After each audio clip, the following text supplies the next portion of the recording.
is ready. I mean, not bad. I'm fine. I'm good. All right, thanks for your patience. I think we'll get started. Madam City Clerk, please call the roll. Yes, ma'am. Thank you. Mayor Kelly Creeves. Here. Mayor Pro Tem Robert Parkhurst. Here. Councilmember Edward Garcia was previously excused. Councilmember Jean Goss. Here. And Councilmember Christine Lowe. Present. Madam Mayor, we have a quorum. Thank you.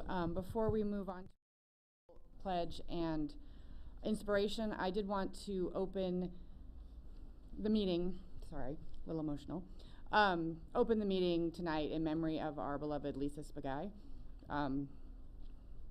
a beloved member of our community. She passed away early in the morning on October 11th. She was a loving mother, daughter, sister, aunt, teacher, and friend. She was a cherished presence in Sierra Madre Elementary School since her son attended. She devoted her life to education in the community. Starting as a volunteer and then a substitute teacher, she became a full-time classroom teacher in 2000. Most of her career was spent in the K-1 classroom, the combined K-1 classroom, where she worked closely with Miss Kathy and Mr. Griffiths. Originally from New York with a background in theater, which even if you didn't know that, you could probably know that, she was a natural performer who brought joy and excitement to her students. Her love for storytelling shone through her vibrant character voices, captivating young audience during story time. She will always be remembered as Lily, the literary lunatic, delighting children during the elementary school's Reading Under the Stars night. Halloween was one of Lisa's favorite holidays, and we will miss her this year. And she took center stage as the host of the city's annual Halloween costume contest. She was also the longtime voice of the Mount Wilson Trail Race. She enthusiastically announced our names as we crossed the finish line, and I swear that made it feel like less grueling than it really was. She also generously donated her time to other city projects, including the presentation that won Sierra Madre our All-American City designation in 2007, and efforts to establish the dog park in Sierra Vista Park. Known for her kindness, generosity, and genuine empathy, Lisa formed strong bonds with students, families, and colleagues alike. Her larger-than-life personality, wit, welcoming presence would instantly light up a room and draw people in. In fact, if you saw the many remembrances that were posted online, and I'm sure reflected in comments at the public memorial last week, so many people referenced light in their remembrance of Lisa.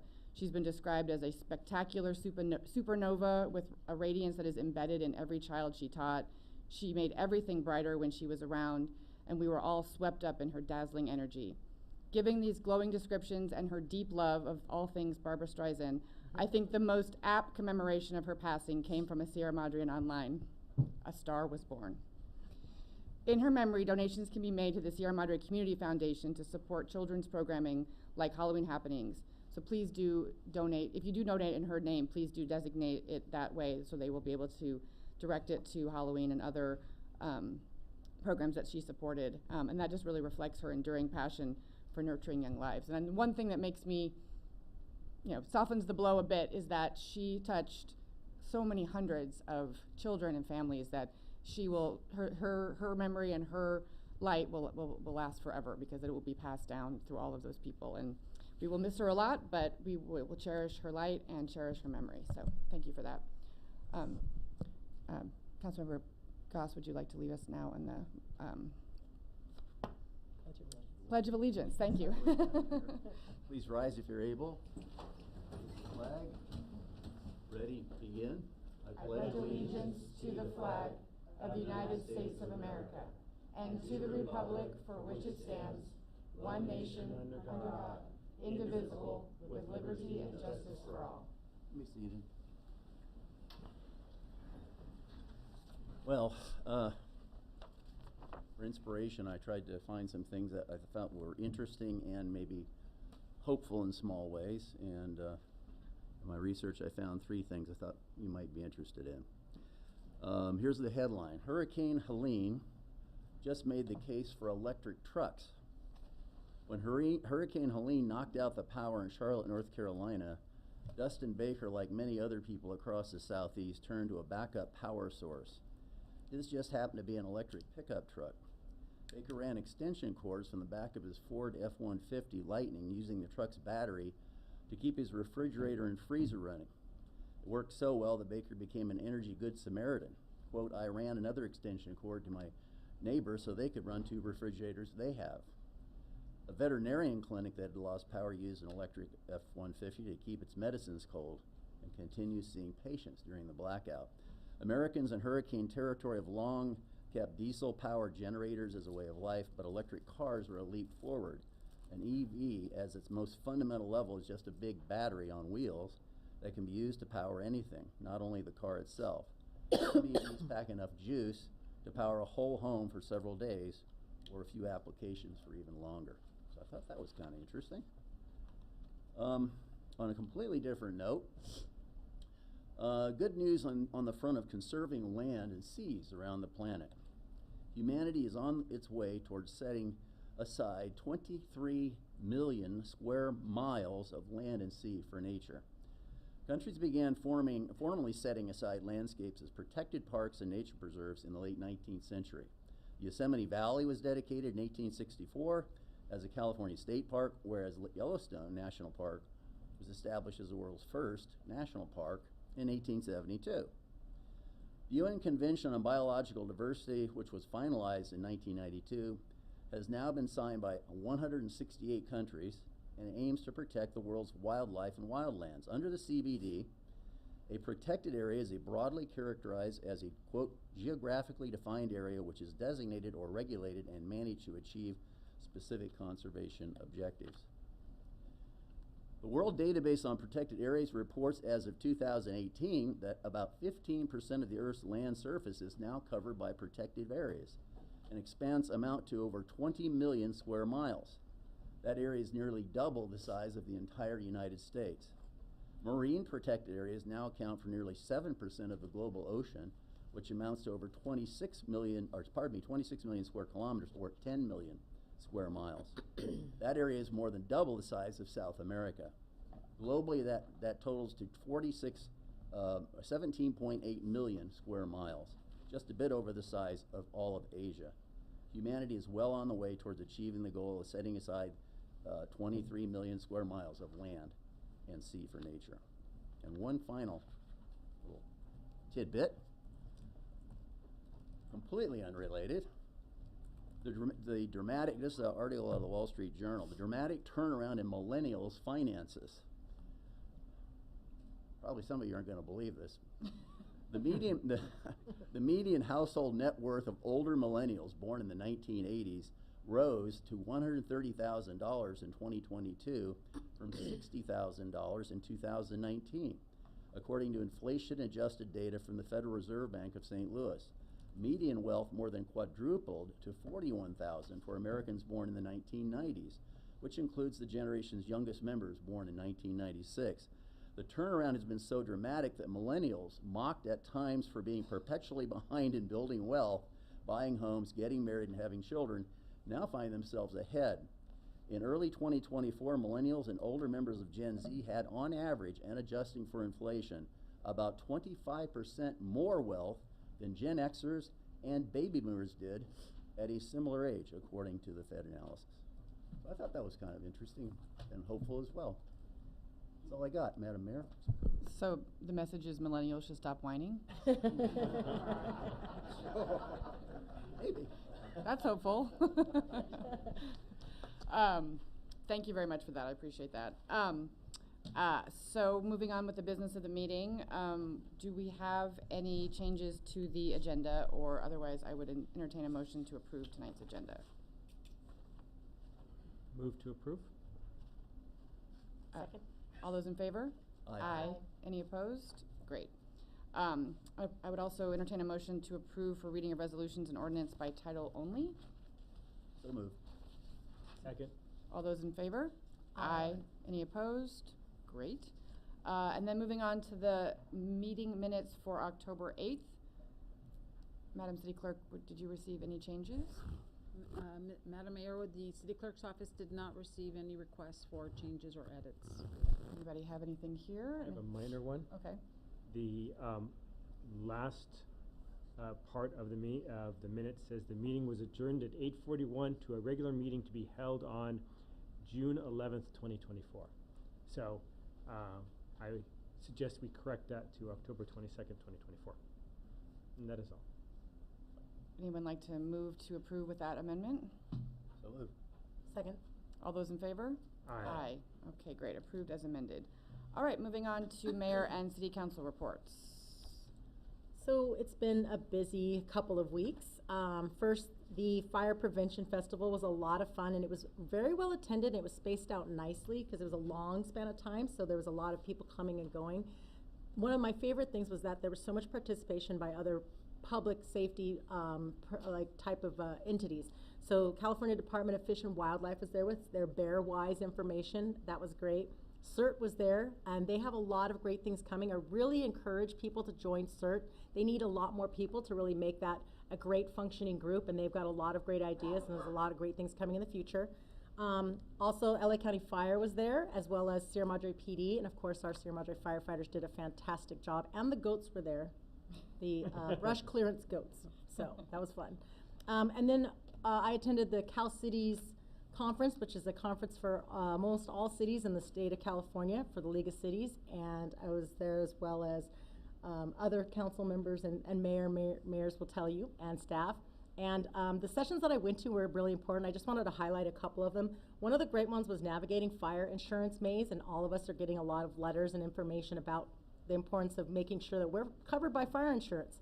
And so there's some great ideas that we're gonna hopefully agendize for our future so we can keep our homes safe.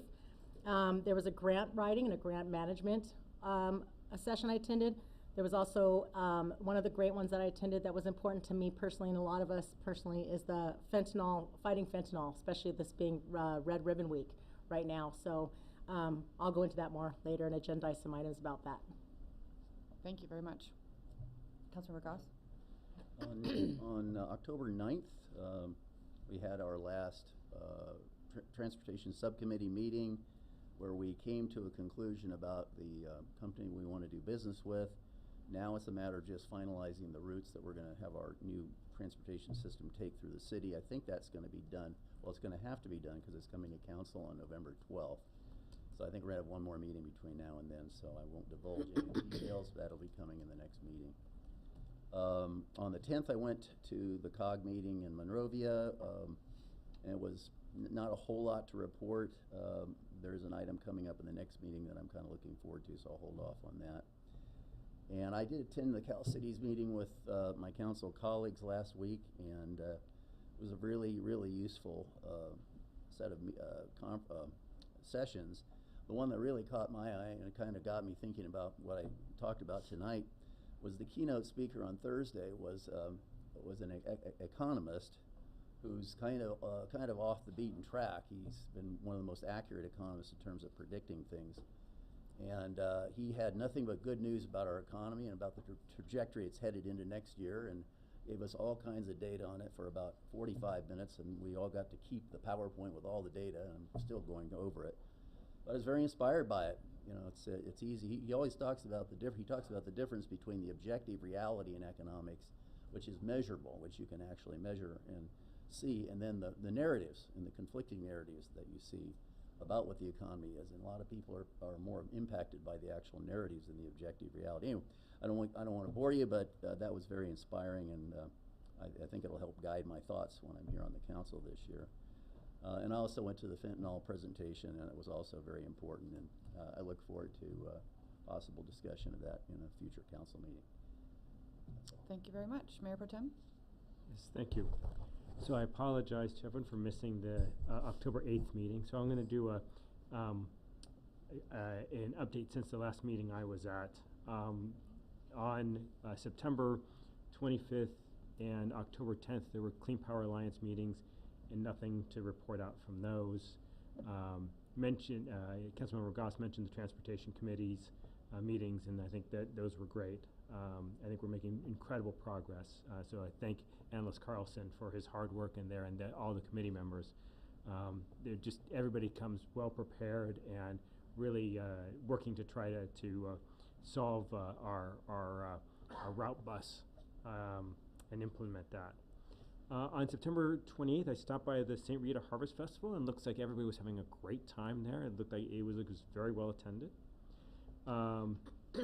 October 2nd, the annual ethics training, I was here in person, and Attorney Garagosian did a great job of keeping us updated on what we need to do to try to avoid any conflicts of interest. October 5th was a really busy day. Lots of people did lots of things. There was the bike ride, the wellness fair, a used book sale, and then the Friends of the Library. And then we had the Public Safety Town Hall on the 10th, and then the Fire Prevention Festival on the 12th, so things others have mentioned. But what I want to close with is why I wasn't here on October 8th. I had the opportunity to go visit the Sunzia Wind Project in New Mexico. This is one of the largest contracts that the Clean Power Alliance has signed. And when this is completed, it will contain 967 wind turbines and have more than 500 miles of transmission lines.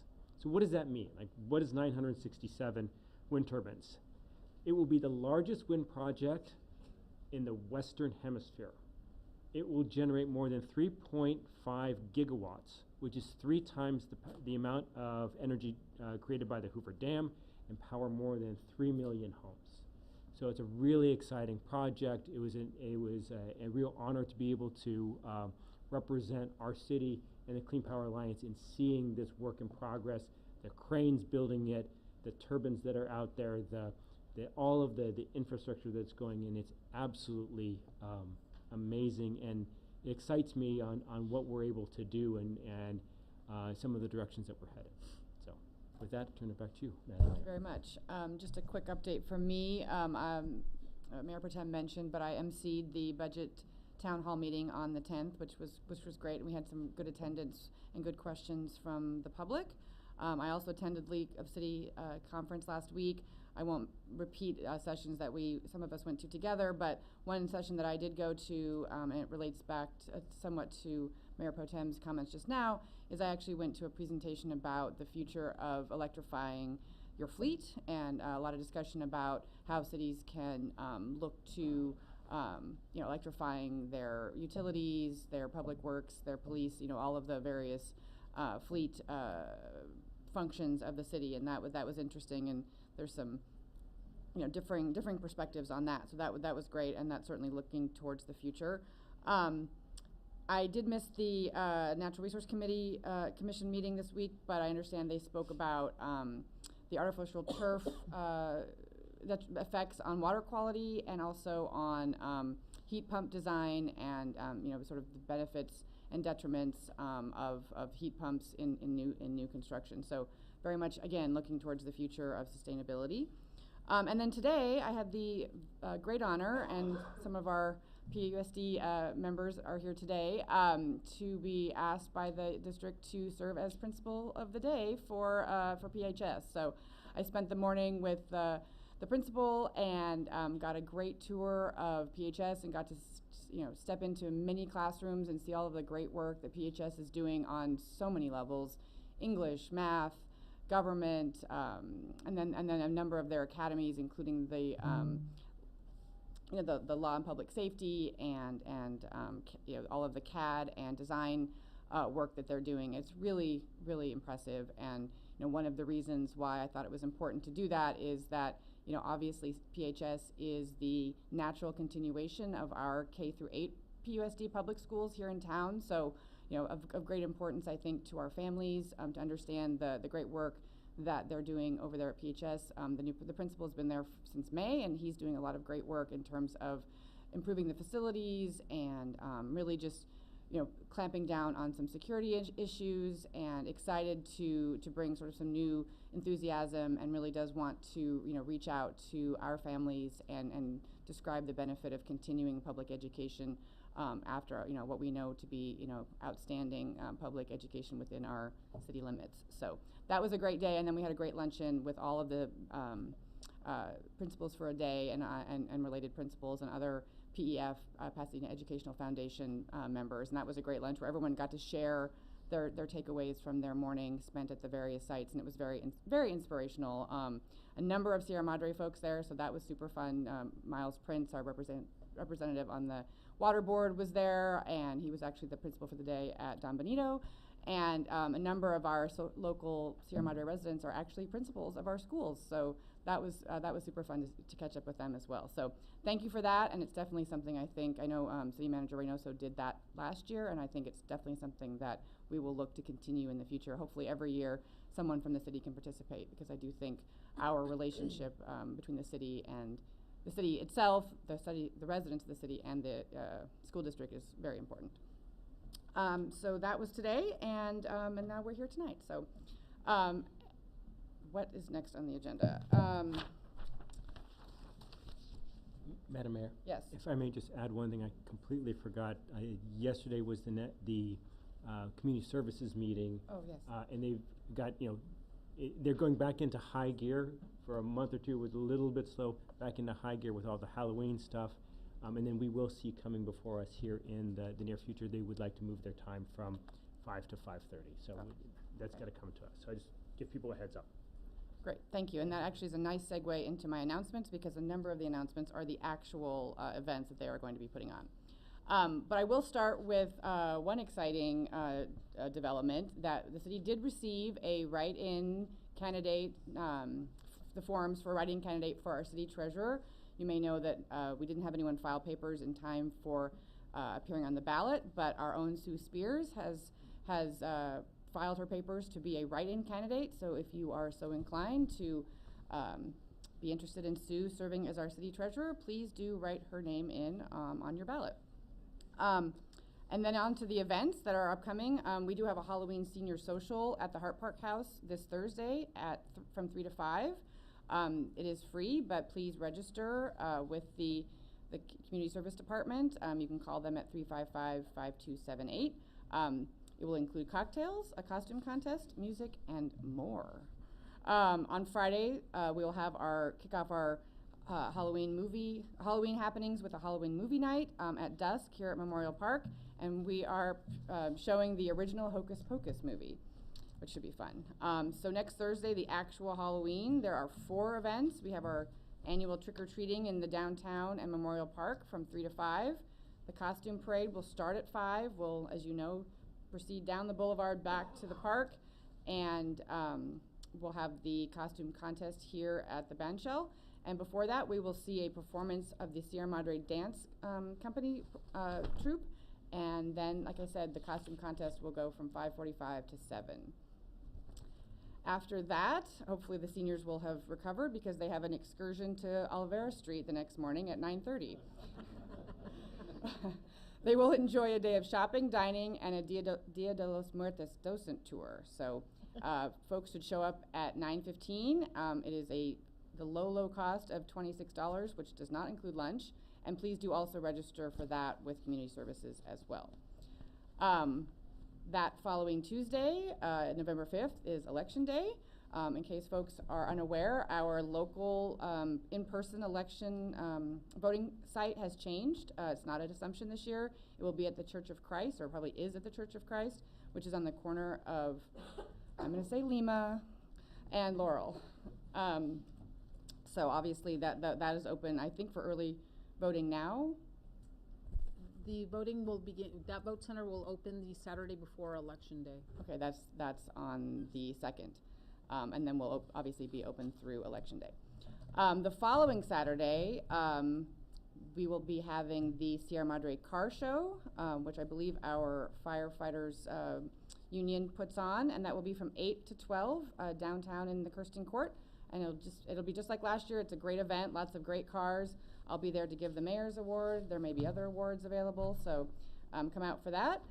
And then just to reiterate that we've mentioned a number of times, our San Gabriel Valley Municipal Water District does provide free irrigation upgrades. And so you can call and talk about getting an inspection. And if you're eligible, you can get weather-based irrigation controller and spray nozzles for free. And they will customize the controller programming, and they will retrofit your existing sprinkler nozzles so that they are more, better to save water, conserve water.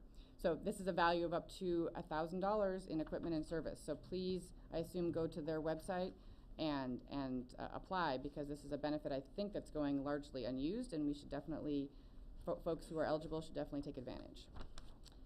And then the last thing, and I think it was mentioned earlier, is that this is Red Ribbon Week. And so I'd like to highlight the importance of the national campaign and its mission to encourage a drug-free lifestyle for our youth. It serves as an opportunity for our community to come together and take a stand against substance abuse. I encourage all residents to take the National Red Ribbon Campaign pledge to support the cause. It includes 2 parts, one for parents and guardians and one for the youth. As parents and citizens, we pledge to talk to our children and the children in our lives about the dangers of drug abuse. We will set clear rules for our children about not using drugs and model responsible behavior by not using illegal drugs or medications without a prescription. We will monitor our children's behavior and enforce consequences to ensure that those rules are respected. We will also encourage our family, friends, and the wider community to follow these guidelines to help protect our children from substance abuse. The youth pledge is, our young people are encouraged to pledge to grow up safe, healthy, and drug-free by understanding the dangers of drug use and abuse. They will pledge to respect themselves and stay drug-free while spreading this message to family and friends. You can find this pledge on the Red Ribbon Campaign's website, and you can also sign up and make a personal commitment. I urge everyone in our community to participate and help create a drug-free Sierra Madre. Thank you very much. And now I will open things up tonight for public comment on items not on the agenda. And I will say that we don't typically take comments on presentations, but with respect to the final presentation, which will be a summary of the budget community town halls, we will take public comment with respect to that item, particularly if folks have questions that weren't answered at the first town halls. Otherwise, please do come and make public comment on items not on the agenda.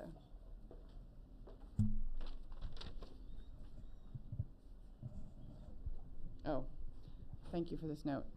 We actually are going to move Assemblymember Holden's presentation to before public comment. He does have a commitment, so we will go ahead and accommodate that, and then we'll have public comment after that. Thank you. You do know that that opens you up to public comment, right?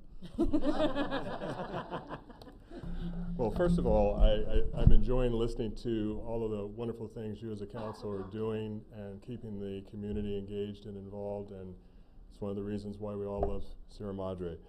And my apologies, I would be able to stay a little bit longer, but I have to do the same presentation, or do a presentation in San Dimas to their city council as well. So, Mayor, thank you for inviting me, allowing me to be here, Mayor Pro Tem, Council.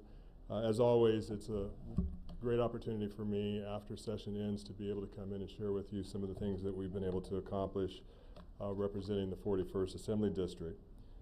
And this being my last presentation as the Assembly member, I wanted to make sure that that I was here to sort of give you some of the other issues that we've been able to address that go beyond just this year. Let me just say that serving in the California Assembly has been one of the most exhilarating, impactful, and innovative endeavors I could have ever imagined. Authoring laws that protect the most vulnerable and disenfranchised has always been my North Star. When I entered the Assembly in 2012 as a member of the new 12-year legislative class, I remember thinking this was our opportunity to be good stewards and envision the best for California, because instilling hope and promise for an inclusive society is why I served. I had my sights set on protecting the natural environment and investing in deferred infrastructure improvements from roads, bridges, and highways. I made goals of creating policies that work to improve our water delivery system and modernizing the electric grid to 100% carbon-free power to meet the challenges of a changing climate reliably and cost-effectively. We began the year with an approximate $45 billion general fund shortfall. The legislature and the governor completed $17 billion in early actions. And just to give you an idea, those early actions, unfortunately, were the types of resources that we would normally use to bring to the community, among other things. So I'm glad we got the library done, let's put it that way. The legislature and the governor, the legislature and the legislative leaders and the governor closed the remaining $28 billion projected budget shortfall through negotiations. The plan balances the state budget for both 2024 through 2025 and 25 through 26 under the administration's current revenue and spending projections, and accomplishes this while using only about half of the rainy day funds, which leaves about $11 billion in the rainy day fund, just in case there's a shortfall in 25-26. Despite this year's budget deficits, my colleagues and I were successful in obtaining statewide funding prior to the pandemic during our state's surplus years.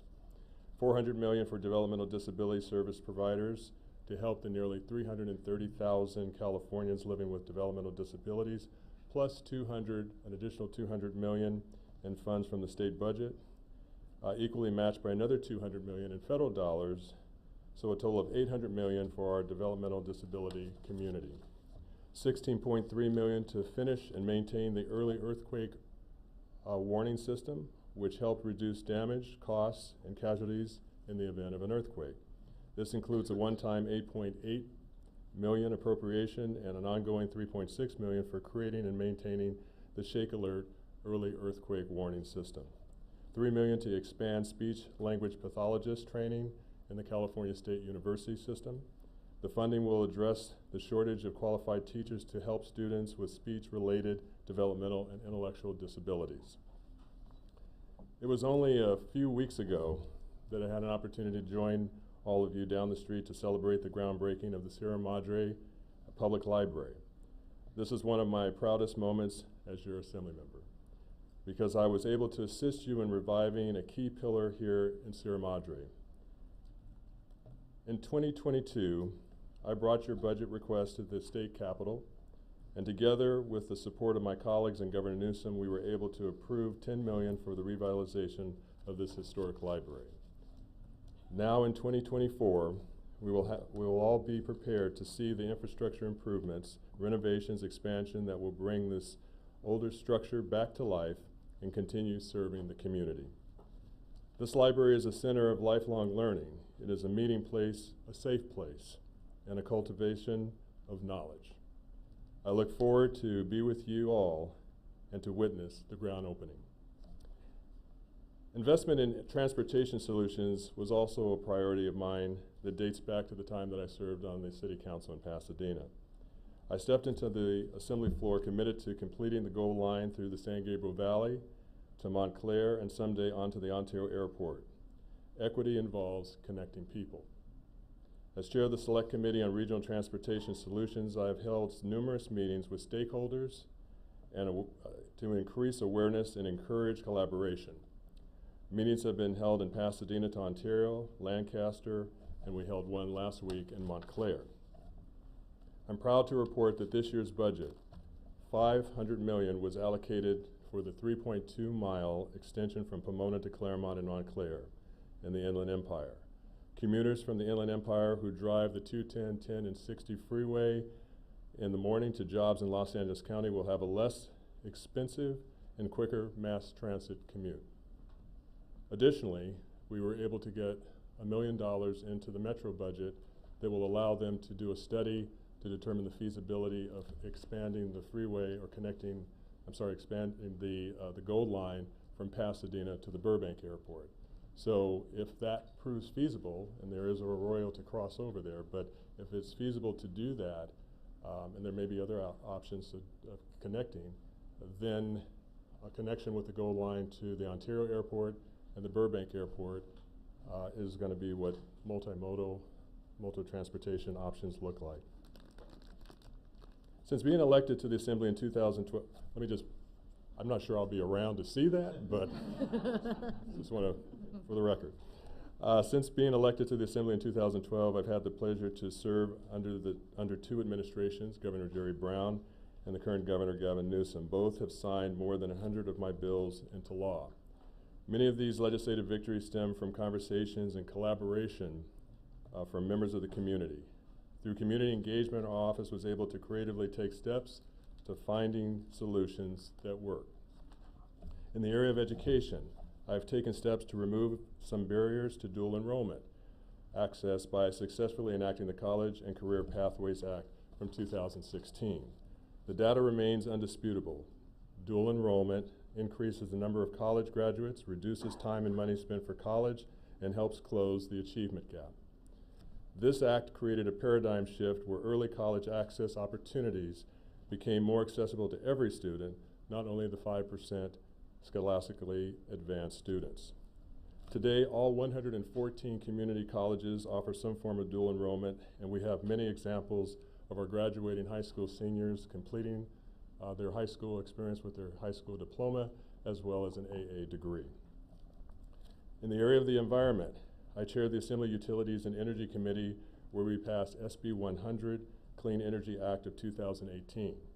This bill created the policy to meet all states' retail electricity supply with a mix of RPS eligible zero carbon resources by December 31st, 2045, which will all equal 100% clean energy. I authored legislation that dealt with lead testing to ensure that our children have safe drinking water at schools. I work with LA County to improve water quality and reduce stormwater capture and urban runoff pollution. I collaborated with the governor and the Senate to enact the Wildfire Mitigation Fund that ensures fire victims and businesses do not incur certain costs and expenses arising from wildfires. In closing, serving as Assembly member for this district, a district that I grew up and attended school, Pasadena High School. I thought I saw someone else in here from PHS. It's given me the opportunity to come back after college and finishing at San Diego State to serve in a community that I've grown up in and love. And to have such wonderful, unique, but uniquely distinctive communities that stand on their own and have their own energy and life force as a community has been an amazing opportunity for me. I tried to work really hard to listen and to be responsive, and so knowing that this is the end of 12 years, I'm not sure what next looks like, but it'll probably stay in public policy, and I look forward to coming back and helping your community in any way I can going forward. Thank you for giving me the opportunity to represent you.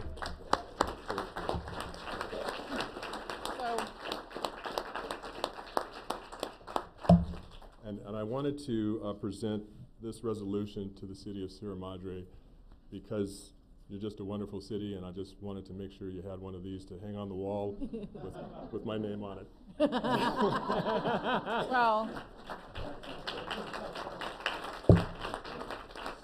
back at you, although we didn't frame ours, but I am going to read it.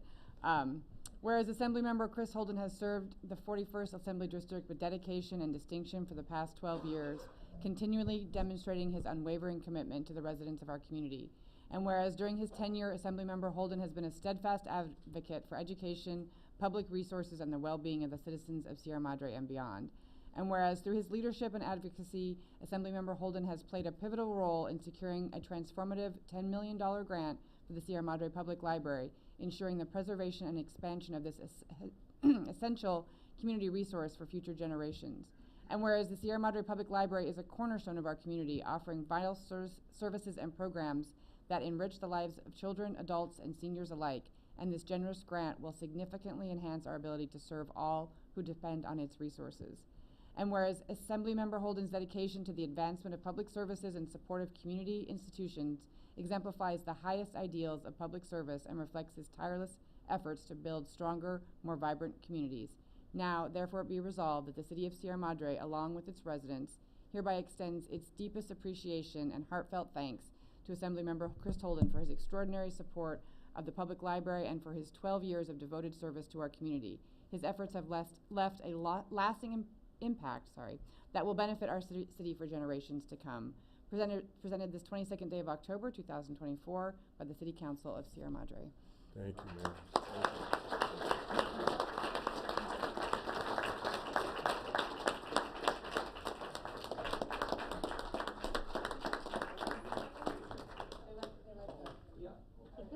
Yeah, we'll get all the councilors.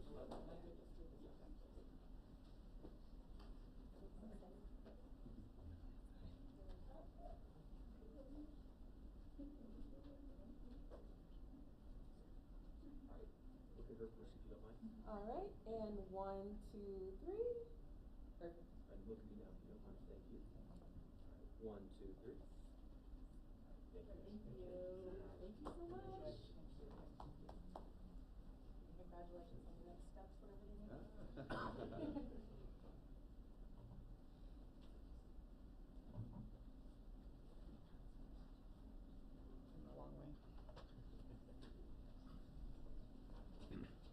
All right. With that, now we will open up public comment for items not on the agenda.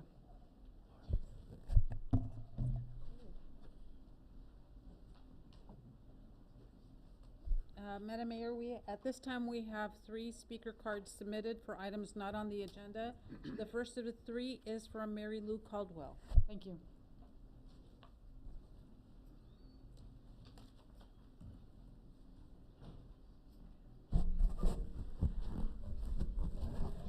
I was at one of our events in the park, and I can't remember which one it was, but I stopped at the fire department table, and they had information on water usage. And I said, well, I don't need that. I had my built-in water usage.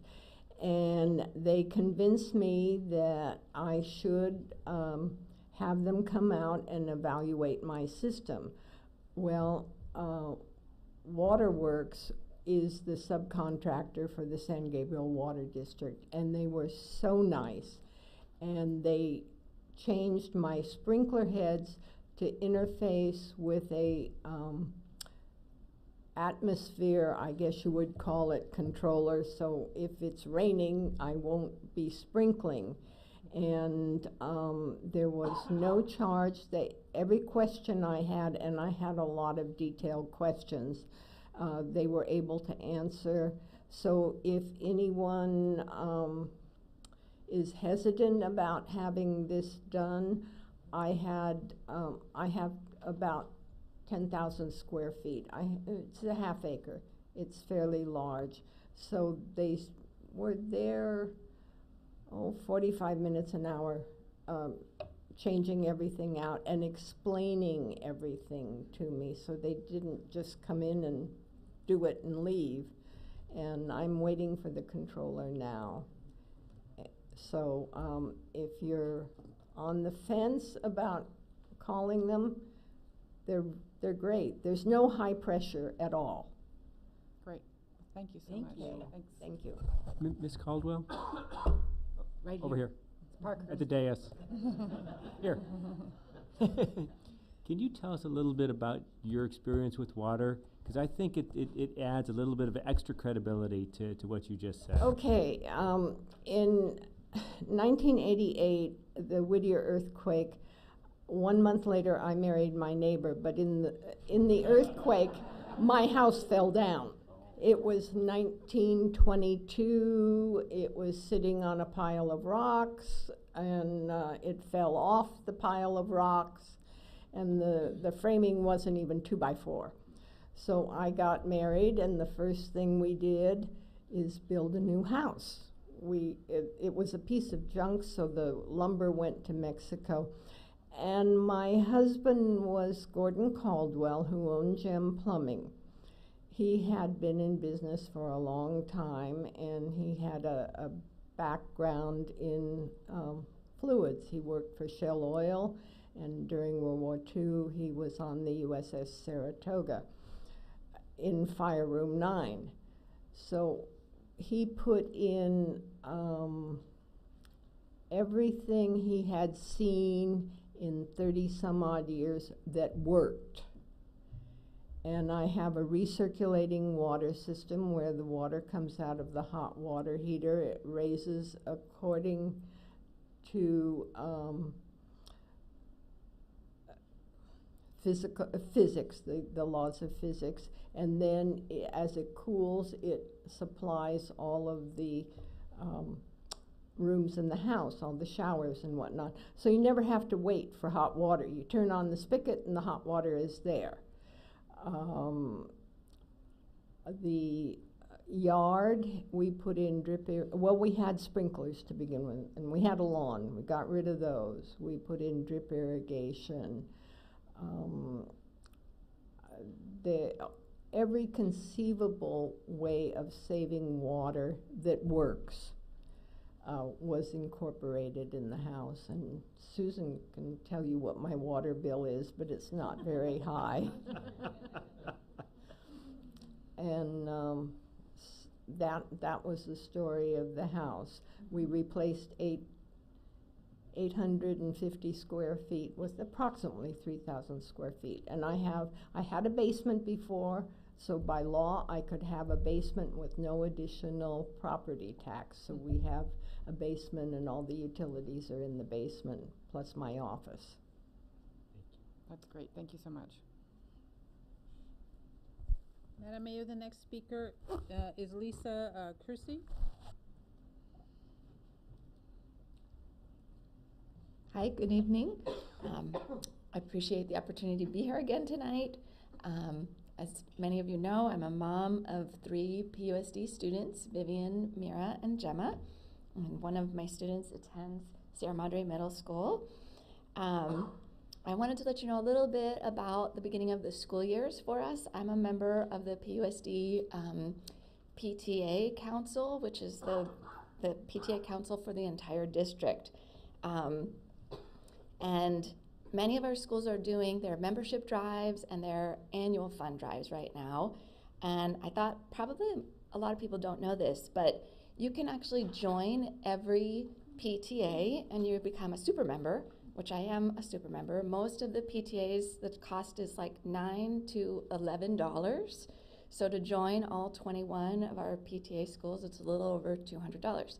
And a fantastic thing when you do that, I know a lot of people want to know more about what's going on with our schools.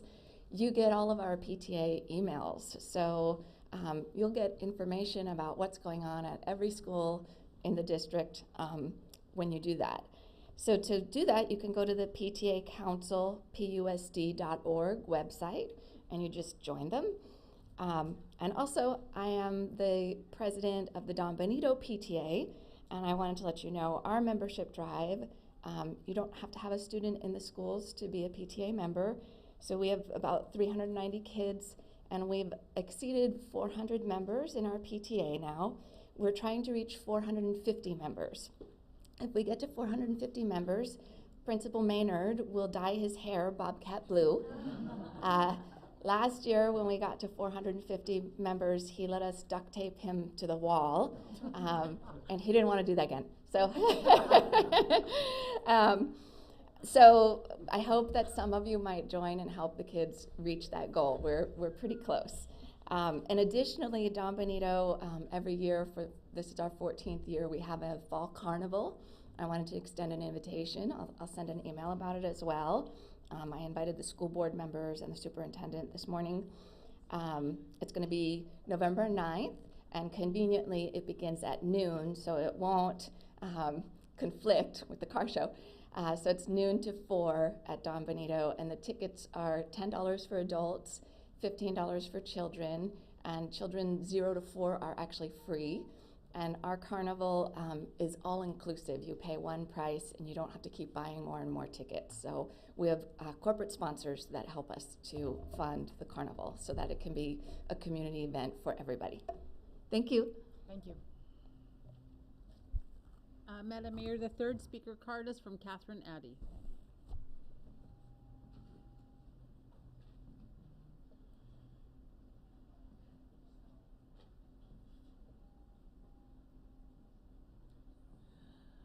Madam Mayor, City Council, and Jose, and our attorney, hello, thank you for, and also our clerk, thank you for having an opportunity tonight. I am representing Jeff Shapiro in reading his letter. He is Lisa Spigai's long-lost friend, lifelong friend, I should say, and many of you here were not able to attend her memorial recently, and not everybody is on social media. And Jeff and Kathy Shapiro, the poor things, they're in Italy right now on a cruise ship. So he said, would you mind reading my tribute to the city? But for those that don't know or hadn't heard, Lisa Spigai is a prominent Sierra Madrean. She was my neighbor in the Upper Canyon. She was our Mount Wilson Trail Race announcer for many years.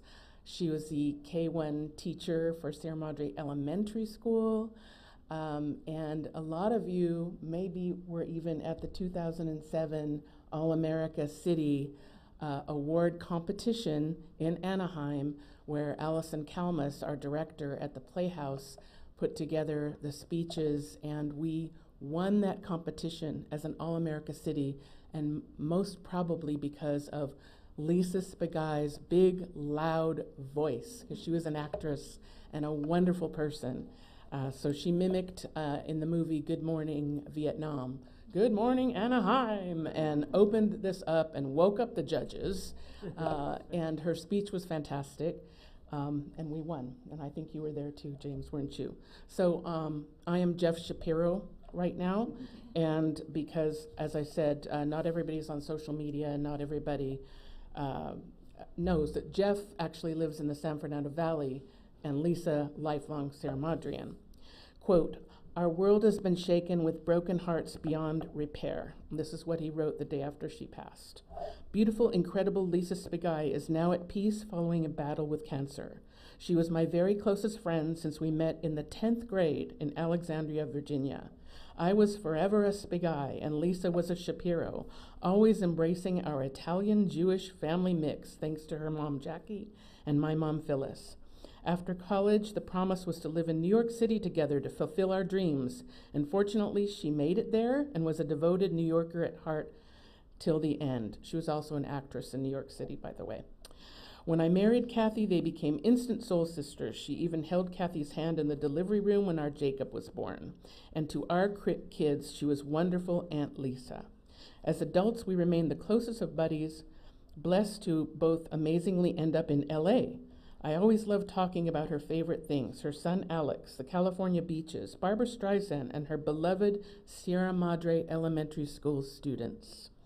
The laughter we shared, the escapades, celebrations, fun times, and deep devoted moments throughout the decades are now all locked away as my memories only. And that's the toughest part, not having my dear sweet friend around to reminisce as well as create more of these together. I'm just so very sad trying to grasp how that's even real. But Lisa, the energetic force of nature, would want the good times to continue onwards. So life will go on, we will laugh and dance together someday again.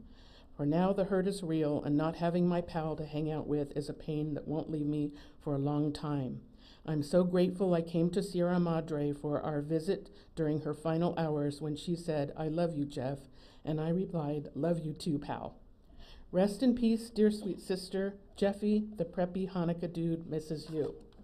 And I just want to thank Jose Reynoso, our city manager, for guiding me on what the right way to have the city honor her memory. And thank you also to the people at Sierra Madre Playhouse for putting up her name in lights on the marquee. Thank you. Thank you. All right. So returning, is that our last? Thank you. So now returning to our presentations, we will actually have our annual presentation from the Pasadena Unified School District, and I know we have a number of folks here. I'm not sure in which order you'd like to speak, but please feel free to commence.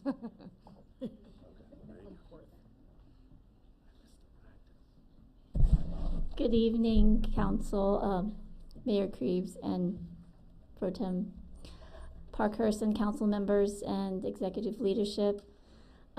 It's been a great honor to keep coming every year to do our district presentation, so thank you so much for welcoming us. And you know, scheduling is a little difficult, so we finally did it this month. I just want to introduce the PUSD staff and leadership that are here. Last time, Dr. Blanco was the interim superintendent, but I want to formally introduce her as our official superintendent, Dr. Elizabeth Blanco. And our chief of academics, Dr. Helen Hill. She was here last time. And Assistant Superintendent Dr. Julian Reynoso. I think I should introduce Dr. Larry Torres too. Yes, he's a principal of CIS, Center of Independent Study, and former trustee. And our Director of Communications, Hilda Horvath Ramirez. And last but not least, our principals, Dr. Marqueso and Mr. Gavin Newsom, or Mr. Newsom, Gavin Newsom. Anyway, do we have the presentation ready? Oh yeah, there it is. So maybe we can go to the first slide. Next slide. So I wanted to highlight some of the events that happened in the past year. Our Sierra Madre schools are a model for our state. So last year, Sierra Madre Elementary won the California Distinguished School Award. So that's Tony Thurman there, and our Sierra Madre Middle School earned the 2024 California Distinguished Award. So that's the awards being presented there. And then this past year, Sierra Madre Elementary did the history of Sierra Madre, and they did a special tour of the campus. And so that is the middle. They're presenting the book that they published, the fifth graders, correct? Okay. And so that was an amazing tour that they gave through the caverns of Sierra Madre Elementary. We didn't realize there was something underneath. And then the photo below that is the volleyball team, which I believe is going to be expanded. So they're doing really successfully. The Sierra Madre Middle has the dual language immersion for Mandarin, and that the upper right is where they went to the Bowers Museum in Santa Ana, and so they did a special field trip there. Only Sierra Madre Middle School kids got that. And then the lower right is, I gotta remind me what that one. Oh, the Rotary Club, Sierra Madre Rotary Club presenting awards to our students. So without any further ado, what is the next slide? Okay. Hello, good evening. Nice to see you all again. Thank you for having us here. As Ms. Frederick, I can't look at myself. As Ms. Fredericks introduced me as, I am the proud principal of Sierra Madre Elementary School, Dr. Jody Marqueso. This is my third year at the elementary school and working towards continuing the academic excellence that we are known for. We are continuing to grow. So last year, our numbers were 618. And this year, I believe that number's wrong. I just ran enrollment. It's at 656. So we are getting new students weekly that are being added to our amazing school community. You can see that we serve a variety of learners, both ethnicity and in terms of our multilingual learners, our socioeconomically disadvantaged learners, and our students with an individualized education plan. So we provide a very comprehensive education to a variety of learners at our school. Some updates for 2024-25. We added transitional kindergarten this year, which is very popular, and I heard 25-26 is going to be as highly competitive for our TK program. So we are now a pre-K through 5th grade school, which means that we serve learners as young as 3 and up to 11 and 12 in 5th grade. So we they're there all day, every day, and we are there to support them. We have increased our programming for students with disabilities, which means this year we actually opened a 5th kindergarten class. And as time goes on and we welcome more students, we will continue to grow. We are continuing weekly enrichment for all of our students in the areas of visual and performing arts, physical education, and our gardening program, and I'll get a little bit more into those. And I'm excited to share over the summer, we received a new chiller, for those of you familiar with our HVAC woes over the decades. We have had 0 for this school year. So we increased the voltage and got new transformers and power lines, and our team was working right up until the night before school started. So we were there Sunday until 8 p.m. making sure everything was running, and we went from 240 to 480 volts for our chiller, and it has been working wonderfully for us this year.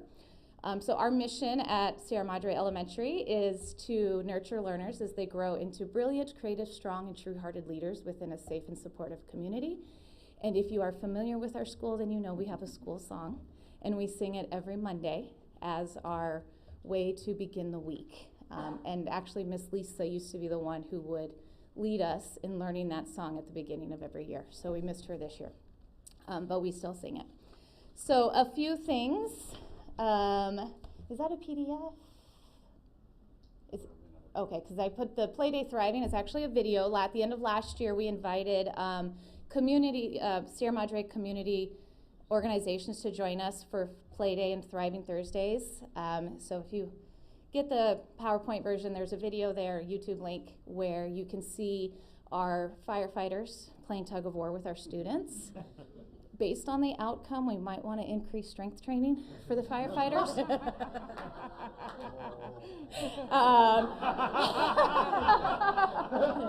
Oh, I'm so sorry. No, we had a lot of fun. So the police officers were there. They were coloring and playing Connect 4. They came out a couple times. We had the fire truck on our playground. Students were playing on it, engaging with everyone. They were sitting in police cars.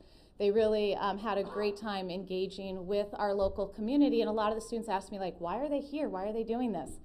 And it's just really to help our students learn our local heroes, meet our local heroes, and see them in a different way than maybe they might in an emergency situation. So we had a lot of fun with everybody last year, and we're hoping to continue that. You'll notice there's a picture of our garden. So a couple years ago, we started our gardening program. Those are all planter beds that were built by our students, and they hauled all the dirt in, and they did all the planting. And this year, they learned that pumpkin plants can produce all male flowers, and all male flowers mean no pumpkins. So that was a lesson they had to learn on how that vine managed to produce only male flowers and what that means for them. So, which, you know, can be a little difficult territory to navigate. So every year, students plant, grow, harvest, and cook a variety of seasonal vegetables. It's aligned, if you're familiar with our school, you know we do our monthly spotlight performances, so every student gets to perform on our stage for a spotlight theme, and we're currently going through music and dance of the histories. So we are currently going into the Renaissance period this year. And at the same time, they're learning about what harvest looked like in those time periods.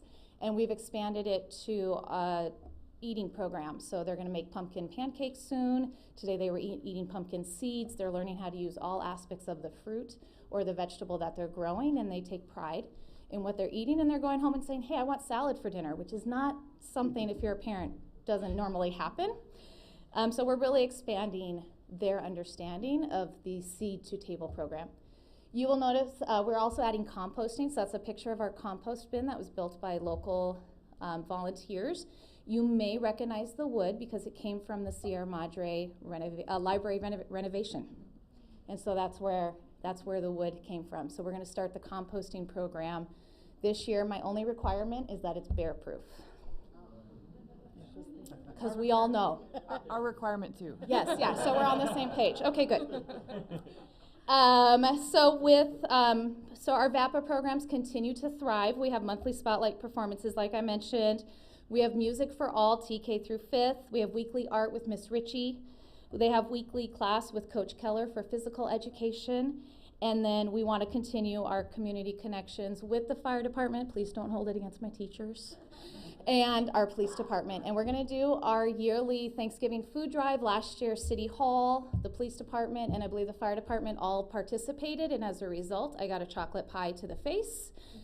This year, based on conversations I'm hearing, I think I'm wearing a blow-up turkey costume and dancing to the chicken dance if we get enough food donations. And a lot of that food goes to our sister school, Madison Elementary, for families in need there, as well as our own families here at Sierra Madre Elementary, as well as Sierra Madre Middle School. So those are just a few of the exciting things we have going on. All right. Am I talking performance? All right, here we go. So this is the most recent data from the spring of the 2023-24 California Assessment of Student Progress and Performance. And you can see in ELA and math, we stayed pretty consistent, where 71% of our students met or exceeded standard in both content areas. And it's not pictured, but our 5th graders performed similarly in science. So we continue to have a focus on academic achievement and continue to push our learners into the greatness that we know that they're capable of. Okay.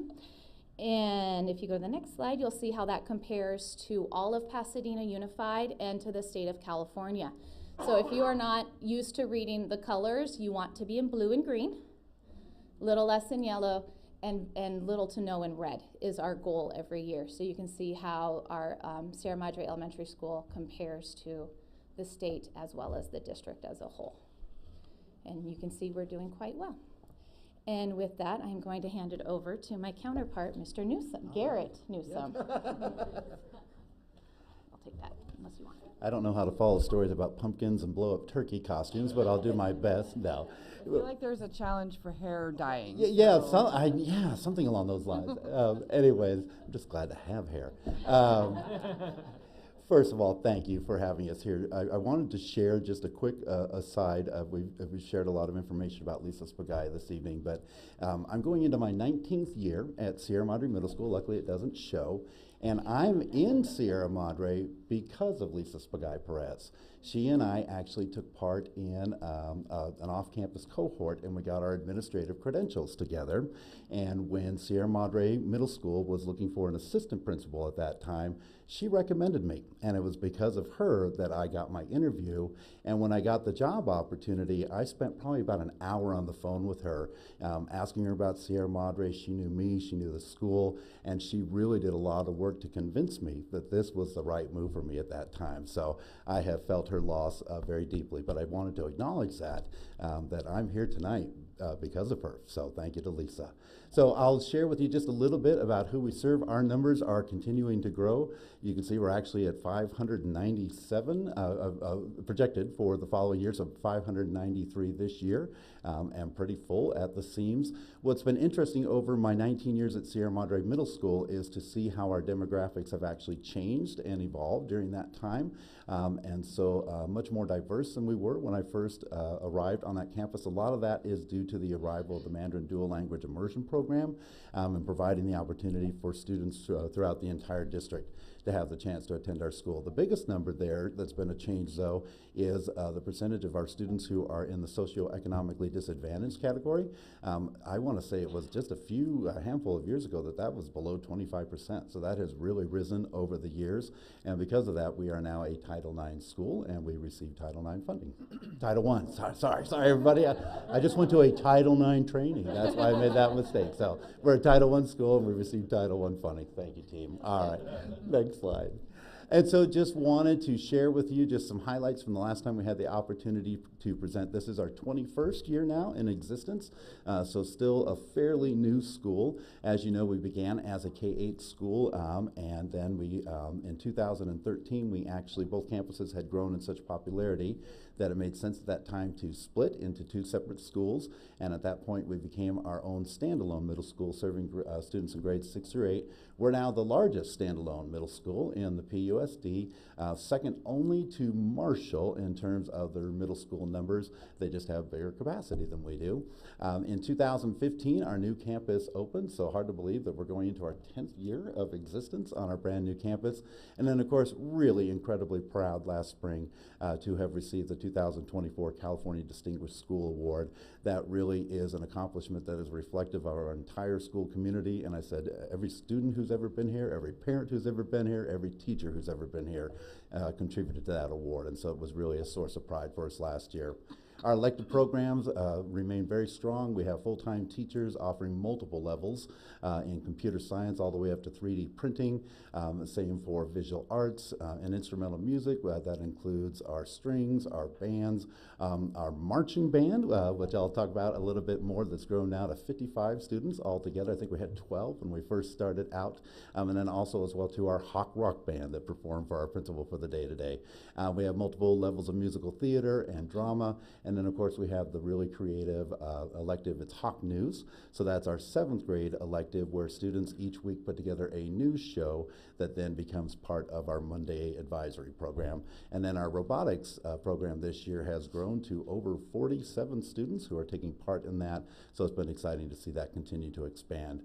Then a little bit about some signature programs at our site. We, of course, have the Mandarin Dual Language Immersion Program. Most of those students feed in from Field Elementary School, but we do have some students who will test into the program.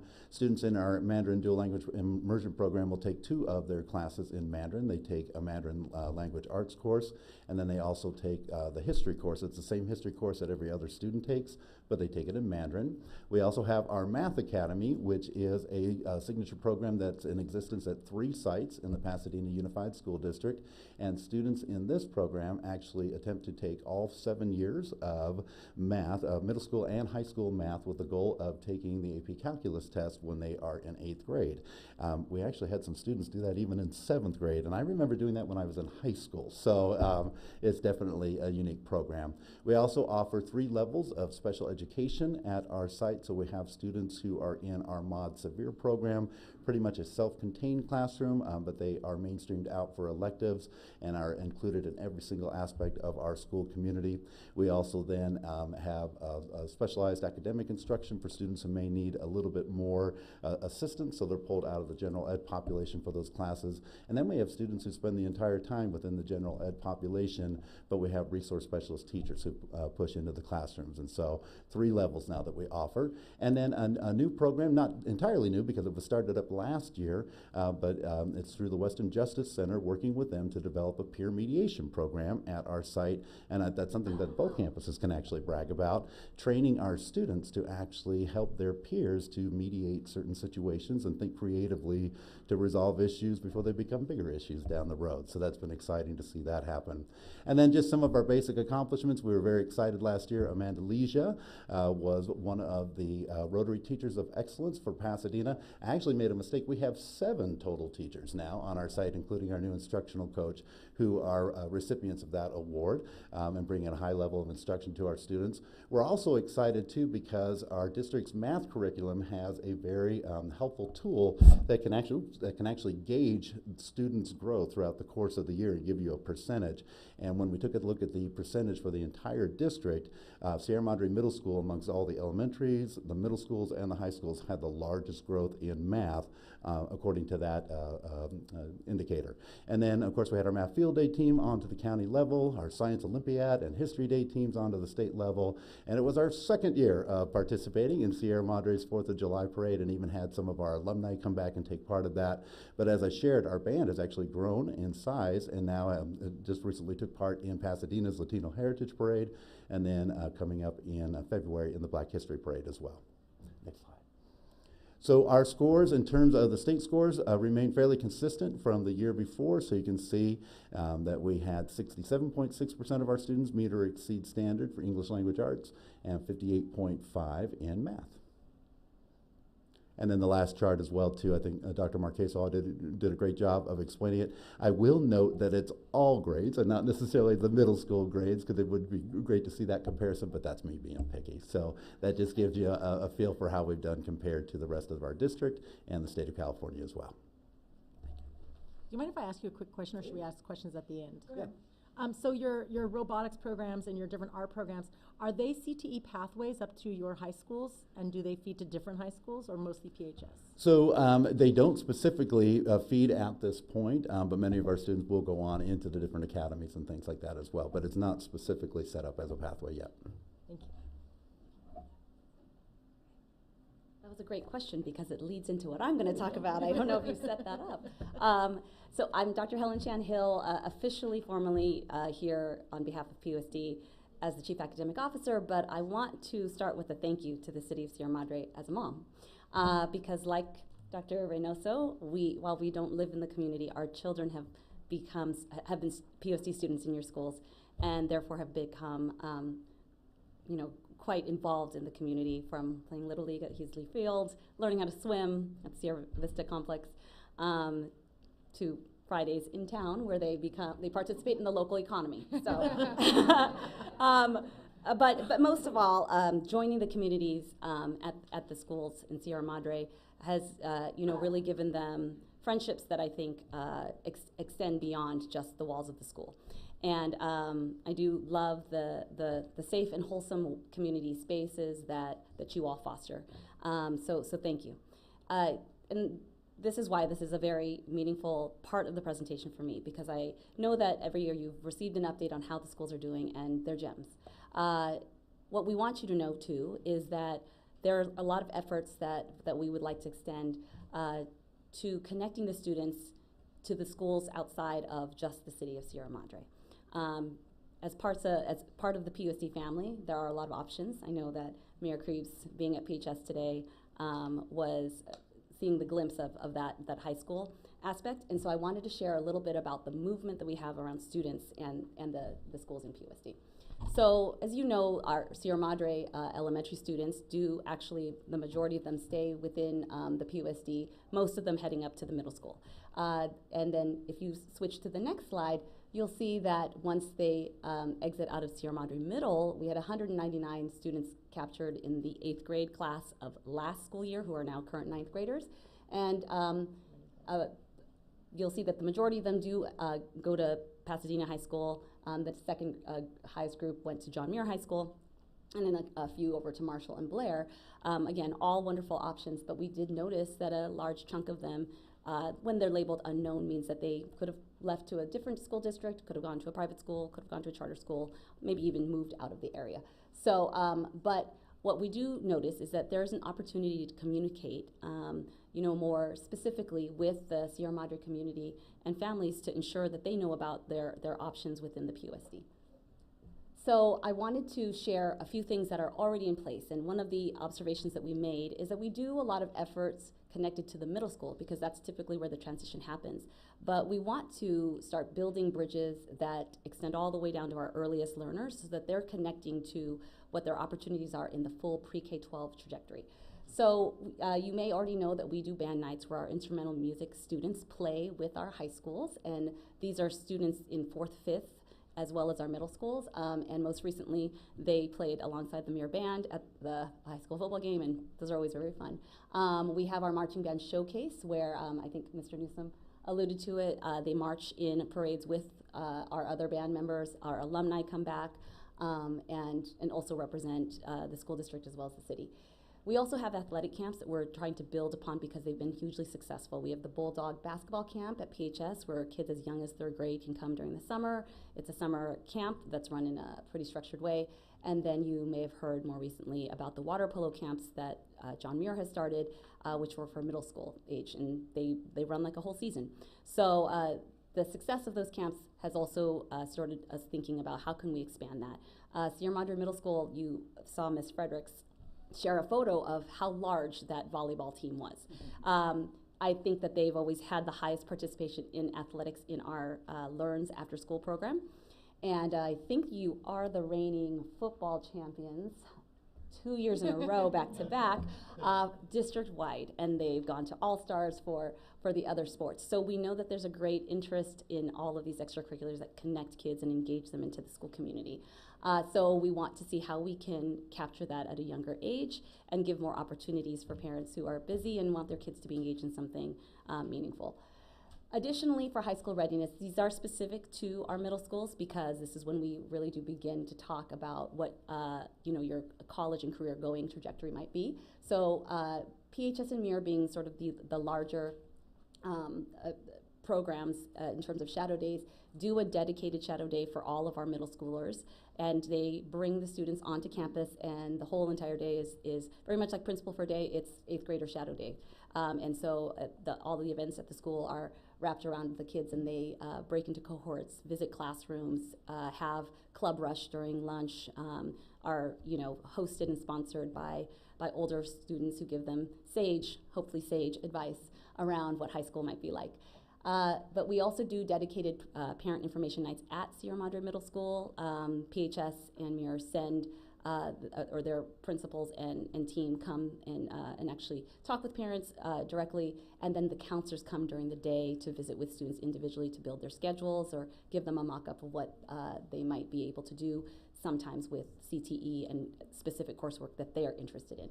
And that leads us to College and Career Academy Bridge. We do have a big opportunity at each of our high schools, having a career technical education at each of them that specifies into health careers or law and public service, App Academy with computer science, and business entrepreneurship, et cetera. So we do bridge programs for our rising ninth graders after they finish their 8th grade year, so that they can get acclimated to the site early, and also engage in their area of interest early on. And so one of the things that we've noticed is that we've done a lot of work trying to bring the high schools over to talk with the students, but we haven't done a lot about our students kind of going in to the high schools in the earlier ages. So one of our programs, the Pasadena Learns program, it's an after-school program in expanded learning that we have at all of our K-8 schools. They are partnering with us to innovate around some of these athletic camps during the summer, but also to consider building some art camps and other summer opportunities that we can engage kids in at a much younger age.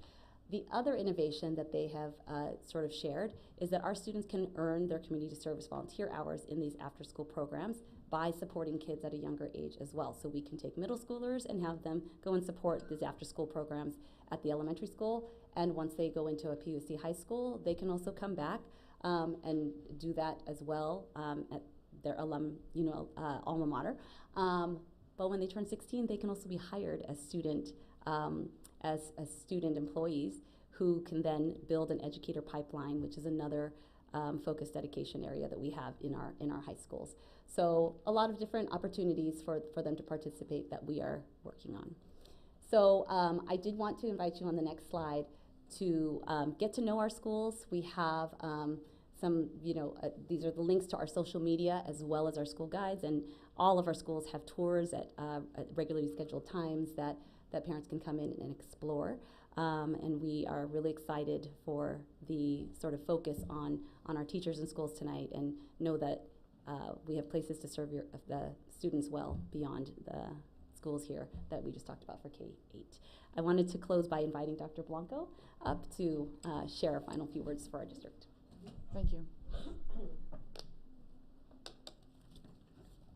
Good evening. I hope you enjoyed learning about your schools. We have some gifts for you this evening that we're going to share with you. And inside the gifts are a letter that I wrote regarding our 100-day plan retouch with our community and with our schools. So every morning I go out and visit a school or a department, and we talk about our theme for the year, which is the power of us, the U.S. in PUSD. And we really selected that theme because we wanted to have a theme that embraced the talent within our school district. And we know that we have the power to do the transformations that are needed to fulfill our students' dreams and carry out the mission and vision and the values of PUSD. So there is a QR code in your gift that I'll leave some other newsletters and QR codes behind. And we're focusing on 3 questions this year regarding support for math, literacy, and college and career readiness, and then how we can support classroom teachers and how we can improve community and family engagement. And I did have the privilege of meeting with Mr. Reyes earlier, and we had this discussion. The newsletter also highlights our upcoming initiatives. We're in the 2nd year of our strategic planning process, and we are focusing on our budget, aligning our spending with our revenues that come in. We have a superintendent budget advisory committee, and they have been meeting regularly, and we will be making recommendations to the board on how to bring our finances in order probably in early January. And in addition to that, we focused on revenue enhancement strategies, looking at the buildings that we currently own and thinking about the best way to generate revenue from them. And also in our revenue enhancement strategy is Measure R and Measure EE, our GO bond and parcel tax. We appreciate the support we receive for all of our from our communities regarding our recent bond that was about $500 million, but our facility needs are $1.5 billion. So that is one of the reasons that we are going back out and trying to seek additional revenues. In terms of our parcel tax E, that's the same as general fund money. We can use it for teacher salaries or any improvements or materials in the classrooms. So that's the difference between the two. And there's information on our website where you can see additional information if you'd like it. We were able to have a community meeting here, and we appreciate you letting us come and do that. So thank you for having us here this evening, and thank you for all of your support to our schools. Thank you very much. Are there any questions? I have some questions, especially, but last time you guys came to, and congratulations, by the way, on now being superintendent, not interim. Thank you. Very happy for you. We had really requested some information on Pasadena High School. It is the high school that our students attend. Majority of our high schools will attend, and we still don't know much about it, especially since I don't have students that go there. So we really would appreciate having more information on what programming there is, how's their data, how's their achievement status on the dashboard, things like that. We again encourage you guys to please bring that to us. And, when we still haven't seen it since last time, and it's good to know what's happening at the schools, and it's also good for our public to really know, like, why should we choose this school. But if there's not a presentation, they might not know as much about the opportunities. And one of the other questions that kind of goes with that is I'm wondering about the data of kids that we know we have an economic strain with a lot of different things going on, and we've seen a lot of shifts even in the private schools. So is PUSD with all the new program that's really exciting and all the things happening, are we seeing a shift of those students coming into our schools from the private schools? Do we see that data too ever happening? So in response to your first question, we have past President Mrs. Richardson, Michelle Bailey. Oh, Michelle Richardson Bailey, got that mixed up, sorry, who was a Bulldog and can vouch for the success of our Bulldogs at PHS. We have tours of our schools, and I invite you to come on a tour at any time, and we could certainly have another presentation where we have our principals of our high schools come back and tell you a little bit about themselves. But I think that you will find that each school is unique. It's a full portfolio of schools that offers many different options, and that's why we have an open enrollment district with choice all the way from, leaving high school with your AA degree from MIR to AP classes and drama and IB, and just so much to offer at all of them. And I would love for them to be able to come back and share that with you. In terms of private schools and charter schools, there's always an ebb and flow. Usually a downturn in the economy will bring people back to public school from private school. And in our experience, they've always been very surprised at what they thought public school was and what it really is when they come. And that, it might be unique to us because we do really offer a private school education at a public school price. That's, one of our mottos, and if you come on our tours, I think you'll see that that's really true. But you can let us know, Mayor, if you would like us to have the high schools come back. Yeah, that is one thing we actually talked about today. I was going to say that, because I was paired with at PHS, it would be nice to include either in this presentation or separately.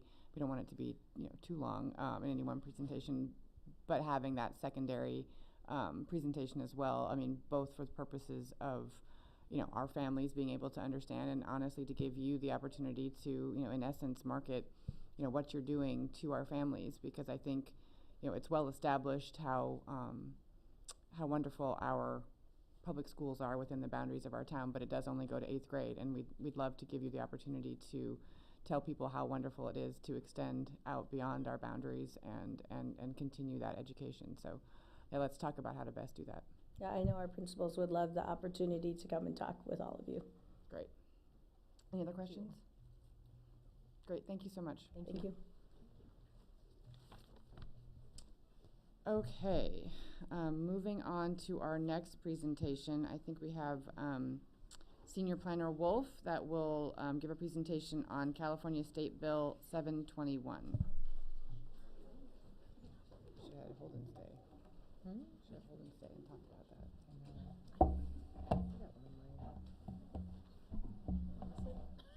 Thank you, and good evening, Mayor Pro Tem, and members of the council. Tonight I'm giving an informational presentation on Senate Bill 721. Now, if that sounds familiar, it's because it was included in your water bill as an extra notice, but I'll touch more on that later. Senate Bill 721 is about building safety standards and inspections of decks and balconies. It might also sound familiar if you know about the Berkeley balcony collapse in 2015, where 13 people who were standing on a balcony of the 5th floor of a building, that balcony did fail. It was caused due to dry rot and not the load or the weight. The sources of the dry rot and that moisture that penetrated the building are unclear, and as a result, there were new building safety standards laws enacted. The first by Jerry Hill in 2016 was Senate Bill 465 that launched the interagency investigation into the causes of the failures. And the next was Senate Bill 721, also by Jerry Hill, enacted in 2018, which established the inspection procedures and requirements for the exterior elevated elements. So what is an exterior elevated element? First, it only applies to those buildings which include 3 or more multifamily dwelling units. It does not apply to single-family homes or duplexes. And those elements would be on those buildings, those applicable buildings, those elements being balconies, decks, porches, stairways, walkways, or entry structures, which are extended beyond the exterior walls of a building, have walking surfaces that are elevated more than 6 feet above ground level, are designated for human occupancy or use, and relies on wood or wood-based products for structural support. What is the requirements of SB 721? Again, this is just for those property owners and managers of those buildings with 3 or more multifamily dwelling units.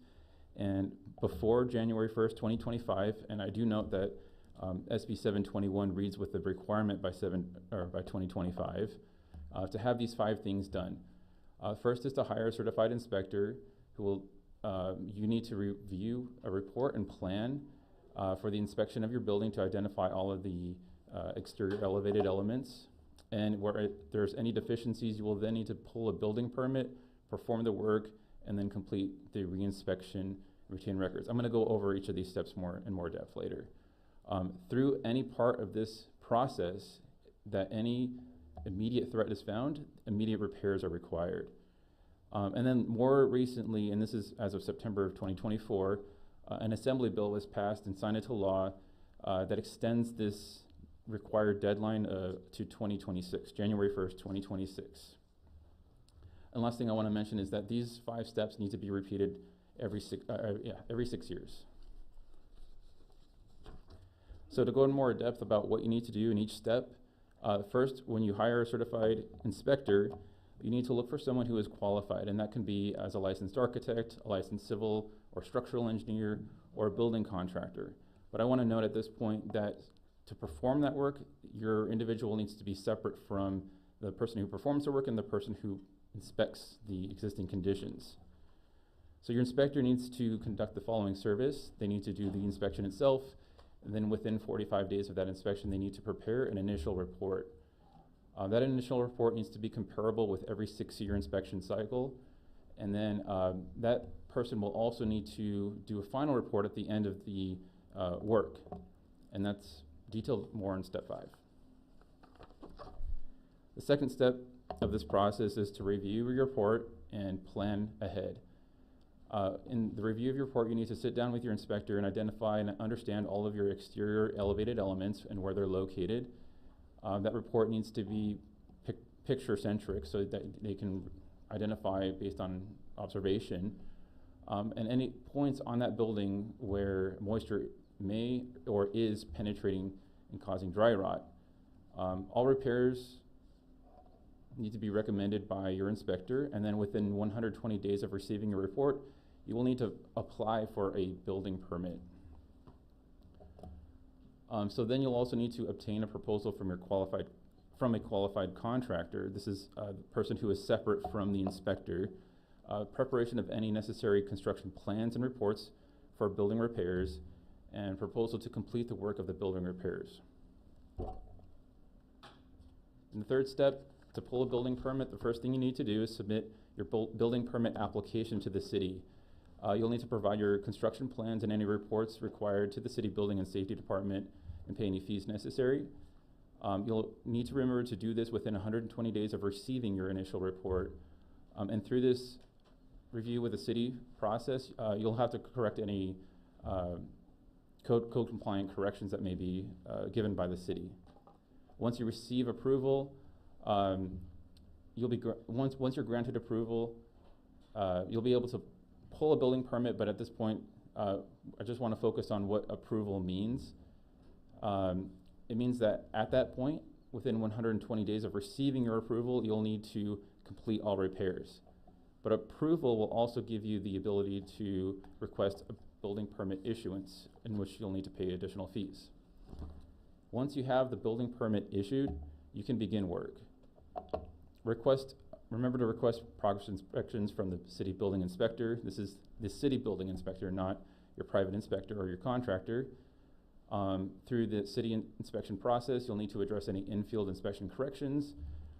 You'll also need to request a final inspection to make sure that permit is closed out and doesn't remain open. That's part of what you need to document for your real estate records.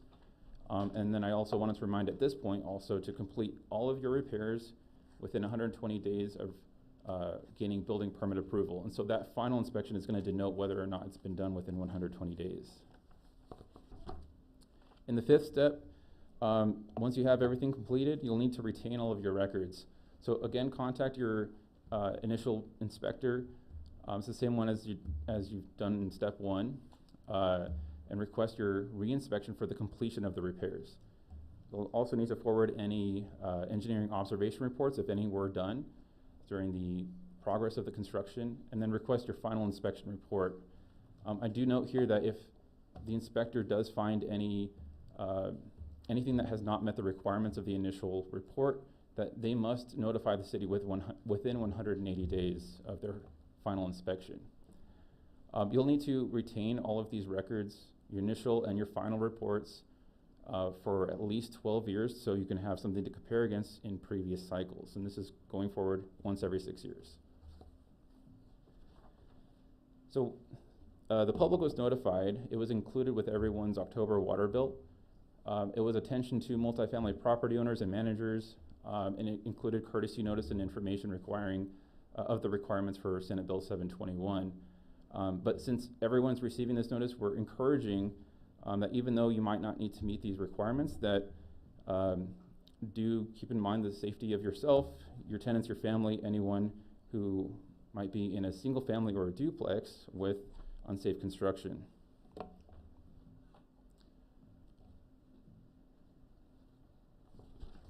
So I wanted to take a minute to just hold on this slide. This is the last slide for everyone's opportunity to take advantage of these QR codes. To the left is the link to the California Department of Consumer Affairs, where you can search for a licensed professional. As I mentioned in step one, that's where you want to start. The center QR code here is to the city's website, where I make this presentation available along with the notice that we sent out earlier and links to relevant areas to review that Senate bill and the newest one to update the required inspection date to 2026. And to the right is, again, another place where you can go to read the actual Senate Bill 721 text.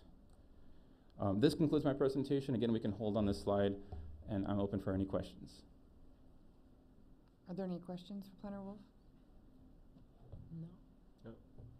I'm sorry, just to clarify, you said that obviously notice was sent out, you said with the October utility bill. Did that have the 2025 date or the 2026 date? It had the 2025 date. At the time the notice was created, the law had not yet been signed. That was signed as of September 2024. We created notices before then in advance, knowing that we'd have to thinking that the requirement would have to be met by 2025. And then is there any plan to then update folks if they have an extra year? We'll keep the notice available on the city's website, and we'll send additional notices throughout the year. Okay, great, thank you. So can you back me up a little bit? And so this bill was passed in 2018, and it was the October billing cycle that this was sent out to residents. It seemed like we had a lot of time there, and you know, if you've got 120 days, I think, for part of this process to be able to, so within 120 days, this is number 2, 120 days of receiving a report, you've got to apply for a building permit. It seems like, I don't think anyone can, if the deadline had been there.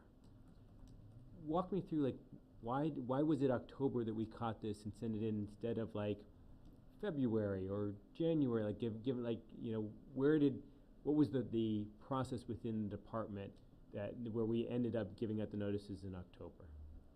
Thank you for the question. These notices are purely courtesy notices. There's no enforcing, the city is not an enforcing agency. We're just courtesy notice to the public, and this is to landlords and property owners because it's the tenant's right to know of their safety in living in a multifamily unit. So we're offering this, it's a state law that has been passed. I'm not aware that we had notified the public when the law was initially passed, but at this point we're sending that notice to say, hey, just make sure you're in compliance so that your tenants are safe. Mayor Pro Tem, if I may add, and Planner Wolf can correct me if I'm wrong, but it's my understanding that dealing through Wildan, talking through Wildan, that no other city has proactively notified residents. We're one of very few cities who's taking this measure, and again, we're under no obligation to do this. It's a courtesy notice. So if someone doesn't meet, let's just stay on a second on the January 2025 deadline, and if someone doesn't meet that notification, we know all the places where it is because we send out the notifications. Do we do any enforcement associated with that? We do not do any enforcement. So we don't do any enforcement. We've notified them that they're liable for this. They need to do it. So then it's kind of up to them to do it. But then we're on the receiving end of it when the applications come in for the permits, right? That's correct. And so then let's say that you go and you file for your permit on January 2nd of 2025, and you're past that time. Do we have a fine associated with that, or do we say, oh, okay, you're over it. You were supposed to do it before this time, but you're doing it now? Is there any consequence for missing the deadline? So we're not adopting any ordinances to the effect of this Senate bill, so we can't impose any fines for noncompliance. If they're submitting January 2nd, or if they had their inspection done January 2nd and they're submitting later than that, we're leaving penalties up to whatever enforcing agency may be. And so who's the enforcing agency? It sounded like to me like we were the enforcing agency. We're not? No. So for purposes of the inspection, we're not the enforcing agency.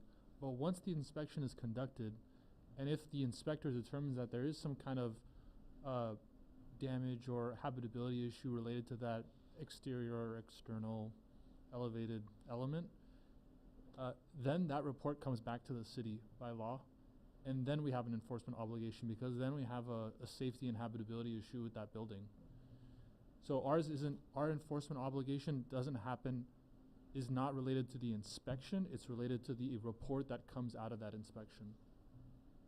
Okay, so if the building is not safe, then we have a obligation to keep our residents safe. Right. Okay.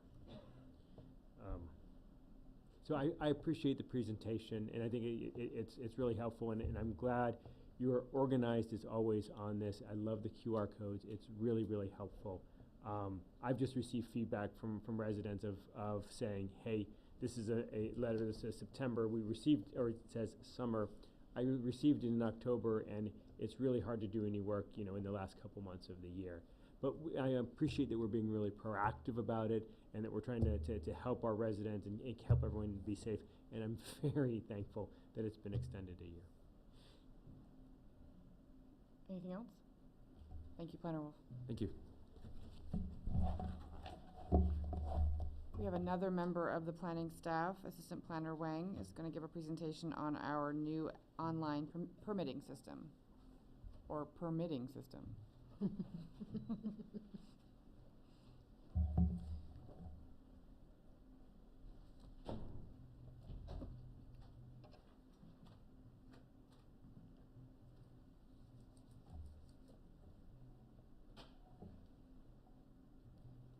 Thank you, Madam Mayor and City Council. Tonight, staff has prepared a presentation for the new online permitting and online licensing system the city will be using called Acela. The system includes 4 modules: licensing, building, planning, and public works, but tonight we'll be focusing on the licensing module.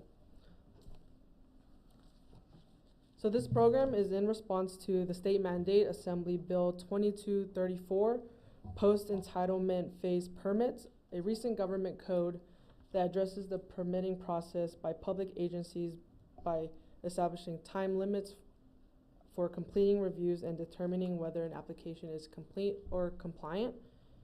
In efforts to streamline the permitting process, the bill requires cities and counties to electronically process post-entitlement permits with the following provisions. Number 1, develop an online comprehensive post-entitlement application. Number 2, provide online examples of complete sets of permit requirements for at least 5 housing developments.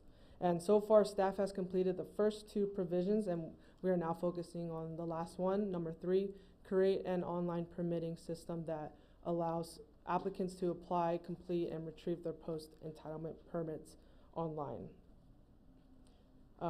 So currently, staff is working with the consultant and completing all of the modules for the permitting system.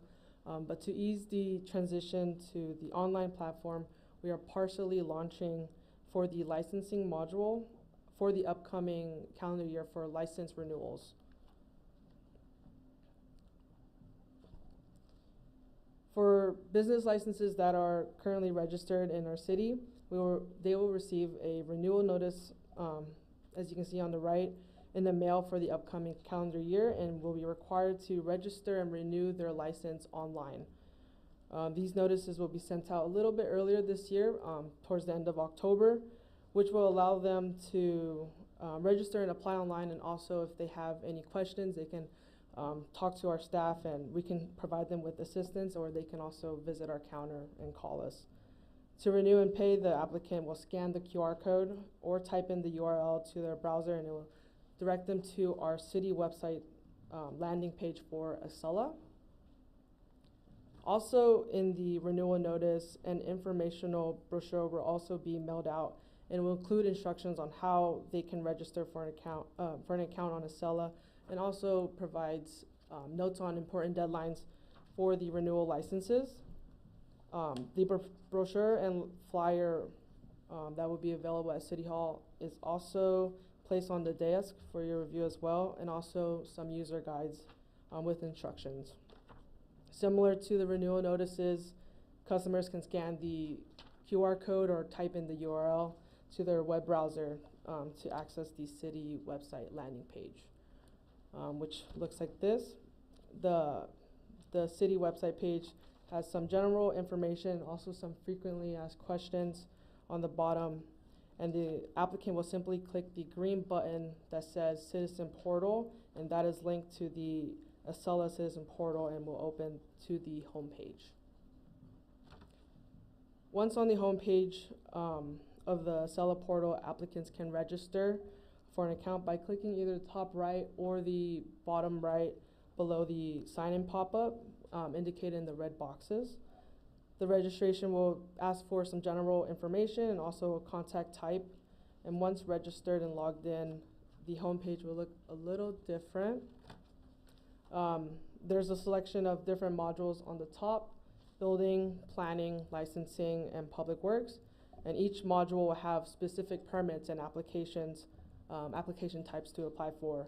But for license renewals, applicants can click the licensing tab or licenses tab on the top, indicated in the blue box, and it will lead them to the specific module page. Here, they can find their license record or application history if they have already applied for one.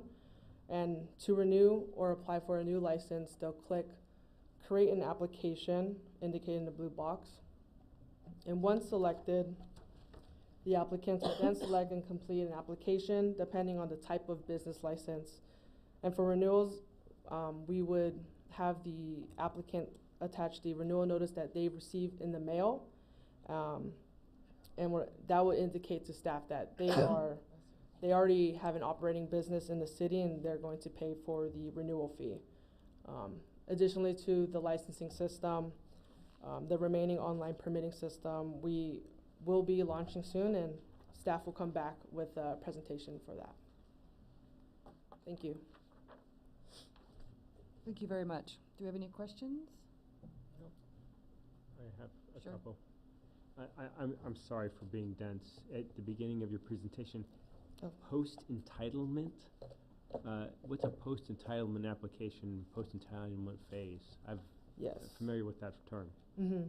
So the post-entitlement refers to a phase of a project that is after the entitlement and is completed and is a separate review that may require an issuance of a building permit or other type of permit like a mechanical, plumbing, and this can also be referred to as the building plan check process. So it talks about post-entitlement, but then it also includes business licenses. So I'm trying to walk me through post-entitlement and business licenses, how those are related. Acela contains the different modules, building, planning, licensing, and public works. At the moment, we are still working with our consultant in completing the module for building, which would include the post-entitlement process. But for right now, in terms of launching and transitioning to this online platform, we are doing the licensing module to aid that. So is it our intention to put everything in the Acela system? Everything for... So all of our licensing and permitting for the city would eventually go through the Acela system? Yes. Oh, that's excellent. correct. So then people, it'd be a lot easier. They're walking through all of the forms, and it's easier to complete them and make sure that they're right the first time as they go through. Yes. Okay, great. And then so it's $86. Is that just this year for the business licenses, or is because it said in there was 181 last year. My memory is like 129, so maybe that was 2 years ago. What's the business license fee, and is this decreased because of the system, or is this a one-time special offer for this year? Thank you for the question. The $86 is from the updated fiscal year fee schedule. So the $86 will be for the renewal and also for contractors. Fixed place of business, if they're doing a renewal, is also $86, and the previous fee has decreased. So yeah. Great. I'm really excited to see the system implemented. Thank you very much for the presentation. Thank you. Any other questions? Yeah, I just wanted to say it's really good news. It's a real good move forward. Yeah, I like that the materials stress that this is now open 24/7. So now we have a 24/7 planning counter effectively, or we will once the planning module is up. So thank you for your work on this, and thank you for the presentation. Thank you. Mayor, if I may add, this has been an extraordinary effort by our planning department and our IT department to get this deployed. So shout out to both departments. So I understand this is largely in response to this state mandate. May I ask, was there any funding provided with this state mandate? I off the top of my head, I can't remember if we had any grant program to help us fund this, and unless Senior Planner Wolf is aware of it. But the actual mandate itself did not come with funding from the state. No funding came from the state, but we did have a $40,000 grant to use towards this. And where did the grant come from? Sorry, I know you Off probably the would top have of my said, you head, probably I- would have said if you knew, sorry. I don't remember off the Yeah, top of my I, head. I remember getting it, so thank you, but thank you.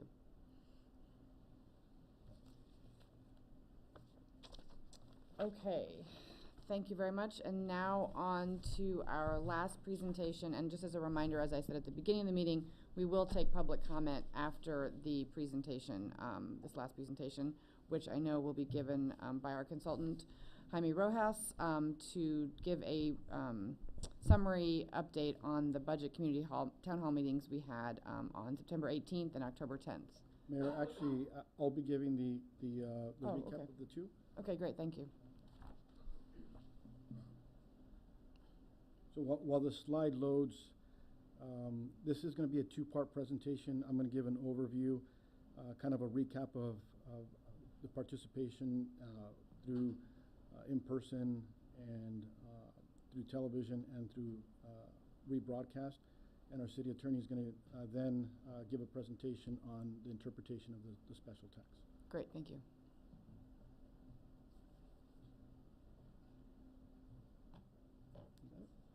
Okay, so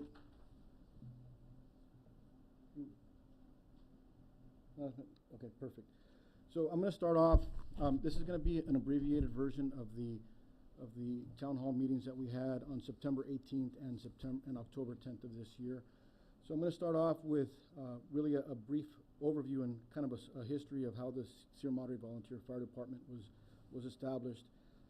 Really dates back to a little bit over 100 years ago. We had two fires, one in December of 1920 in the canyon and one in January of 2021, roughly about 20 days in between.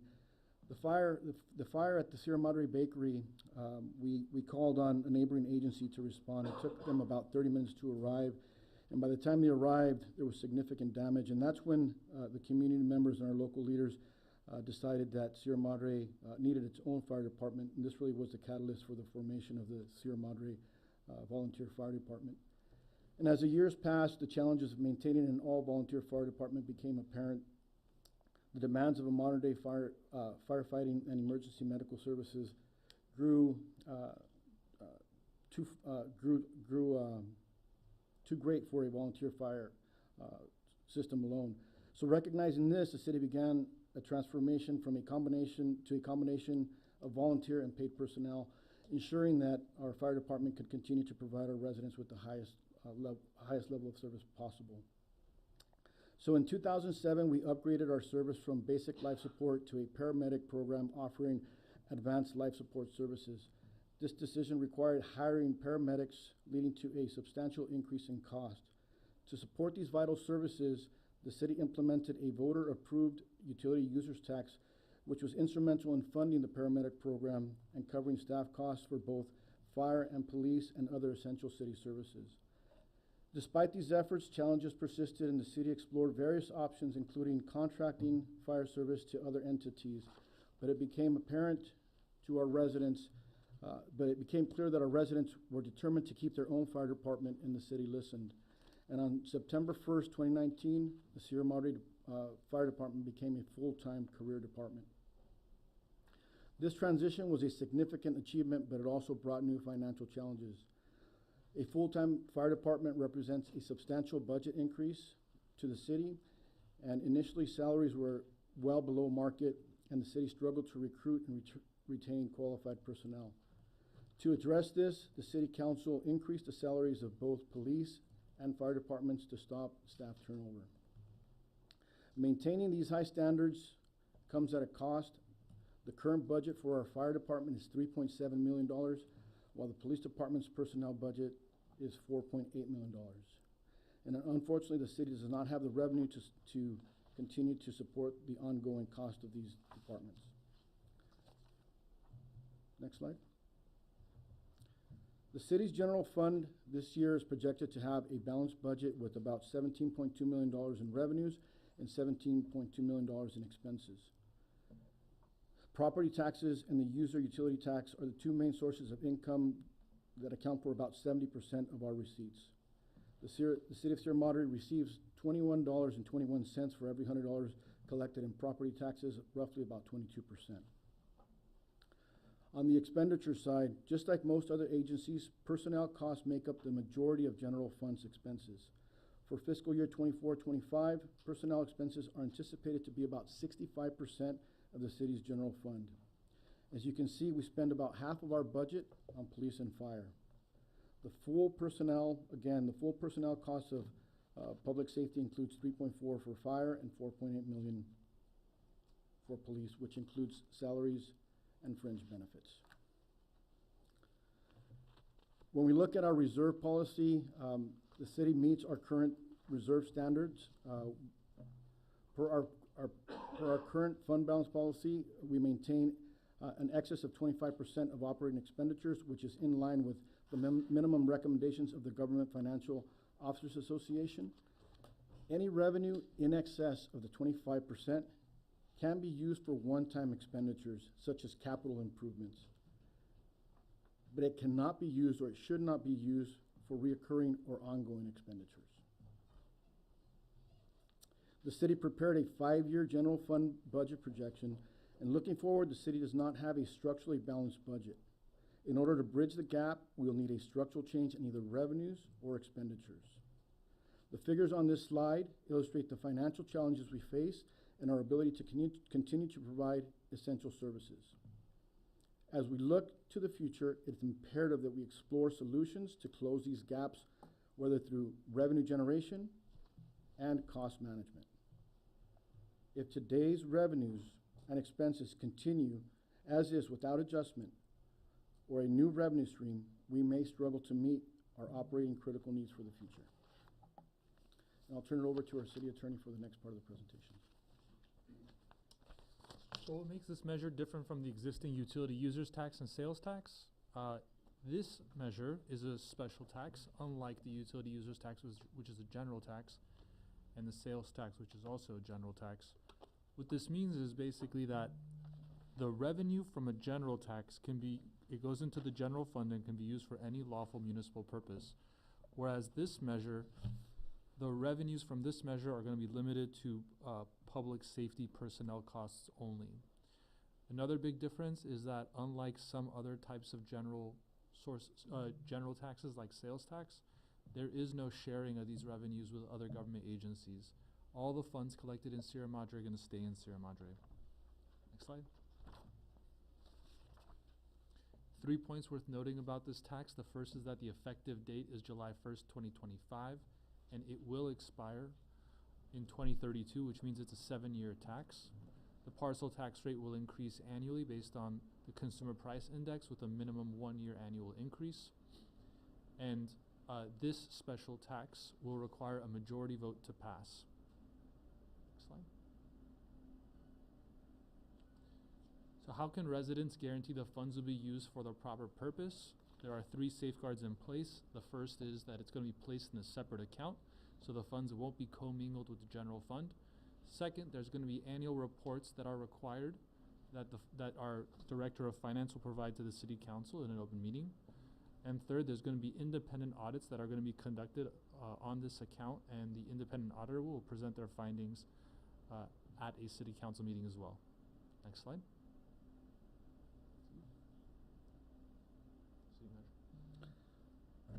Thank you, Mayor. Now I'd like to just highlight some of the efforts that we put into promoting the 2 town hall meetings that we had again on September the 18th and October the 10th. First, we had a flyer distribution campaign where we handed out flyers at events like National Night Out, Concerts in the Park, and the Wellness Fair. We also had consultants go door to door and hand out flyers informing the community.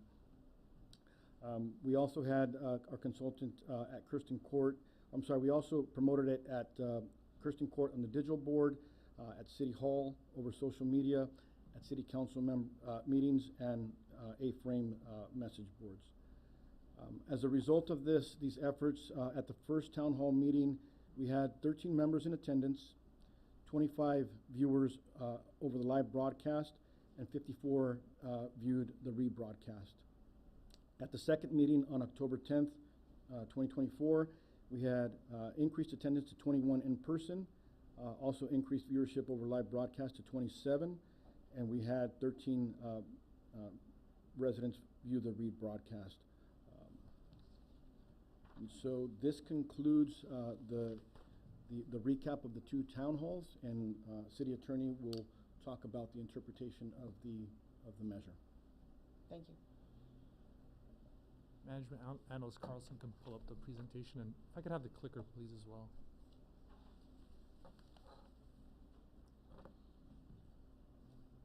So there was a question posed at the last town hall meeting regarding how the funds are going to be used and what happens with any surplus funds. I was reflecting upon my answer, and I thought I could clarify that, so I wanted to take this opportunity to clarify how the funds are going to be used according to the measure itself. Thank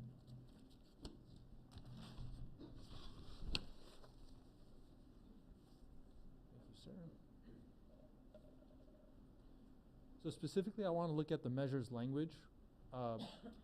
This is the relevant provision, and it reads, "The purpose of the special fund is to supplement, not replace, existing and future funding from the general fund used to pay for police, fire, paramedic services in the city, including personnel costs." I've heard different interpretations of what this means. I'm just going to go through them one by one, and I'll weigh in on what I think the correct one is. Here's the first interpretation.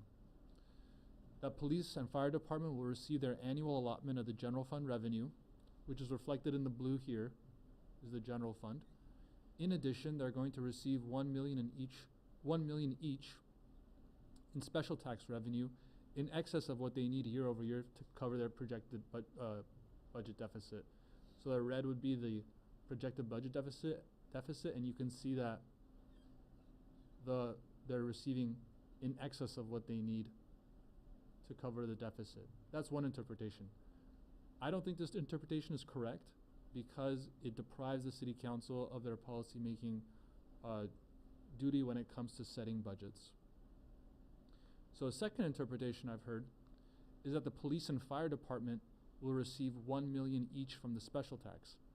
So you could see instead of special tax being up here, now it's at the bottom, and they both get an equal amount, roughly $1 million each, is because we're projecting a $2 million revenue from the special tax. In addition, the city will allocate general fund revenue to cover the additional budgetary expense and year-over-year projected deficit.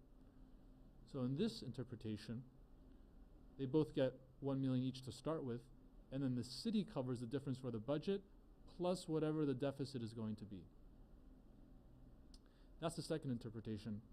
I also don't think this interpretation is correct because it's not consistent with the language regarding supplementing and not replacing. Under this interpretation, funds will actually be, excess funds can be used, that excess funds will be created, excess general fund monies will be created if all the special tax revenue is going to be used up front for fire and police. So I don't think this interpretation is consistent either with the language of the measure. Here's how I think this should be interpreted. The police and fire department's general fund revenue allocation is frozen in place as of fiscal year 2024-2025. The special tax revenue will cover year-over-year projected deficits. So again, you can see this is all general fund, and then this is the projected deficit here and here, and the special fund is just covering a small portion of that. Now here's a side-by-side so you can see kind of what they look like in comparison. In that first example, you have the general fund allocation plus the full allocation of the special tax. In the second example, the special tax money comes first, and then the general fund covers the difference. But in the third interpretation, which I think is the correct one, the general fund revenue stays where it's at, and then you just use special tax to cover the projected shortfall that we're going to have in the budget as a result of personnel cost increases. Now, as the city manager pointed out, we are expecting an increase in that projected deficit over time. So what that would look like is the special tax covering that red deficit over the course of the years as it increases. It's very fancy. I know. That's a great projection. So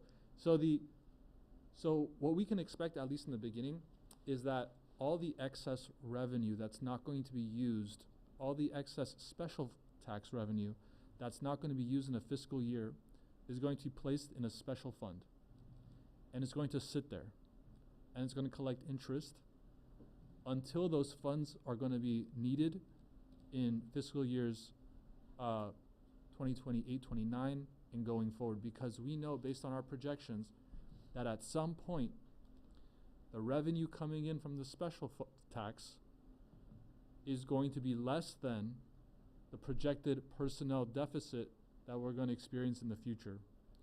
And so likely the city council can draw from its pool of reserves in that special fund that's been collecting over the course of the first 3 fiscal years and use it for the next 3 or 4 fiscal years after. Happy to take any questions. Questions? I have one if no one else does. I can go. So in example 2, I don't understand example 2, and the key thing I don't understand in example 2 is that the budget is more than in 1 and 3. Now I can understand why it would be more than 3, but I don't understand why it would be more than 1. I'm just going to go back to it Please. here. Thank you.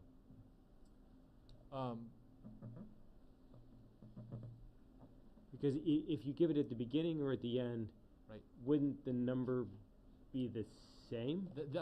You're correct. That's an error on our slide. Okay. It should look like 3. The difference being that Okay.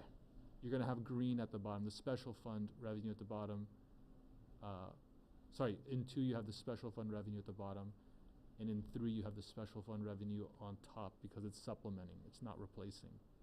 Okay. And I think the other illustration difference that the difference between 2 and 3 that we're not illustrating is the growth in the special fund. Because in 2, there would not be growth in the special fund because each year we would be using the special fund monies to start the budget. We'd use 100% of it. Right, and then in 3, in addition to the use of it at the top of those columns, the spending columns, the fund itself would be growing because there'd be additional funds. Both interpretations 1 and 2 contemplate exhausting the entire special fund revenue each fiscal year.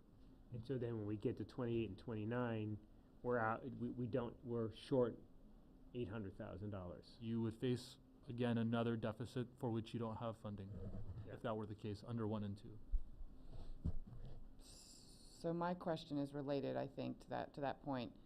You pointed out that under the interpretation 3, the monies will, the monies as generated, if not needed to fill the gap, will be, we'll sit in the fund, we'll gain, we'll be invested, we'll gain interest. Is the use of those funds in the special fund, limited to the 7-year life of the tax? Or, obviously these are projections, they may be more, they may be less. To the extent that there are monies in the fund in the year after the tax expires, and by expires I mean we stop collecting it, is our use of those funds limited to that same period, or the fact that the funds remain after the 7 years of the collection period, we still have the use of those funds? You still have the use of those funds. Those funds will outlive the tax. Okay, thank you. And again, those funds can only be used on public safety personnel and benefits. Yeah, personnel expenses as defined by the measure. I think the measure also provides for payment of administrative costs as well, like related to the... Yeah, it has a list of the different things that it can be included. Yeah. Mayor and Council, if I may bring your attention to your last slide. The one with this one here.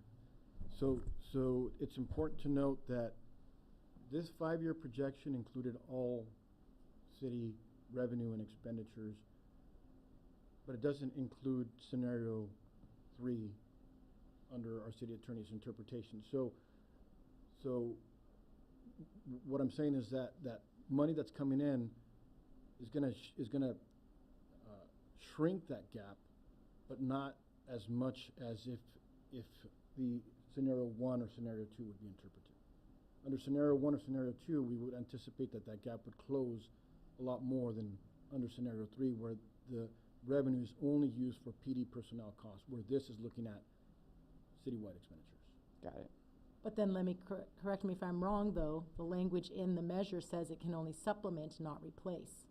And in scenario 2, it's rather more replacement than supplemental. So it wouldn't follow the language of the measure. But to that point, then I guess it would not decrease the gap as fully, but would perhaps then extend out farther to the conversation we just had. So if we're looking at years beyond this 5-year projection, there would be coverage, at least with respect to the public safety gap with respect to personnel. Correct. Perhaps. Perhaps. I feel, though, that we're still going to have to look at our finances very closely. Correct. Yes. Yeah, this is not a permanent overall fix for everything. I agree. Any other questions? Okay, thank you. So I will open this up for public comment, as I mentioned.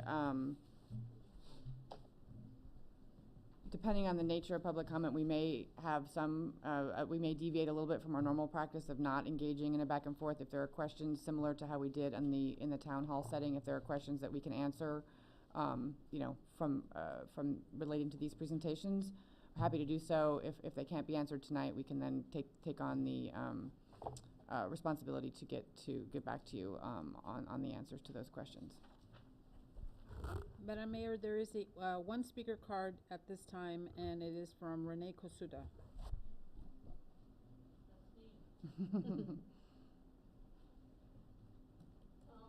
Wait, hold on and speak into the mic, otherwise our viewers cannot hear you. Thank you. Hi. And I think all of us who live here because we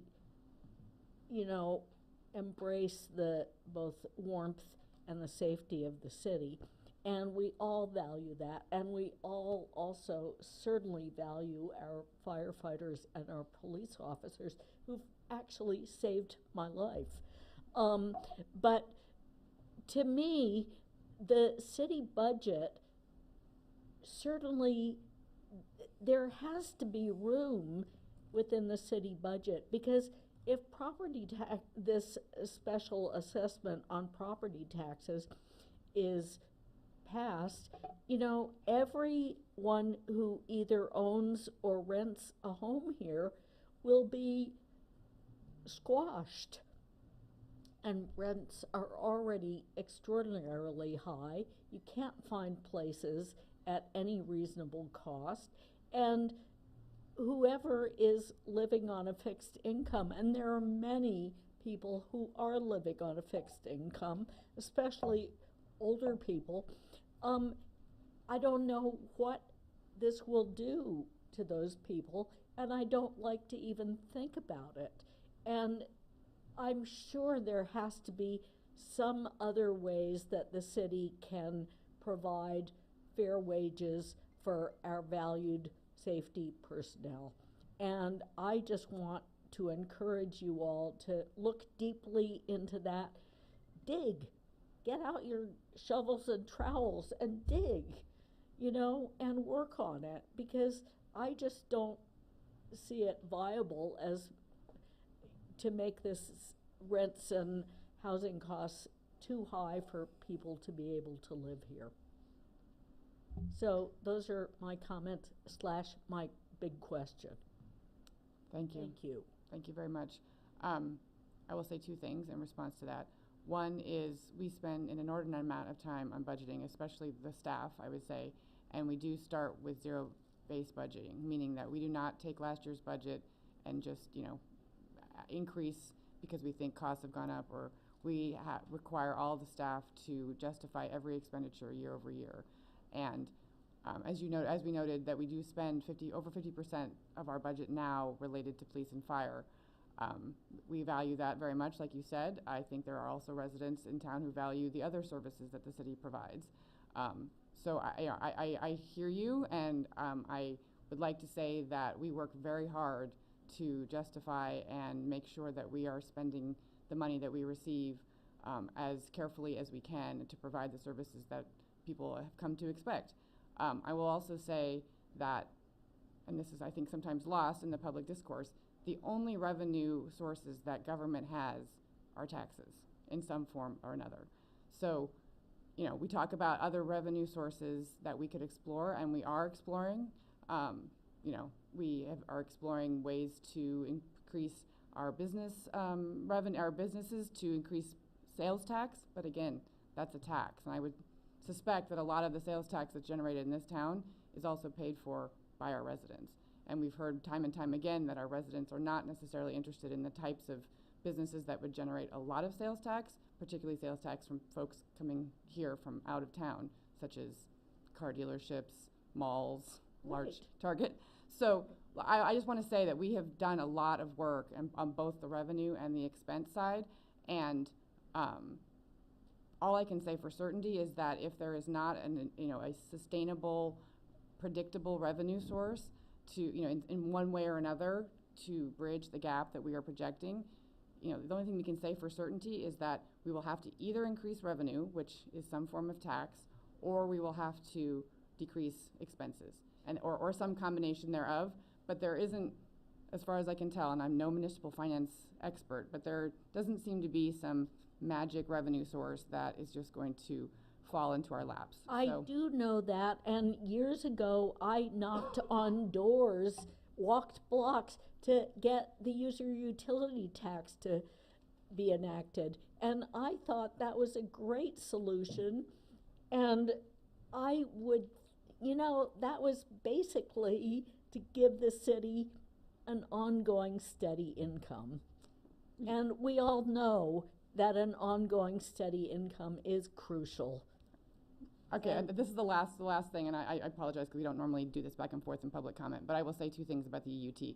One, it was structured to support our move from full volunteer and basic life support to critical life. It was not ever intended or projected to pay for a full professional fire department. Mm-hmm. And two, it's actually projected to decrease in value over time as people have moved away from the traditional utilities on which they are, particularly electric and phone lines. We've already seen and will continue to see, I think, decreases in that revenue because of the nature of that tax.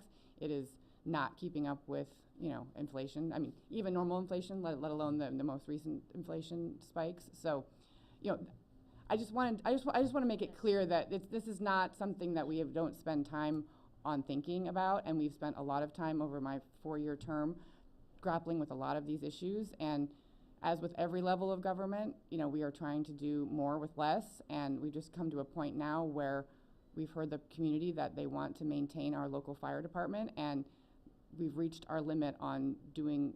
We've done more over the last 5, 6 years in maintaining and growing our fire department into a full professional department without any additional revenue source. Yes. So we've just, I think, reached a point in which that is no longer sustainable, and we're going to have to make decisions on either side of the budget. I appreciate that, and I know that you guys work really hard on our behalf.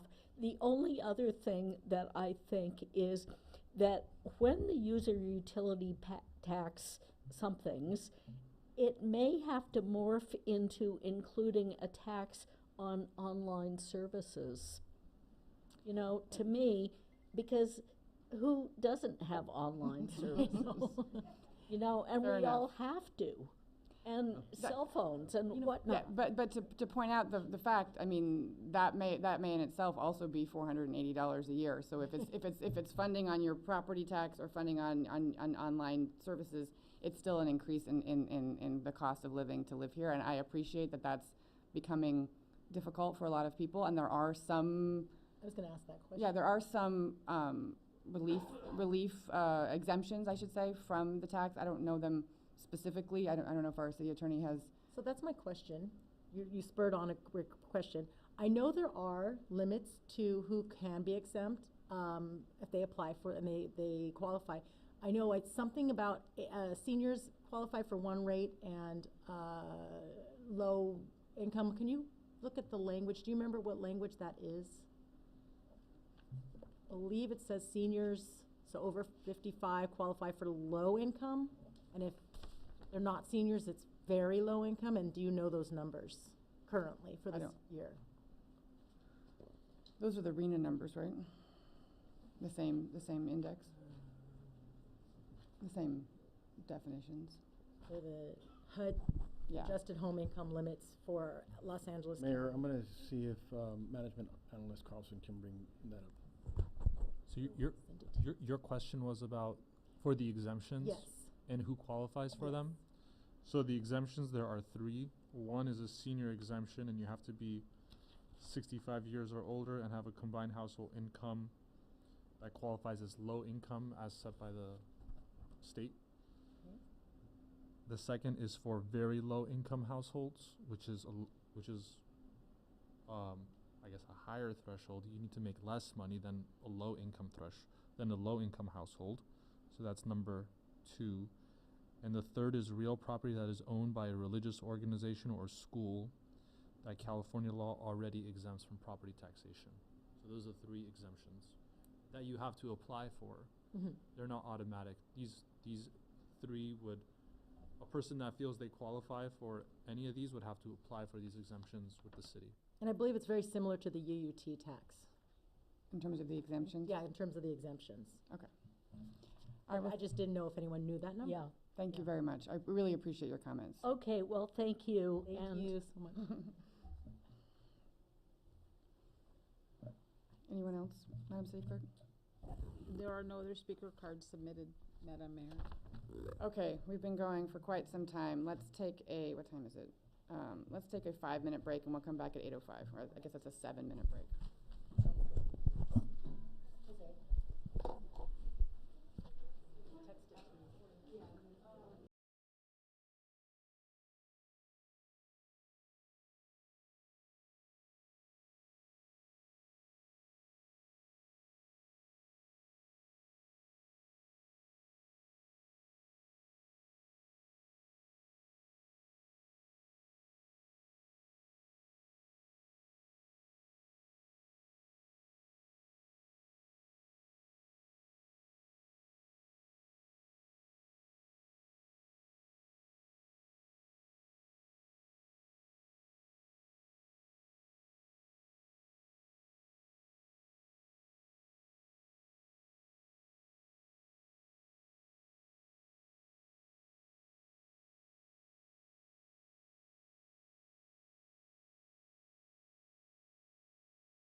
Let's come back to order.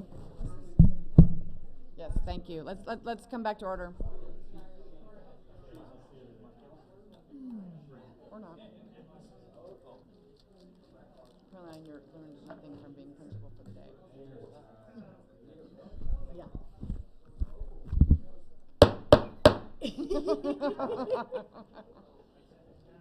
Like the third time we It's late, so let's get back to order.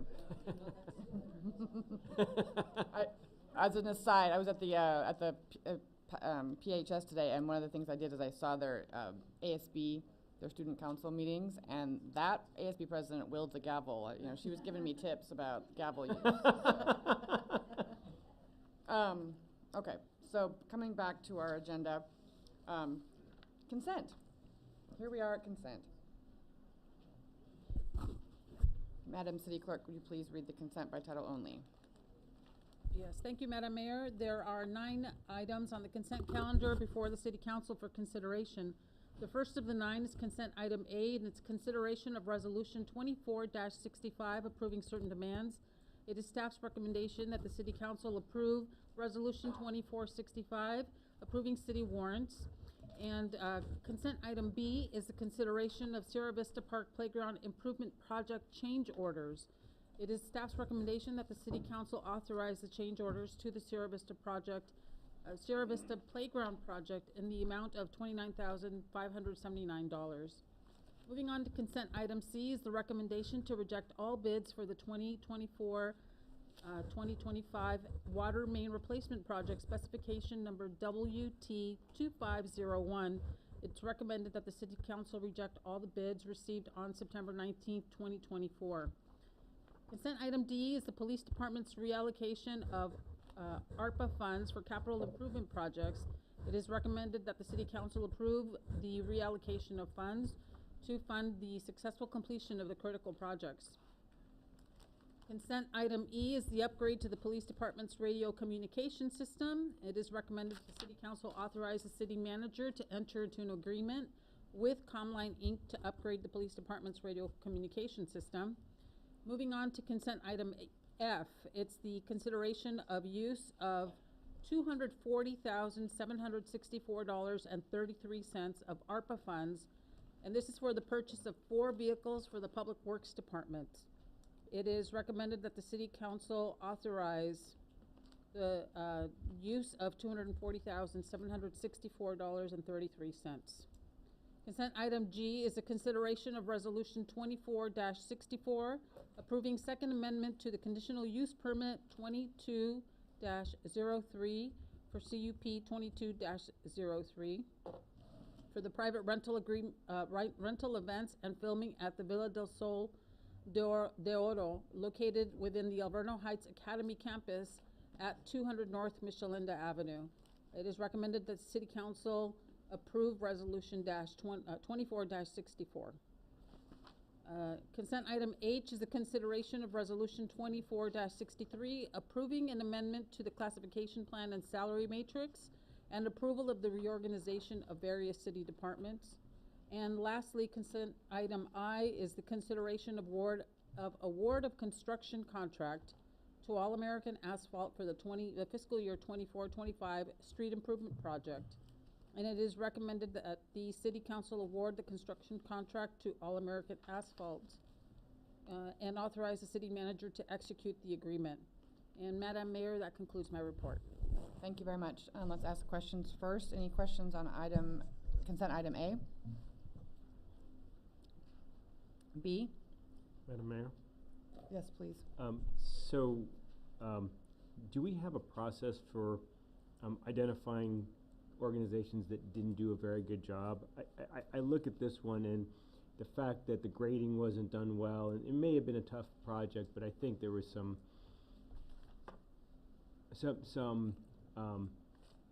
poorly managed things from the contractor in this space, and maybe I'm reading it wrong, but it seems like we might want to note that in the future that they didn't do a stellar job in the work. Mayor Pro Tem, I think that the contractor did fulfill their obligation and did do the job as planned. We did have a lot of challenges, particularly after I think after the project was designed, we decided not to remove a tree, which then changed the location of the park, which then impacted some of the slopes. So that triggered some of the change orders and some of the changes in elevation. So that was what contributed. But I think one of the challenges that we faced was the contractor was here, was ready to go. We faced some challenges with grading. That process took in excess of 30 days. These contractors have projects lined up. They had to demobilize, start another project because of the delays. And then once they finished that project, they were able to come back and complete our project. I'm not blaming the contractor for the problems that we had with this. It was more on, I believe, more associated with the plans and the grading of the project. So didn't they do the plans? No, we had a separate design engineer, and then we had after we have the plans and specs completed, then we put the project out to bid, and the contractor will then bid it based on those plans. So then the planning process is a place where we have an opportunity for improvement. The engineering is, and the design is where we have an opportunity for improvement. Okay. Can I ask a follow-up question then that? Was the tree supposed to be removed in the original plans? Yes, it was, and it came to council, and we were the ones that put the Tree back? So gummed up the works. because echoing we were Jose. advocating for the tree. Sorry, echoing Jose's, I was dealing with the project myself as the water superintendent, but all hands on deck. The project did have its issues. I don't believe we can fault R.E. Schultz. They did I believe they did a fantastic job in the process. And That's they the were able- contractor? That's the contractor, yes. I don't believe we can put fault on them. They were actually the ones that were able to turn it around as fast as possible. We're talking about regrading. We're talking about lifting existing playground equipment that's already been installed. For the weather changes, the weather that we had to deal with in the first 3 or 4 months of the year too. I'm fairly happy of what the project they did for us. I will agree possibly with Councilmember Parkhurst that maybe possibly going forward with the planning part of it. The way the sloping was done too, you had to go from also the playground, not just the playground and the tree, but coming from the Little League field is a degree of slope as well too. So it was a perfect storm, I believe. So then my question then again is, was the design error? It was our design phase, did they make errors in their design? You have sloping that goes off by a degree of percentage, you're gonna have, your slope's gonna be off. So their design is faulty? So again, so it was designed to go in one area. Yep. Because we decided to keep the tree. The project shifted a little bit, and because of the slope of that park, any changes that you make in location are gonna have I an get that. impact. That's not my question. When we made the design, when we paid for a design, did that design have a tree in it or not? No. It had Did not? it had a tree to be removed, correct? Yes, and Okay, then we. so we decided to keep the tree, and then the design changed, and then we put that upon the contractor? On the design firm. That would be on the design teams. The design the design Yes. changed, but then the contracting obviously Had to adapt for that, so we just didn't appropriately, There was an error. got it. Can I just, an expensive I bid. can remember when you brought it to council for some reason, maybe it was during the design phase, and that's when we learned the tree was scheduled to be taken out, and I personally advocated that we try to keep the tree. Yeah. And I know that at the time, that was gonna gum up the works, but we were talking about the value of the tree, really, to the kids and to the history of the park, more than anything else.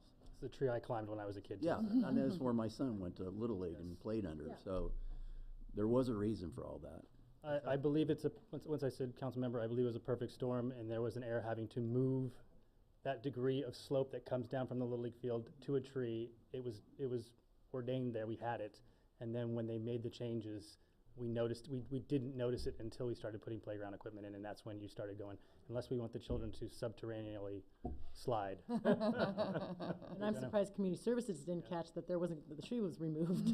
I do want to say, I do believe the park came out, like I said, once again, Oh, yeah. Mayor Pro Tem, the park came out great. I think the kids love it. I've been down there several times, so I do believe R.A. Schultz did a great job. I don't think that staff anticipated that shifting the project a few feet was gonna require a complete redesign, and it ended up a complete redesign of the. Once again, I said 2%, and I'm no structural engineer, but 2% is hard to keep, and when you move it, our economist is not here today, so he'd be able to understand that, but you move it a little bit and you're gonna have a slope that's incorrect. And where are the general fund, is the 29, basically $30,000 gonna be coming from our general fund? No, we're gonna be taking that from Quimby funds. Quimby fees. Thank you very much. Thank you. Thank you. Questions on item C? Yes. Please. So I understand we received a letter in public comment about the regulations and how it was noticed for the bids, and I guess that's why before we had it on council to approve, and now we don't. So my first question is, did we change our process now on making sure this doesn't happen to delays, or did we do something that we should be doing? I want to start by just reassuring the Upper Woodland folks that this project is going to happen. They're our top priority. I have been in contact with them because that is the one thing I've gotten is, are we going to do this project? Have you forgotten about us? No, we have not forgotten about it. It is our top priority. To answer your question, yes, I have met with city manager, the city attorney. I believe we did, I don't want to use the word we did anything wrong. We did how we historically bid a project.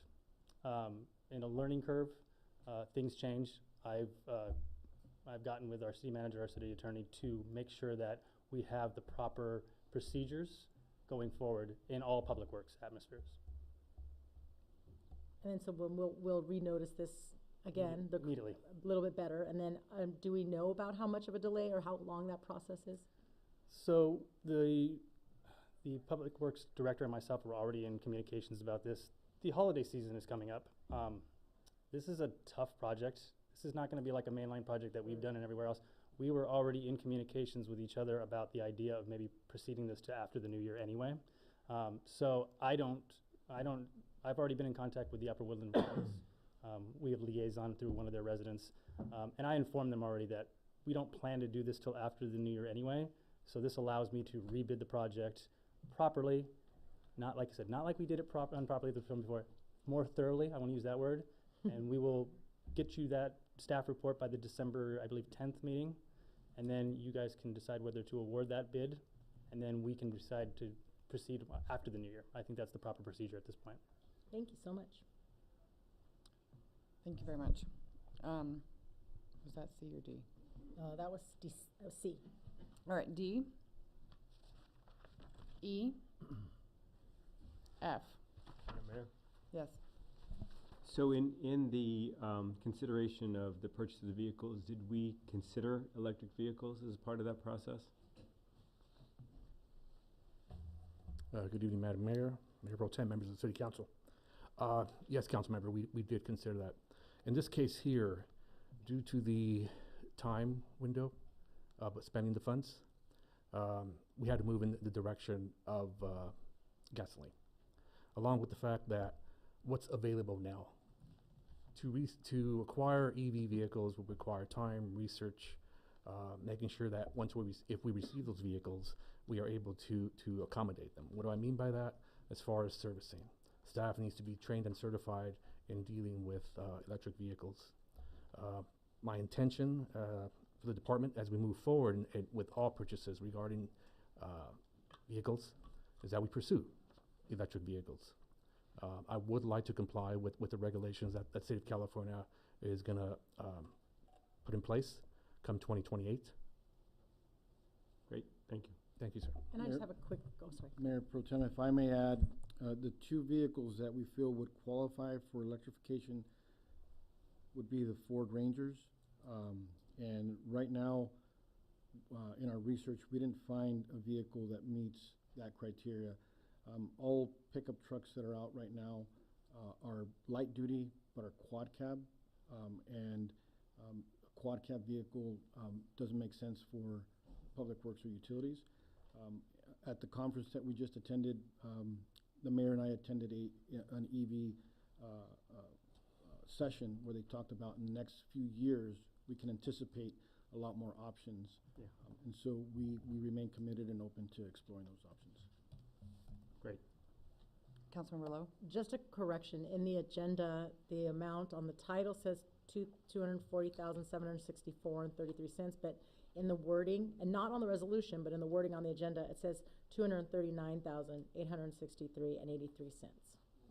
Or is that just the allocation of ARPA funds and the rest we pay out of separate? Good eye, council member. Okay. It's actually, the correct number is $240,764.33. Thank you. You're welcome. Which item was that? How's that? Item G? Madam Mayor? Yes. So, a question for the city attorney. Do I need to recuse myself on that item since I wasn't here at that meeting, even though I've watched it and understand what's being changed? No, Councilmember, you can participate. Great, thank you. H? Oh, I have a couple questions on this one. Yes, please. Does the total number of affected do we change the number of personnel? Are we adding personnel due to this change?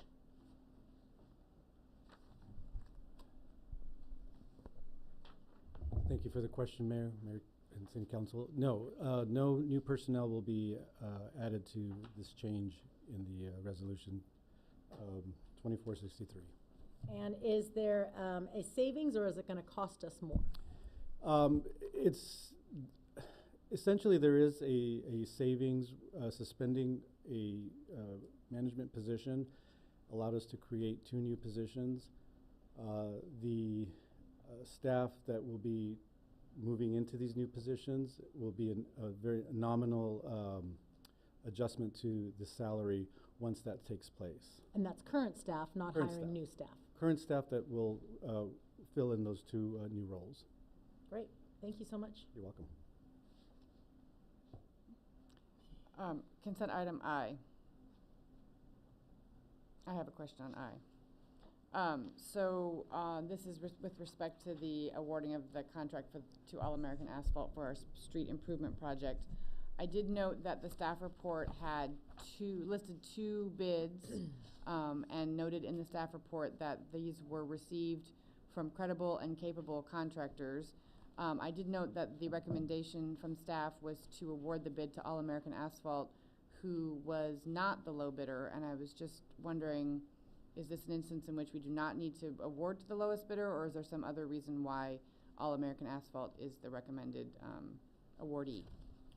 Yes, Madam Mayor. All American is the best suitable organization to fulfill the project. That being said, after diving deep into the cost, All American is the lowest bid, by about a $3,500 difference. If you look at the cost from both organizations, you have the general bid, which is here. Then you have your alternate, which will be here. So that's one bidder. But then you have All American, who came in with their general cost here, alternate here. There's a closer gap here. Along with 10% contingency, it is still the lowest bidder, below Hardy and Harper, which was the other awarding bidding agency. Okay. I don't think any of the materials that I received had, it gave that information. Even, the bids themselves were not attached, which is fine. I don't need to see the bids as part of this, but there would be no way for us to know that based on the staff report, which lists the bids as Hardy and Harper being, about $19,000 below the All American Asphalt bid. Yes, Madam Mayor. This findings came in clearly way after the agenda was submitted, Okay. and this is I'm talking literally hours before this meeting tonight. Okay. All right. So yeah. So I guess just in the future, if it would be helpful if we have bids, I think that require lowest bid. Are we required to award to the lowest bid? That we understand that we're meeting that obligation. Yes, ma'am. Okay. Thank you. Any other questions? All right. So I will open this up for public comment on any items on the consent calendar. Madam Mayor, we don't have any speaker cards for the consent calendar. I was hoping you would say that. We had enough comment going on here. Any further discussion? Otherwise, I would entertain a motion to approve the consent calendar. Move to approve the consent calendar. Second. All those in favor? Aye. Any opposed? Motion passes. All right, we have 3 items for our discussion. The first is from our management analyst, James Carlson, about the 4th Amendment to our agreement with Athens. Yes, and good evening, Madam Mayor and members of the City Council. First discussion item tonight, staff is recommending that the City Council approve the 4th Amendment to the City Solid Waste Agreement with Athens Services and direct the Mayor, City Clerk, and City Attorney to execute the agreement. You'll recall on February 14th, 2023, the Council approved the 3rd Amendment and directed staff to initiate a Proposition 218 process, allowing the Sierra Madre residents to vote whether or not to allow the increase of solid waste rates to cover the new state mandates, specifically Senate Bill 1383, which requires recycling organic materials. The new rates were approved by the voters, and Athens Services launched an array of programs to meet the requirements of SB 1383. Since the approval of the 3rd Amendment and the vote of the residents, there have been some questions and concerns about these programs. There's also a few new questions and concerns that have presented themselves that are not really tied to the 1383. Before you this evening is the 4th Amendment to improve the programs all around. There are 8 components of the amendment that have been adjusted, and they are in your report and listed as follows. Athens Services agrees to put up 2 free bulky item pickups per year per unit for all multifamily units. This is an effort to work with the city to reduce illegal dumping, which was one of the benefits negotiated in that 3rd Amendment. Staff in Athens have worked together to define the mixed collection program in the upper and lower canyon areas. Residents that fall in the highlighted map that staff provided will have all of their materials collected in one pickup and sorted at Athens High Performance Material Recovery Facility. The third one is commercial accounts will be provided with a blue barrel, which is for your traditional recyclables, cans and glass and paper, at no charge. Fourth, the annual adjustment will no longer consider landfill tipping fees. It will only be based on trash-specific consumer price index adjustments. Athens is willing to provide a 15% very low income discount to accounts that meet the requirements. This is modeled exactly after our own water department's program. Sixth, Athens has agreed to reduce the scout rates for bins from $58.55 to $20 per month. And this matches the lowest net rate of all contracts that Athens serves in the area. Number 7, Athens has also agreed to reduce the separate organic barrel for commercial accounts from $211.65 to $81.72 net per month. This also matches the lowest rate of all Athens contracts in the area. And the last and 8th one is really just a little bit of a cleanup. We are changing the route reviews where Athens goes and checks the contents of cans from quarterly to annually, and that just keeps up with the requirements of SB 1383. One note, Exhibit A in the staff report has been updated to reflect November 1st instead of October 1st in the actual contract should you go ahead and sign it tonight. Again, staff is recommending that City Council approve the 4th Amendment to the Solid Waste Agreement with Athens Services, direct the Mayor, City Clerk, and City Attorney to execute the agreement. I'm happy to have members of the Athens Services team here with me tonight. We have Christian Warner, Elizabeth Ramirez, and Brandon Stansel, and they've stayed here to help me answer any questions that you might have. Thank you. Well, I appreciate your tenacity because this was a long meeting tonight. Are there any questions from council at this point? I've got a question. Do you feel that our resolution with our residents has become better with the communication with Athens now than it was back in February, or since we brought it up again with these changes that we wanted to have seen done. Do you feel like the residents are being heard more? Are their services being corrected? Yes, I am pretty confident that they are. And when you're taking a look at 3,800 accounts, commercial and residential, and some of the complaints that staff has fielded from the third agreement, I think our numbers are just minuscule at this point, and I appreciate Athens help me resolve many of them. And then I still know there's some unresolved issues. In fact, we were talking with former Mayor Ed Garcia that not everybody had their reimbursements yet. So should those people reach out to their rep at Athens? No, that has been corrected for the council meeting tonight. Good, thank you so much. Any other questions? Great, thank you. So I'll open this up for public comment. Madam Mayor, no speaker cards were submitted. Okay, so I'll bring it back for discussion. I'd just like to thank the Athens team for working with us. This is a pretty significant amendment to it, and there's a lot of changes and very responsive to the feedback that we've gotten from our residents and from some unexpected changes in it. So thank you for working with us and being a good partner. I echo that as well.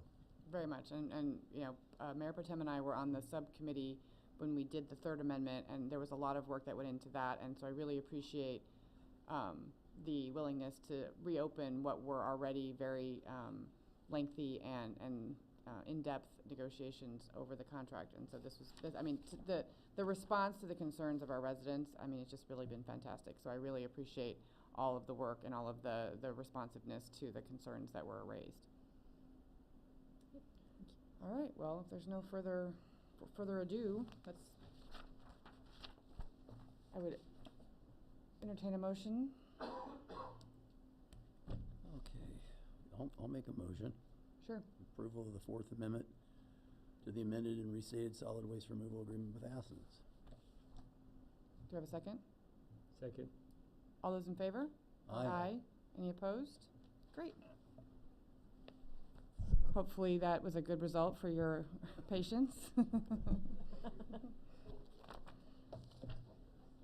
All right, our next discussion item is the consideration of the fire department master plan, and I believe our fire chief is ready to present. Wow, you just I'm going to try and before I even looked hold up. to what it seems to be your theme is to get out of here. So, no, we need to get good evening, Madam Mayor, Mayor Pro Tem, and Councilmember Goss, and Councilmember Lowe, and if Councilmember Garcia catches up, hello to him as well. First and foremost, I would like to thank each and every one of you for your ongoing support and backing and helping us prepare this Sierra Madre Fire Department's master plan. Your commitment to the safety and well-being of our community is evident, and this document is a direct reflection of the collaboration and dedication we are sharing throughout this process. Your support has allowed us to take a comprehensive look at our department, assess where we stand, and most importantly, chart a path forward to the future. So what I plan on doing is giving a very high level overview of my take from the master plan. And I have on standby our consultant who will basically give his review of the master plan, and it'll probably be a little bit more extensive and be able to answer a lot more questions. So mine will be very short, but the master plan basically goes into a little bit of the history and current situations, taking a current look at it, to be honest with you. As we all know, we serve 3.2 square miles, about 11,000 residents, one station. At the time of this master plan and the development of it, we had 16 career personnel.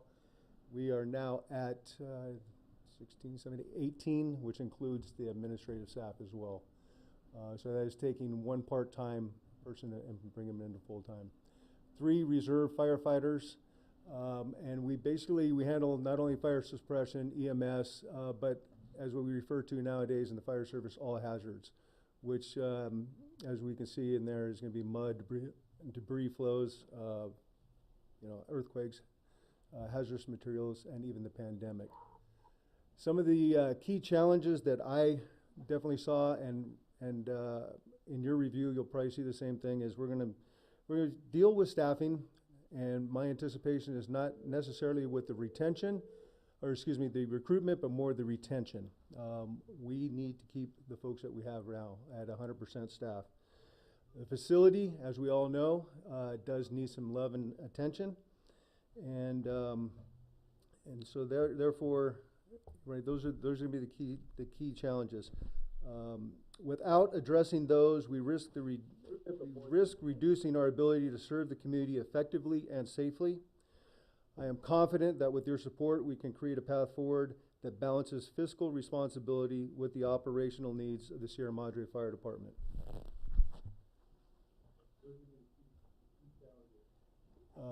The master plan will also cover industry trends and recommendations.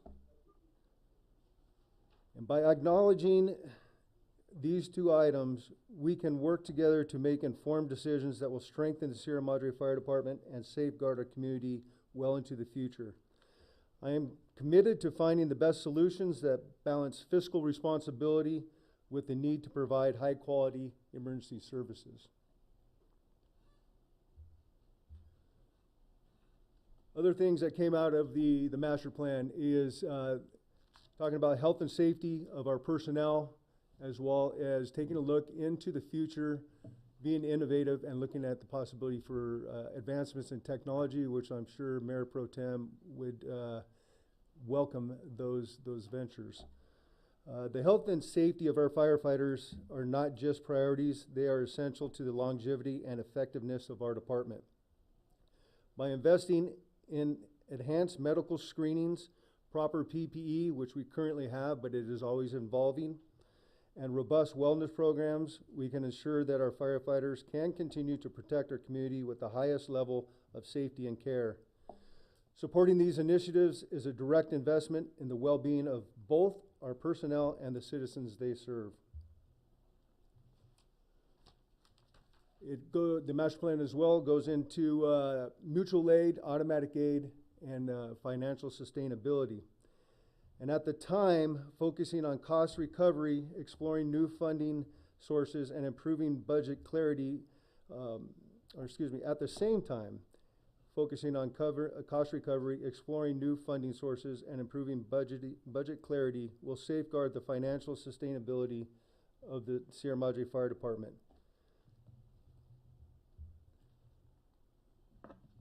Community engagement and education was definitely some feedback that we got, especially from some of the surveys and the in-person interviews that we got.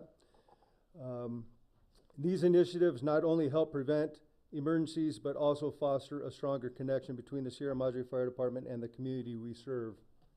Together, we can create a more resilient and safe community. So in conclusion, basically we're gonna be talking about next steps, the intermediate actions, long-term plans, funding opportunities, and basically strengthening our regional partnerships. And with your support, we can address our most pressing needs, which is going to be staffing and facility. That came out loud and clear in the master plan for myself. While also planning for the future through equipment upgrades, ongoing training, and strengthened regional partnerships. By focusing on immediate action and long-term strategies, we will ensure that the Sierra Madre Fire Department remains well prepared to serve the community for years to come. From this, obviously the next steps that will be tasked on myself and our staff is updating our own departmental strategic plan with the master plan findings and recommendations that will align, again, with the city's overall strategic plan and our missions and visions. And with that, I would like to turn it over to Clay Stewart, who is the project manager from AP Triton, who actually, I think most of you actually met through some interviews. So hopefully we do have him on the line, if that's correct. Thank you very much. And if James will be able to switch over to his slide presentation, he'll be able to kind of dive in a little bit deeper on the master plan itself, their process, what their findings and recommendations are, and absolutely be able to answer any questions from their perspective, in response from their perspective. So I'll turn that over to Clay. Clay, you're on. Good evening. How is everybody this evening? It feels like this morning. I hope you can hear me okay. It's kind of weird. I'm trying to watch it online and there's like a 20-second delay, so I'm going to turn that off.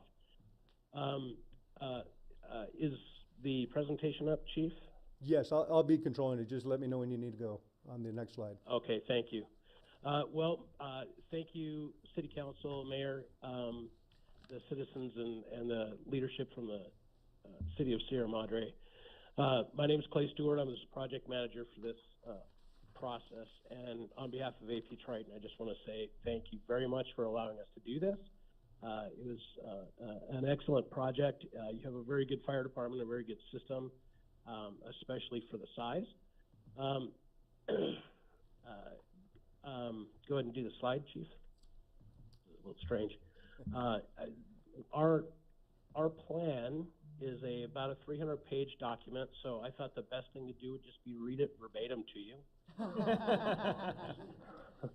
And it will be morning. Our team at AP Triton, there was 4 of us on this project. Myself, I did the community risk assessment standard to cover pieces. Michelle Fitzer did our finance. John Bonansky did a lot of the current conditions, and Chris Coates did EMS and training, and then all of us did the future planning and looking into the future of what's going on with the fire department. Again, we want to thank you all for allowing us to do this document. Go ahead, next slide, please. I also want to thank your team, the people that helped out, the City Council. I got to meet with a lot of you personally. I don't know if you remember. And if you didn't meet with me, you probably met with my partner, John Bonansky, when we were out here. Appreciate the help of all the fire department staff. And really, I want to thank Chief Bartlett for his assistance in getting us this information. He did a lot of work for your fire department during this entire process. Slide, please. I'm just going to do a real brief overview of the product itself, the master plan, and then we'll have time at the end for some questions if you have any. Slide, please. The purpose of this is twofold. The first is to lay a foundation, and that's your community risk assessment and standards to cover. This is a core document for any fire department. It looks at all of the risks that your fire department faces on your community's behalf and the community's risks out there, the threats to its safety and security. And then it looks at how your fire department actually addresses those and develops a standard to cover for you. The other part of this was to look into the future as best we could and try to find some places and some strategies for you to do some positioning for your fire department and make them more successful and evaluate some of the upcoming risks. Your city made that fairly easy for us since you're fairly landlocked and there's not a lot of growth and a lot of change. I think your risks are going to stay fairly static. Slide, please. The process was pretty simple, and it's a process we've followed many times in the past. We asked Sierra Madre Fire Department to give us a bunch of detailed information. I think there's a little over 22 forms that we asked the department to fill out for us. In addition, they gave us 4 years worth of response data, CAD data, patient contact report data, and a bunch of GIS data as well. A lot of this came from Verdugo, and some of it came from the chief, so a big thanks for all of that. We kicked off this project in November of 2023, and all of the documents and all the data was loaded by June of 2024. I will tell you that was our first indication that you might be a little understaffed in the administrative system.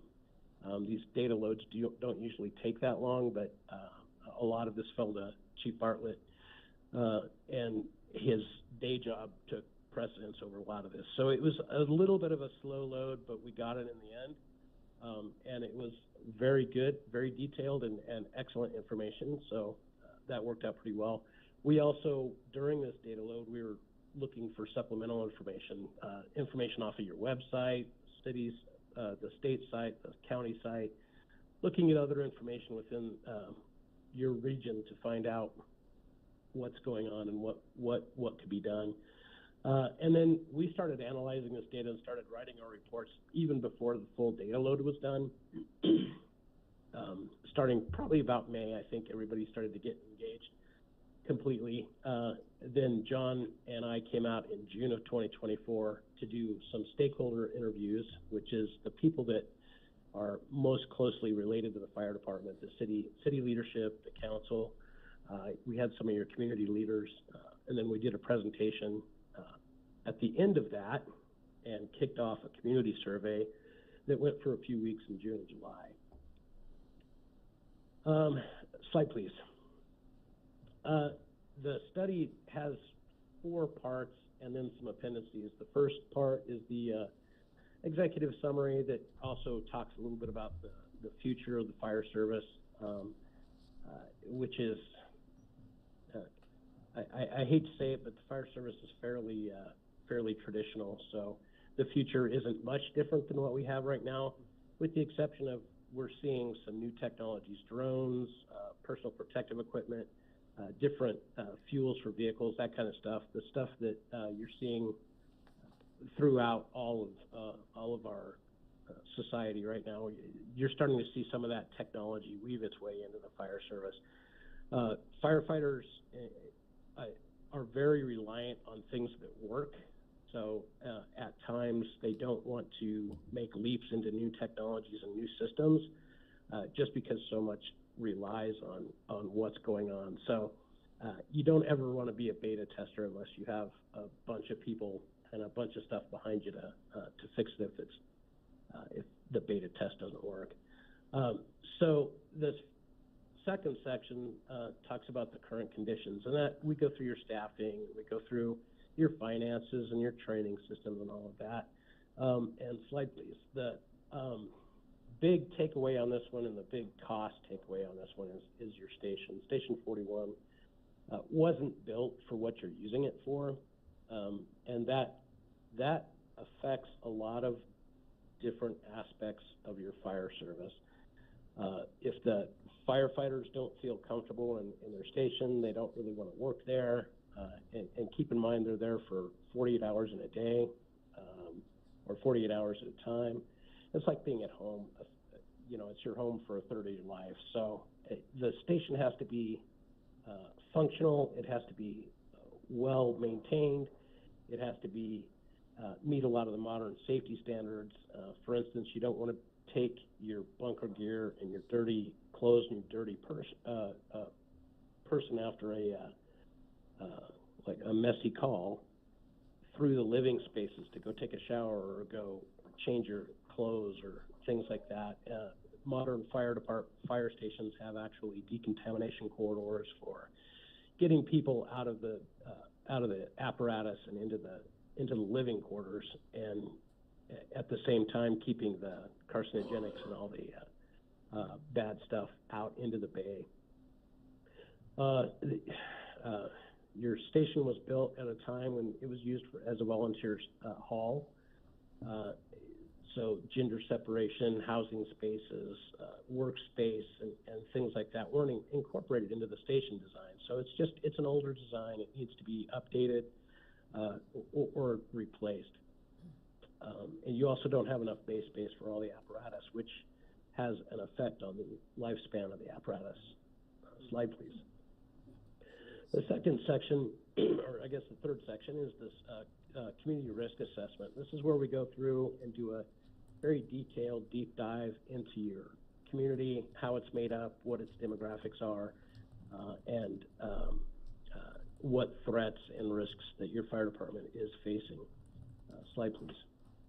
So again, it starts off with a community overview. We talk about your population, the size, the density, the demographics, at-risk land uses. We talk about your zoning, all of that, and how that affects risk for your fire department. Slide, please. And then we go through the community risk section, which we talk about the threats that you have to deal with seismic threats, flooding threats, wildland interface threats,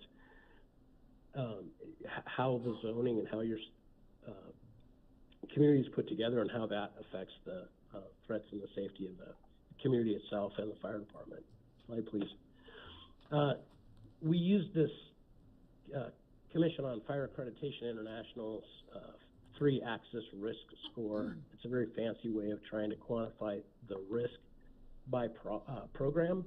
And you guys have 5 programs. You have the wildland, structure fire, fire suppression, hazardous materials, wildland, and EMS. And we try to put some kind of a number to it. And by doing that, you can kind of look at the ones that you really want to focus on, especially in the prevention world. And in your case, wildland and fire suppression are both the top 2 in all 4 risk categories: high risk, low risk, moderate risk, and in fire suppression, maximum risk as well. And that, what it means is the impact on your agency, its resilience, the impact on the community, and the losses that could happen, and the probability that this type of incident would happen. So it's a relative score. Those are the places that if you put preventive money into, it'll pay out dividends at the end. Although honestly, those are really hard to quantify even at the end. Slide, please. And then we looked at your 4-year study of response performance. That's 2020 through 2023. We looked at 2020 forward, since you guys changed to a career agency in 19. In addition, there were some data issues prior to that. So we had the cleanest data going from 2020 forward. Slide, please. Excuse me. When we looked at your service delivery, your incident concentration is really closer in the southeast corridor. That's where you get the majority of your incidents, but you do have incidents throughout the entire community. Then we looked at your 4-minute travel time, and this is a Esri product where we can go through and map out using speed limits and all that. Say, okay, if they're at their station and we run a 4-minute travel time, what would that look like? You've got a pretty decent coverage of the city with your one station. And when I originally looked at this, I thought, well, you know, if they're going to have to change their station anyway, maybe they want to move it over, and I'm going to say Decatur, and I don't think that's the right street, but that main north-south thoroughfare and Sierra Madre Drive, they just move that over a little bit. It's going to be great. It turns out, because you're so reliant on mutual aid and automatic aid, if you take that dark green splotch out of that picture, those light green pieces, your station is right in between that. It's a great location for overall for that entire mutual aid auto aid setup. So where you're at right now is actually a prime location, and I was a little bit surprised as I was going through that myself. So slide, please. We looked at how busy you were, and in all honesty, you're not that busy, which is great. I think that's one of the reasons you get some of your laterals to come over after 5 or 10 or 15 years of being in a very busy house. Burnout's a real issue, or I think burnout's probably too heavy an issue. Getting really tired and not wanting to be running all the time and running calls all the time becomes an issue. So your city becomes very attractive. You're running emergency calls, you're not slow, but you're not so super busy. We look at these percentages, these unit hour utilization percentages, and for an ambulance, our cautionary number is about 25%. If you start to reach that 25% for an ambulance, you start thinking, man, they're getting too busy. They're probably getting murdered every day. And for an engine company or a primary company at a station, anything closer to 10% is where you start thinking that they're getting ineffective for community protection. And we base that on not just the incident load for the work, but We also have a bunch of work they have to do daily. About a third of their day is just daily work, keeping the stations clean and their equipment checked, the paperwork, the training, physical fitness, station maintenance. And then on a 48-hour shift especially, programming in some rest is critical to making sure that they don't get fatigued and make mistakes and get hurt because of those mistakes. As you can see, none of your units are really even getting close to that. But you do see an increase for your ambulance in 2022 and 2023. I'll talk a little bit more about that, but what that is showing, or what I was able to find from that, is that's actually your auto aid area is where you're starting to see an increase in usage of the ambulance. Because you're so reliant on that auto aid stuff, I wouldn't be too concerned about this, but you need to kind of keep an eye on it, make sure that auto aid doesn't start to drain their performance, their ability to do the work. So slide, please. We also did temporal studies, looked at it day to day, hour to hour, week to week. And that red area you see in the middle is a very common phenomenon. Most calls happen in a 12-hour period.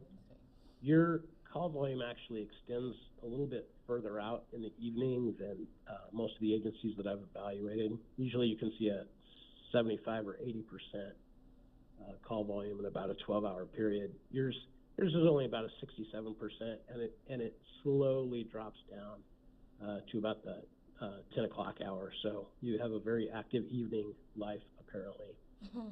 Slide, please. Really? We looked at your service delivery and performance times, and there's really 4 time segments that are our performance time segments. We have the call processing, which is your Verdugo, the time it takes Verdugo to answer the call and get that first unit notified. And actually, the entire call processing time would start with the PSAP, which I think in your case is your police department. Police department getting it to Verdugo, Verdugo getting it to the first unit to respond. So that's call processing. I didn't put that chart in here. But then the second one is, how long does it take your crew to get from wherever they're at onto the apparatus and say they're responding? NFPA says that an EMS call, that should be about 60 seconds.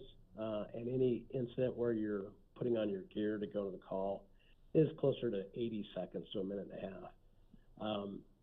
That's pretty tight, and that's booking it. It's doable. I've seen agencies do it, but what I will tell you is anything 2 minutes and under is a really solid turnout time performance.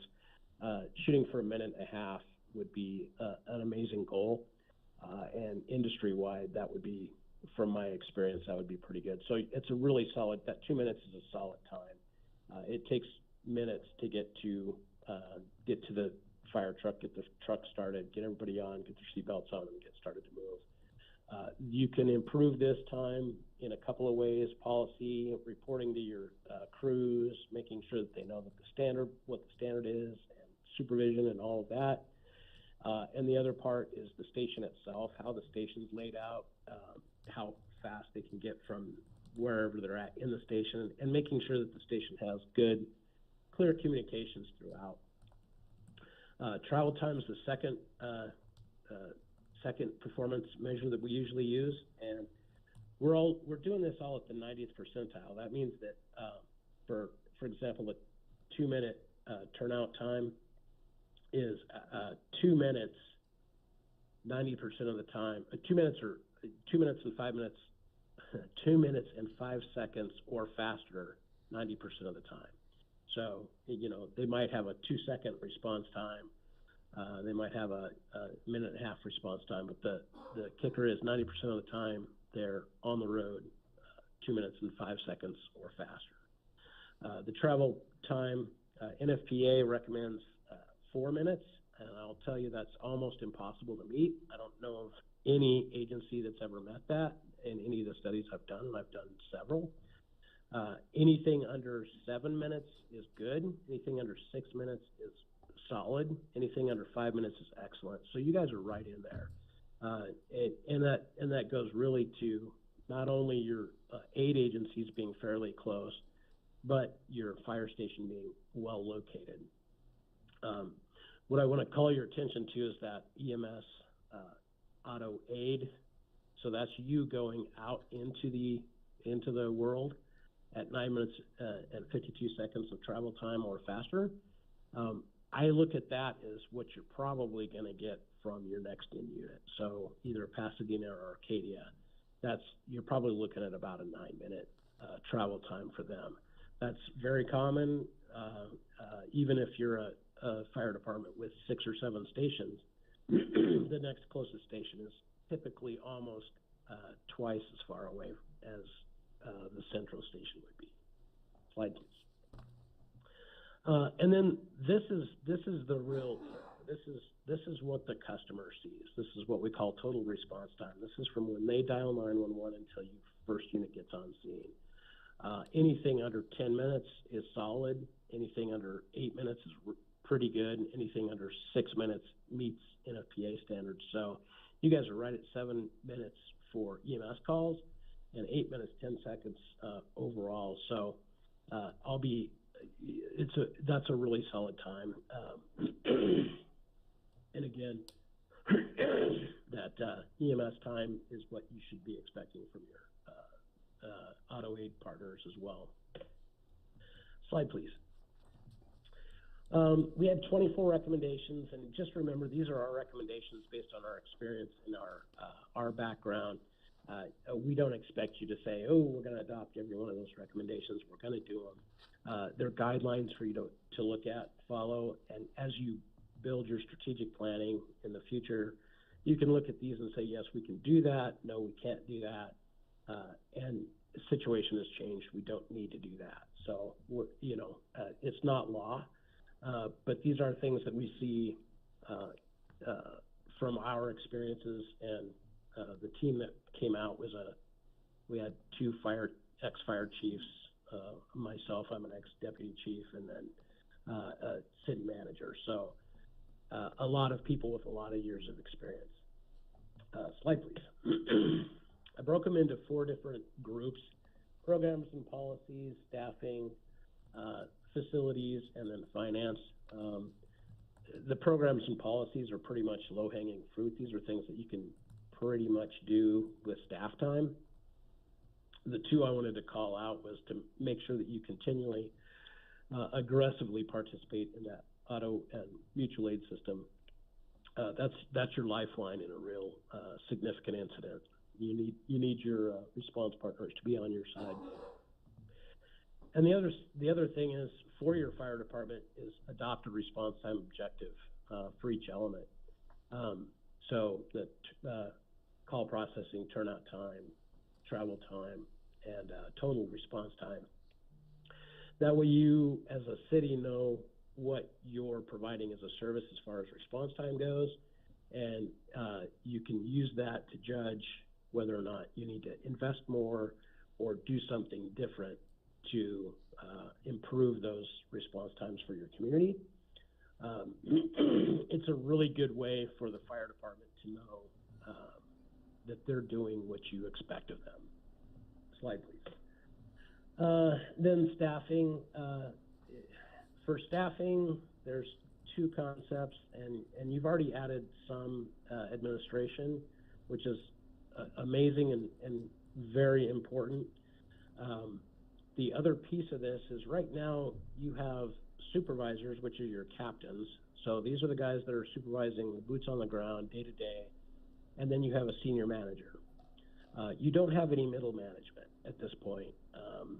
That would be like a training chief or an administrative chief or some other chief level person that not only can your captains aspire to, but if your chief isn't available, they can fill that role. So there's no resiliency for you in the management of your fire department. So that's a key concept for you to take away. There's no succession planning. There's no nothing. It would be very difficult for a captain to go from captain to fire chief. There are many, many different steps and many, many different skills required. from supervision to administration. And then the other piece of that too is for your operations, you have a solid 3-2 staffing model, 3 on the engine, 2 on the ambulance. Excuse me. That honestly is the industry has pretty much adopted that. NFPA wants 4 on an engine and 2 on an ambulance. You could look at your staffing, the firefighters and the responders, and look at your overtime and expected time off to maybe add some resiliency to those positions as well. It may be cheaper for you to hire 1 or 2 firefighters to fill those gaps when people are gone than it is to constantly pay overtime. At the same time, that gives you a little bit of resiliency as you're working through continued growth and training and all that stuff. So it's something to consider, is to look at, I'll call it overstaffing. It's not really overstaffing, but going a little bit higher than normal to save money in the long run. Your facilities and equipment, I already talked about that. The station is in trouble. And then financial planning for, excuse me, for me or for us, what we wanted to get across to you is you work from that general funding bucket, and everything works out of that general fund bucket. Your fire department actually brings in revenue as well, not only the paramedic subscription program, but the transports, fees that they might charge for plans reviews or inspections, whatever they do. So if you put the revenue in with the expenses, it's easier to understand what the actual cost of the fire department is, not necessarily just the expense piece, because there's money that comes in and money that goes out. So that it's good to know both of those pieces. So what we're recommending is look at program budgeting at the same time as you're looking at overall funding and general fund financing. The zero-based budgeting is a great way to go, but you do get income, not income, but you do get revenue with your expenses as well. Slide, please. Last slide, I promise. I had some additional observations I wanted to throw out. The community, through everything that we did, the interviews and the reviews, the community is very supportive of your fire department. I think that's an amazing thing for firefighters. It's a great feeling to go out there and have people shake your hand and say, hey, thanks for being here. And at the same time, your fire department is very supportive of your community. Every one of the firefighters I talked to talked about being involved with the community and knowing people here and that kind of thing. So it's a two-way street, and I think that kind of relationship is critical for city services. As far as your incident volume, I don't see much increase within the city. You'll probably see some increase in the incident volume outside of the city. I didn't see any evidence of extreme growth in that, which is just one of those things you'll have to keep an eye on every year and make sure that it's not getting overly oppressive and you're getting overly busy. The population, everything that I read, everything that we projected, all of the models we ran, your population is probably going to remain fairly flat within the city.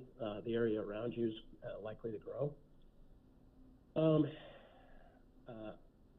One of the things we know about is that fire departments are extremely, extremely expensive. They're just the stations, the equipment, the people. It's just an expensive service to provide.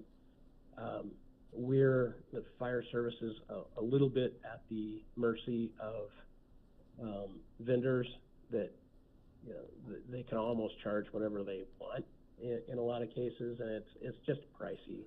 Everything from bunker gear to radios to apparatus to stations, it's just expensive.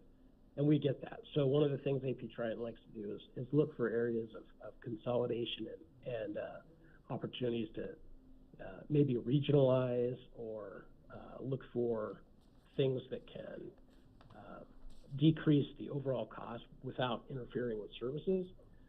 Unfortunately for Sierra Madre, you guys are pretty much a bare bones operation and a critical operation for your region. There's no duplication of service. There's no stations that you're like crossing over their lines and they're crossing over yours. You don't have a heavy administrative staff. We didn't see that heavy administrative staff in Arcadia or Pasadena.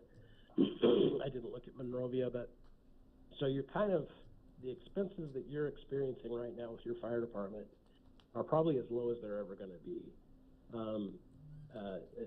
Trying to contract with other agencies or trying to do that kind of consolidation with other agencies isn't likely to save you any money if you want to remain a career department. If you went with somebody like Los Angeles County, they don't do transports, so not only would you have to pay a higher wage for the firefighters, but you would also have to pay, or you would lose the revenue for the transports, and you know, on and on and on. So really, you're at the lowest ebb you're ever going to be with the fire service, and it's probably a little bit too thin, to be perfectly honest. And one other thing, again, going to the buckets for programs, is that Proposition 172 funds, the public safety sales tax funds. Right now, it all goes to the police department, which is fine. That's a pretty common occurrence. But when you look at each agency, you probably want to try to figure out some kind of a fair distribution of that. Granted, it comes out of general funds, so it's all the same. But what we're trying to get to is, if you look at the program financially, it may give you a better picture of what you're actually paying for. Slide, please. And that is all I have. I am here and open for questions.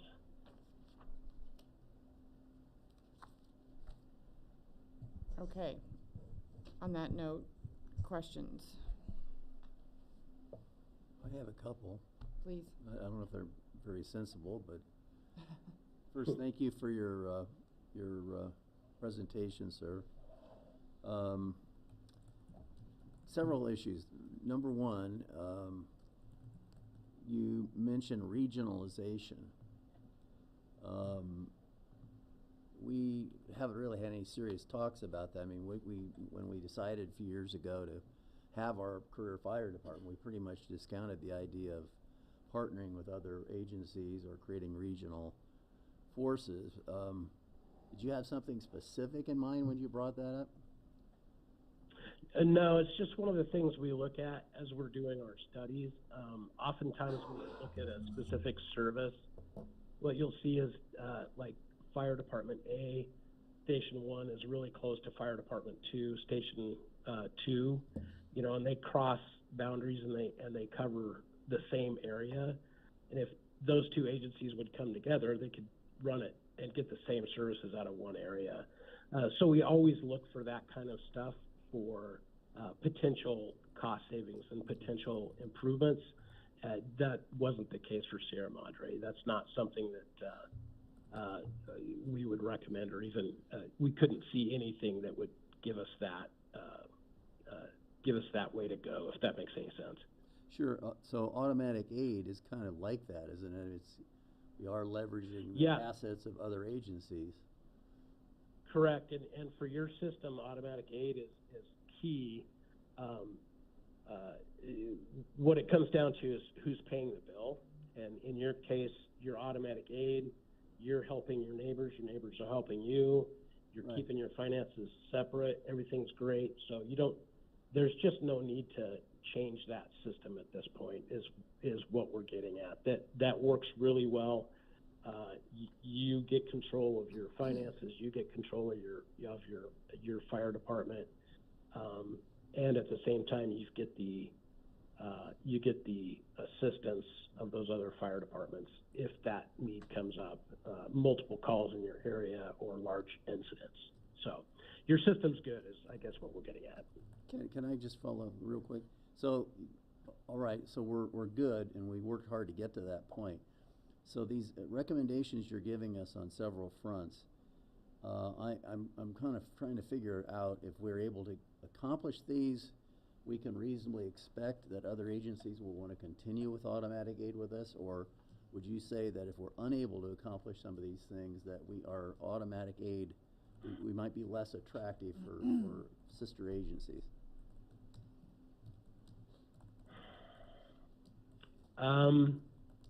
That's actually a really good question. I don't think operationally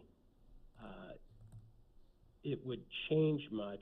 What you'd be looking at on the staffing side is retention, recruitment, that kind of thing. Is this an attractive place to work? Which could, I mean, if you end up having high turnover and your neighbor agencies don't know who you are anymore, that does affect whether or not they want to use you. Now, honestly, the Verdugo system, there's no real choices. They take who's close. So it probably wouldn't change much from that operational standpoint.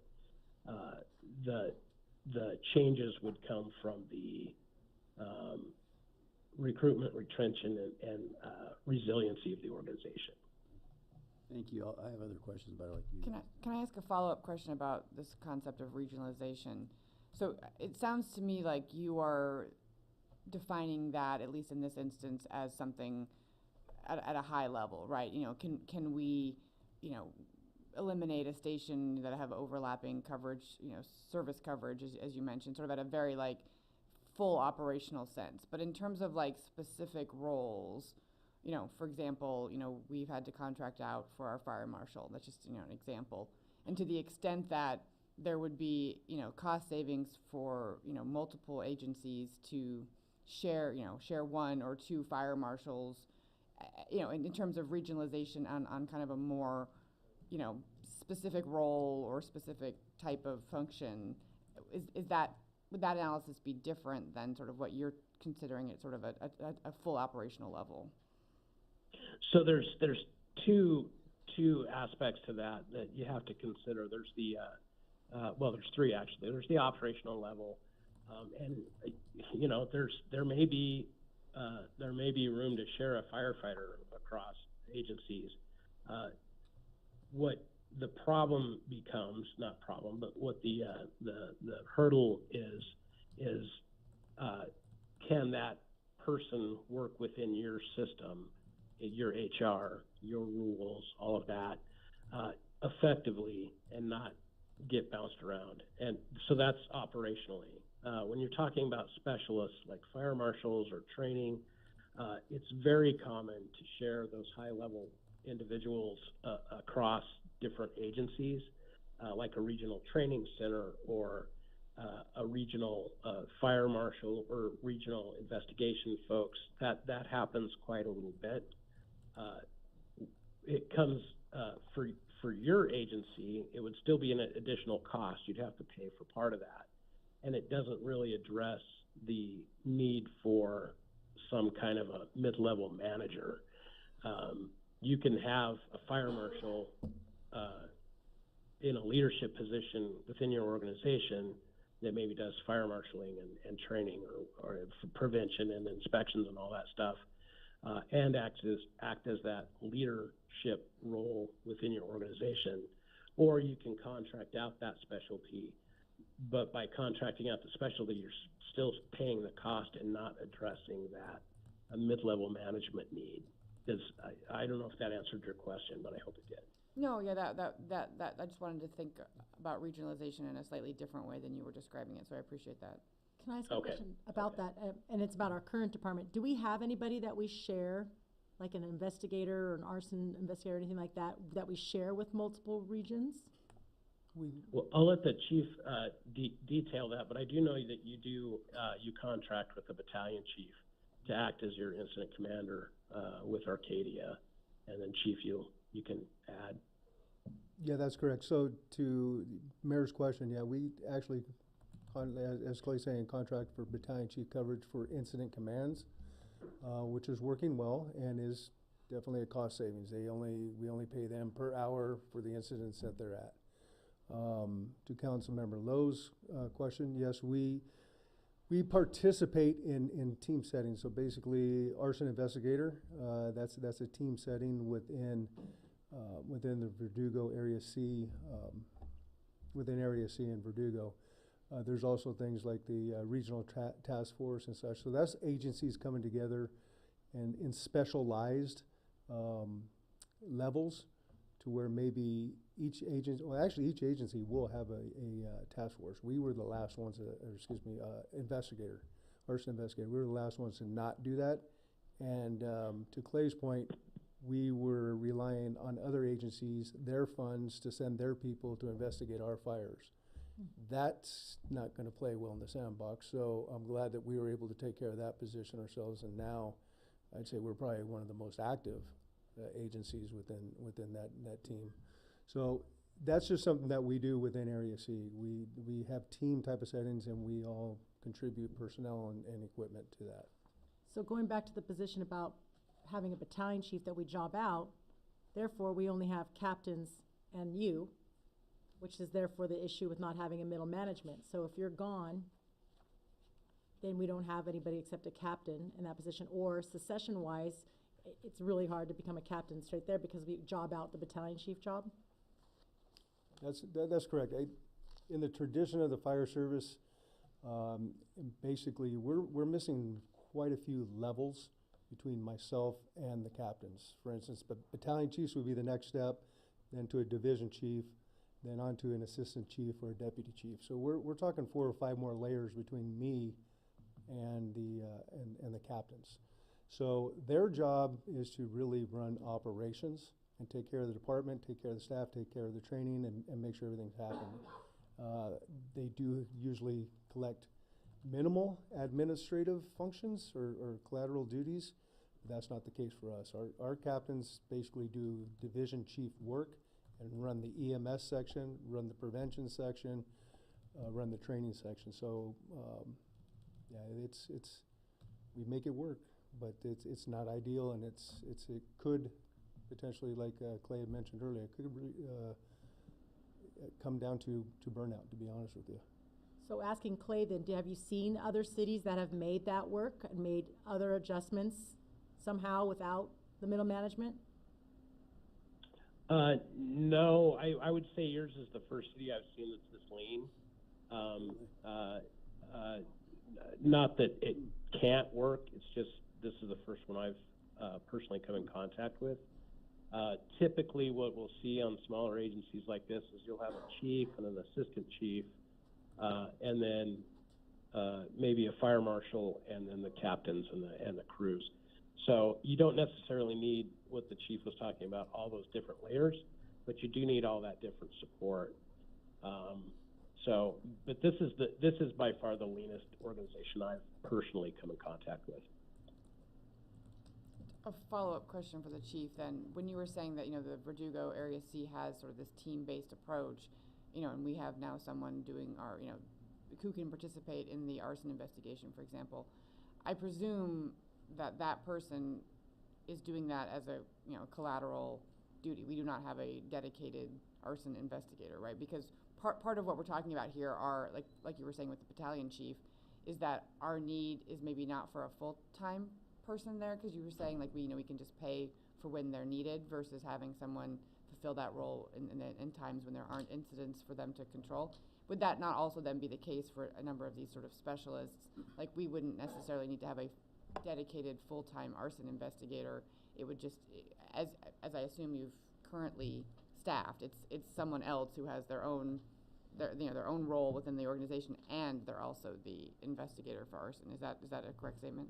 That is correct. Pretty much all these specialties, they're individuals that just seem to, they're either going to get into hazardous materials, they're going to get into, like I said, USAR type of stuff. They're going to get into arson. They just have a knack for that, and they want to proceed and get certifications and participate at a higher level in that manner. So the whole departments, we can't staff those as a department ourselves. None of these agencies really do. We come together to form those teams with the individuals from each agency that want to do it. But it is a collateral duty. And that's how we operate that. And given the size of our department, even if we were to, incorporate some of these, or, many of these recommendations, we still wouldn't ever really at this point in time seek to have dedicated specialists like that. Like, even if we were to add, this one or more of the layers that we're talking about of management, these folks would still not be specialized in these types of collateral areas like arson investigation or hazardous materials. Not in those areas, no. That would be a collateral function for individuals that have an interest in that. We don't mandate or tell anybody that they're going to do this. We find people that have an interest, and we get them trained, get them certified, and get them part of the team. The things that we, as Clay is talking about, that, if we're going to look at the growth of the department and the needs of the department, that is the administrative support portion of it. That would be ideal, as well as somebody that we can probably put into, we used to have paid personnel in fire prevention. Those used to be the only paid positions that we ever had. Even when we had volunteer fire chiefs, we still had paid prevention staff. We no longer have anybody that's paid. We contract out a fire marshal. My plan is to eventually have somebody here full-time that will service the community every single day, not on Fridays only, and even when we're closed to the public. Our public doesn't have access to the person that's looking at their plans and such. And as you can see in the presentation that Clay had, the number one thing is our interface. We have a lot of residents are very, very worried, and for lack of better terms, about wildfires, right? And they should be. And so we have a lot of work to do to educate folks, to make sure that we become compliant with all of our inspections, to make sure that we look for funding resources for not only our community, but for the residents. And that's a collateral duty that truly just can't be done efficiently. That's a collateral duty that needs to become full-time. But we can recoup a lot of that cost through the fees that we have. So there's a lot of strategy that we're looking at doing. This master plan does coincide with a lot of the strategies that we've had already in place. So I'm glad that some of this came out the way it did. But again, these are going to be the questions that we're going to have to look at. Financially and fiscally and through sustainability, are these the things that we want to invest in? And that's forthcoming. And if you don't mind, I'd like to add something to that as well. Sometimes smaller agencies like yourself are very attractive to talented people because there are collateral duties. On the larger agencies, if you're an engineer, and that's all you do. When these smaller agencies, sometimes, an engineer can become a fire prevention specialist at the same time and do that if there's time available, or maybe part-time. So I guess the comment is, don't shoehorn people. You're in a position where you try to put talent to areas. You might have somebody who's a good leader and maybe at the same time knows the codes really well, so you make them the fire marshal, or you make them in charge of the fire prevention system, or what have you. You might have somebody who's great at administrative duties like finance and all that stuff, and at the same time they know human resources, whatever. You're in a position when you're this size of an agency to really try to tap the talents that are there, and that can be very, very attractive to high-performing people. So that's a good thing. Yeah. If I could just echo that on Clay, that I'd be remiss if I didn't say that's a huge part of what I believe our retention has brought our retention up to where we're at, is some of this collateral duties. I know for sure some of the folks that were looking at other agencies and had applications and had offers, saw some future here and saw what we were trying to do and saw the growth and potential, and that we're eagerly trying to get them into things that they like. And so, I would echo Clay's sentiments on that. It's very attractive. Can I ask you a question about the point about overtime, and I wonder, this might be for our human resources. Have we analyzed the difference between how much we're paying every year in overtime versus the salary of one other firefighter or police officer? That will come later. But have we analyzed our overtime use in the last 3 years? I can try to answer that question for you. Just COVID. at a high level, we are looking at that. We have had some conversations in both police and fire to see what that would look like. And I'm eager to see once our new finance director comes aboard. I'm sure he has the experience to help us navigate that. But that's something that we will definitely be exploring. I also wanted to add to Clay's point, I saw council look a little bit surprised when he said that it's the only organization that he's seen, but we are only 5 years old. Yep. And we did form a department without a assessment plan.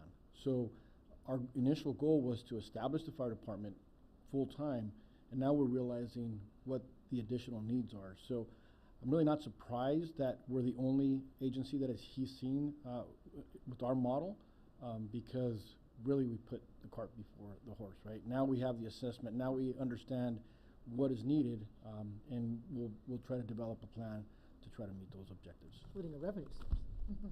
Yeah, and if I can add to that too, I'm sorry, I can't see your faces, so I didn't see the shocked looks. Hey, keep in mind, I haven't seen every agency out there. I can only speak from my own experience. I've done like 40 of these agencies now. I've seen some really small ones in different states. So just because I haven't seen it doesn't mean it doesn't exist. So I want to make sure that you understand that I'm not like the person who knows everything. Follow up on that. The quote, Clay, you had was this is the leanest organization you've personally come into contact with, and yet we have really low response times. We have really happy people in the city.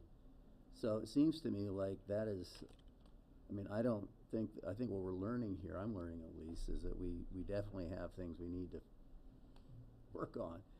But when I hear we're the leanest organization in the city, that tells me, and it should tell the public, that they're getting their money's worth. They're getting a bargain right now. There's a lot more that typical fire departments spend money on that we're not spending money on. Well, that's very true. You are getting your money's worth out of it right now, but like you've said, you're only 5 years into this. Right. There is no resiliency. There's no way for Chief Bartlett to take a 2 or 3 week vacation and somebody else take his role. There's no movement for your captains to move into management. So yes, for the very young agency, it's great. But it's not sustainable. It's not going to work in the long run, and it's much better to lay that road work now rather than at some point get surprised with some disaster and have some key person leave or not be able to function, and then you're scrambling, and then that for that 4 to 6 months or that 8 months, service goes down the drain. So. Yes, you're exactly right. Lean is good, but scarecrow thin can be dangerous. Sure. So if I could follow up on that. So you also said that if we were to go with LA County or with another option, it would cost us more than the current options that we've got now. Was that accurate? Did I hear that correctly? I think before I can say that as a fact, we'd have to get bids. But LA County pays their firefighters more. They do not transport. So if they were to put an engine and a squad at your station, there would be no cost recovery. They pay more for their firefighters, and they'll want to make sure that they're getting their overhead paid for as well. So the likelihood that you would pay more for services contracted to another agency is very, very high. We see this a lot with CAL FIRE, especially now that CAL FIRE is going through some challenges with trying to get 3.0 staffing. and the 56-hour work weeks instead of what they currently have, which is often 2-0 staffing and a 72-hour work week. So as they change, they're becoming much more expensive, and that's out of the control of the agencies that they're contracting with. And all of a sudden, these contracts are getting, a third more expensive than they were before. So, yes, I think you would have to. I'm not saying don't look.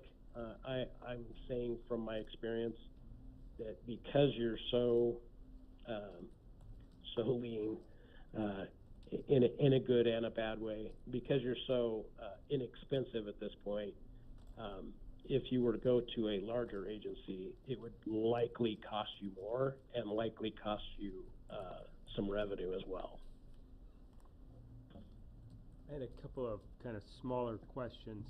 So you had a finance person on this.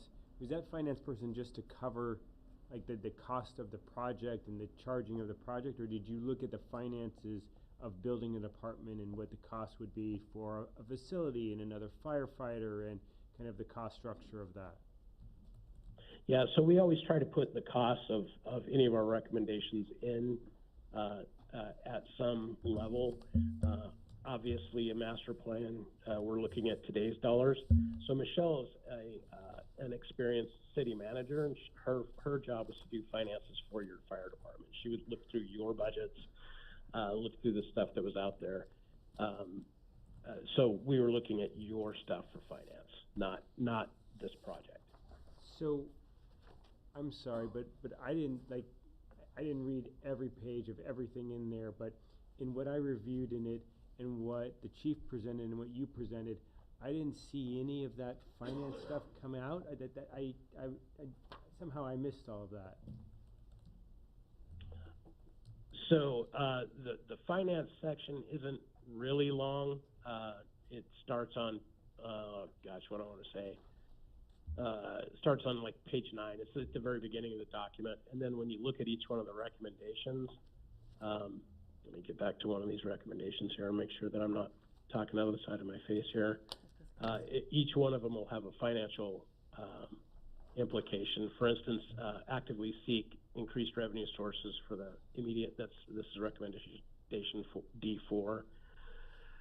Actively seek increased revenue sources for the immediate future operational costs and upcoming capital improvement needs, and then financial implications based on the city budget. The next 5 years will have an approximate 6.5 negative impact. So we tried to look at each one of the financial implications of any of our recommendations, and that's in the recommendation sections. And then the finance piece is at the very beginning. And it's more of a review of the budgets and looking at the past documents. There's a little bit of projection, but we try to use your projections because your finance department already had most of that, and we didn't want to be contrary if it was just an opinion. All right, thank you. In your table of the risks here, you had hazmat as a high risk. What are the sources of hazmat in the city? Where Mostly it's transportational. Your hazmat, there are some, you have a few commercial occupancies that have some hazmat. Really, we're looking at the probability of each one of those was very, very low. We were more looking at what would happen if you did have a hazmat. And transportation for your city is probably the number one. Trucks coming through, or something along those lines, or clandestine issues are always something to be concerned about as well. Got it. Okay. Actually, on that point, could you just give us a high-level explainer of that 3-axis risk chart? Because, I see the same categories, repeated for both, maximum risk, low risk, and I'm just not quite sure how to interpret that chart. Yeah, I really don't want to speak ill of the CFAI. They pushed us into this 3-axis risk score thing, and it's caused more problems for me than anything else. So if you look at the top, if we're looking at that chart, the 3-axis risk score, the wildland high risk is it's in the document itself, it goes through and it defines what the high risk is. It's in Appendix A. Right. And it talks about what that is, how we classified it. Then the 3-axis piece of that is there's probability, impact, and consequence. So I'm getting to that page here in my report. I mean, would a simple sort of rule of thumb be to sort of look at this like the categories that have the, you know, bar charts that move the farthest to the right, you know, in the 70 to 80, you know, range, those are the risks that you find to be most concerning, prevalent? Relationally, they're the most high for your right. Okay. organization, and it's all relational. It's not 80 doesn't mean anything. Right. It's just a relational number. Right. Meaning that we are most likely considered to be, you know, a wildland high risk, you know, versus a wildland low risk versus a wildland, you know, whatever the other moderate risk is. So I mean, we're sort of ranking. Not necessarily. I think what the takeaway for that chart is the wildland at the high risk level of risk assessment can be the most devastating for your community. So if I was to put money into a prevention program, I would do wildland prevention, because out of the 3 wildland risk levels, they're all way up there relationally to the other risks.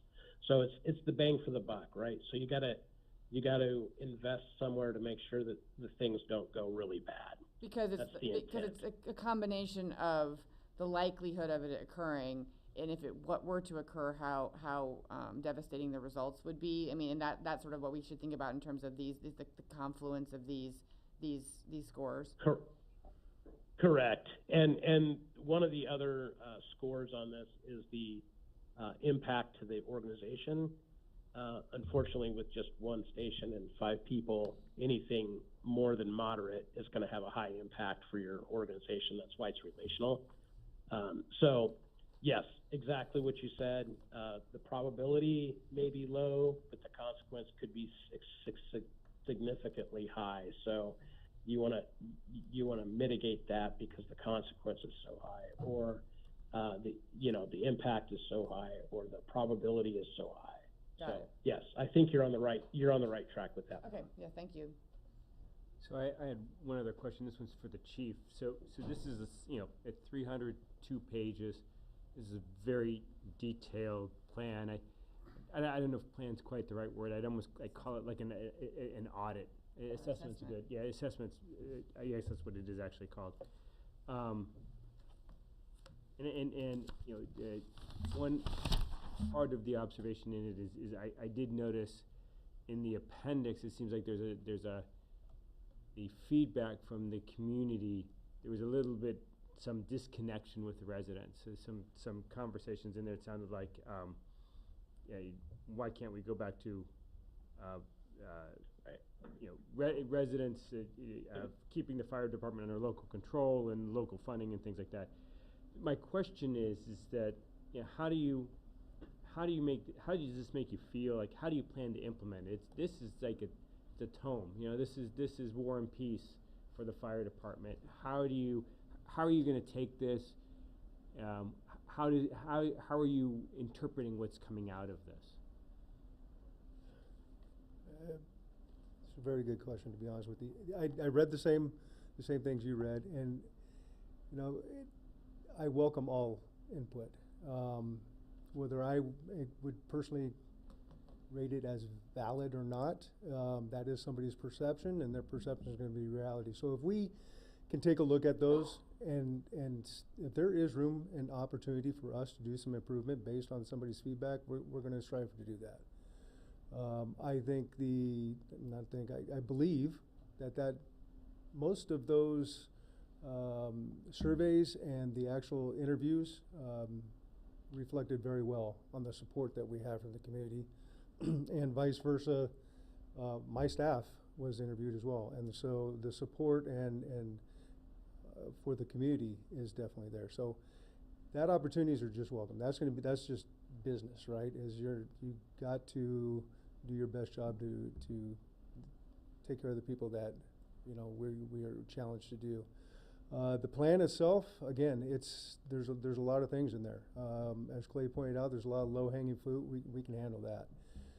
The bigger items, especially those that are going to come with a price tag on it, we can handle them all as well, from the fire department's point of view. Now, where that comes up to is the city's strategic plan, the community's desire, and what we're willing to invest in, to be honest with you.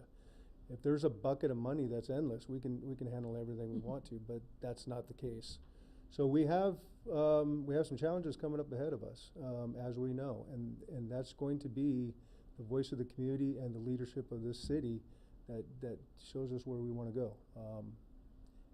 I'd like to say it is we need to right size Sierra Madre's fire department. There's no doubt that we are tasked with every single regulation, codes, whatever you want to call it, that any other fire department in this country is doing. Our staff is trained and certified to the same level as anybody next door. That's why we get to run with the agencies next door. We're just like them. We just don't have the budgets that everybody have. Right? But yet we still must maintain everything, from compliance to standards to everything. So that's where the challenges are. And so we need to see how we can now take, as the city manager said, our 5-year-old department and find out what the right size is for it. In my personal opinion, and for what I'm hired to do, we're not there yet. We've laid the foundation, we've got the cornerstones, we have great staff that we can't lose. And hopefully everything here has pointed to that direction. We got to retain them. From there, we build on this foundation to find out what is the right sizing. And once we're there, then we talk about maintaining it. But we're not there. Not in 5 years. There's no way.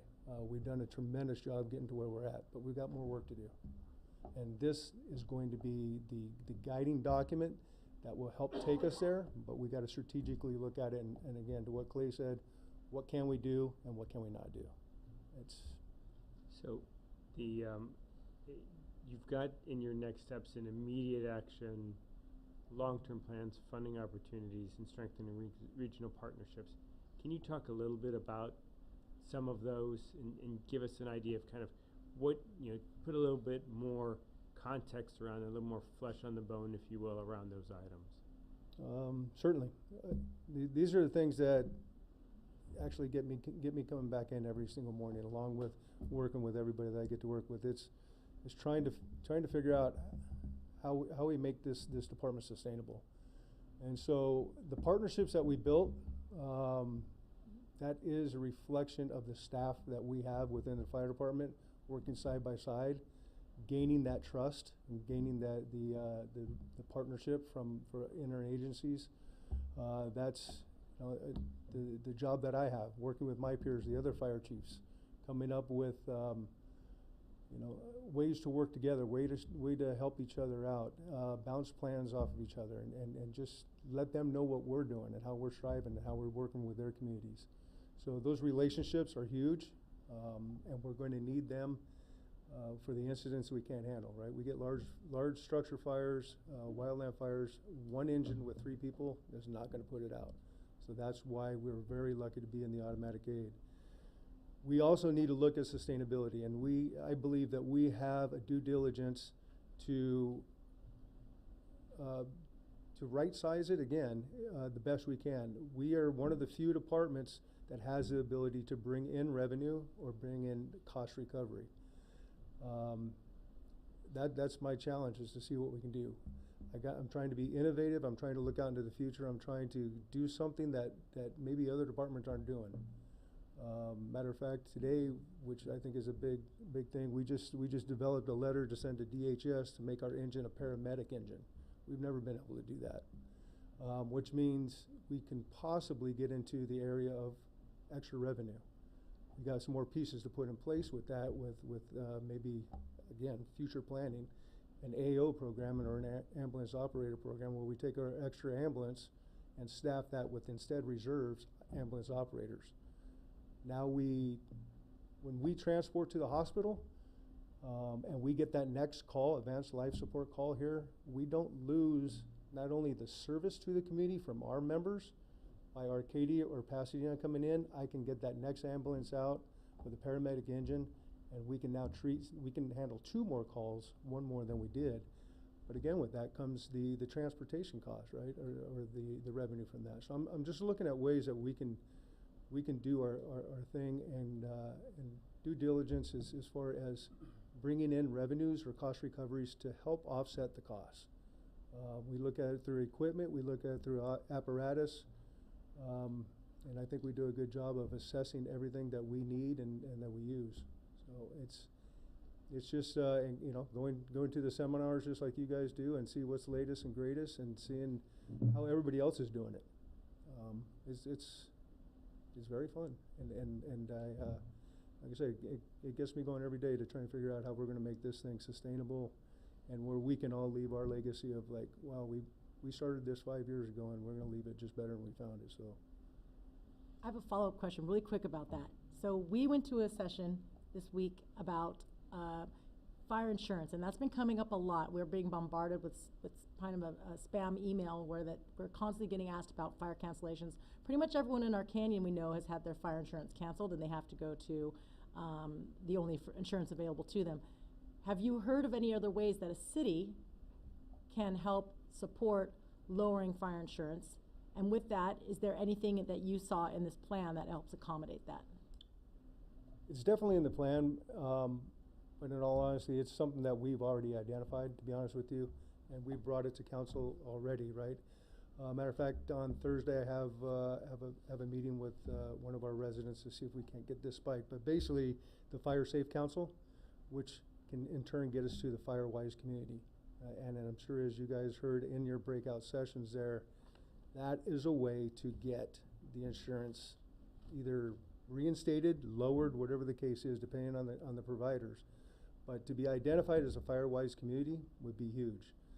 Now again, how do we accomplish that with the bare bones, as Clay was talking, right? That's why I'm looking at, and for lack of better terms, sometimes it takes money to make money. And even though we're not in a business, putting somebody full-time in not a prevention role for me, but a community risk reduction officer or role that takes all that on. They would be tasked with a project like that. Get out in the community, find these people that want to join this program, that want to be part of it, and want to be partners with us as public safety officials on making sure that Sierra Madre is resilient together, like we've always been saying. So there's a lot of things out there. It's just you know, combing the bushes and the weeds to find those Sierra Madre people that always wanted to jump up and participate, but then also again putting our pieces in place to make sure that we can handle that. To keep throwing these things out that we got to do as collateral duty, again, we'll do anything we can do, but it's not sustainable. Yeah. And we have to come to today's fire service. Again, right size for Sierra Madre. And in 5 years, we haven't been able to do it. We're doing great jobs, but we got more to do. Two follow-up questions to the discussions we've been having. One specifically with respect to the question that Mayor Pro Tem asked, sort of specifically with respect to next steps process-wise, in terms of identifying, you know, immediate action, identifying the sort of the long-term plans, and then sort of matching those up with funding opportunities. Is that sort of your next step in terms of more specifically implementing, you know, some of the recommendation, you know, prioritizing and then implementing those prioritized recommendations coming out of this assessment? Absolutely, that is my next step. Unfortunately, as Clay said as well, I don't have a peer to bounce that off of. So it is reaching back out to city leadership, city management to help me out with that as well, and talking with my peers, seeing if they've gone through similar stuff. But basically, it's going to be, for me, the feedback of the community. What are they going to prioritize themselves, and I will make sure that that happens. So if we're going to talk about wildland as our number one thing, and getting homeowners insurance reinstated, then we got to figure out how to do that. And I will bring back to council and city management what my recommendations are to make that happen. And it's, and right, and that's all I can do, to be honest with you, is I'll get the answers and I'll make it happen. We just need to figure out the ways to do it. And then the other follow-up question was with respect to the community feedback and the surveys about, you know, reinstating some sort of volunteer, you know, department. And obviously I think that we've moved past that in terms of an overall organization, but is there room for consideration, discussion about strategically using a volunteer group, you know, kind of like your fire safe council or something like that, or individuals on a volunteer basis, CSO type basis, you know, community service officer type basis, you know, to supplement, you know, the paid professionals in certain areas where it made sense. 100% there's opportunity. If you don't mind, I'd like to weigh in on that one. Sure, go ahead. Only because my agency went from all volunteer to combination department and all career, and then we started going back to using volunteers for specific things like community events and that kind of thing. I will tell you, there's always room for volunteers as long as you can manage them. Yeah.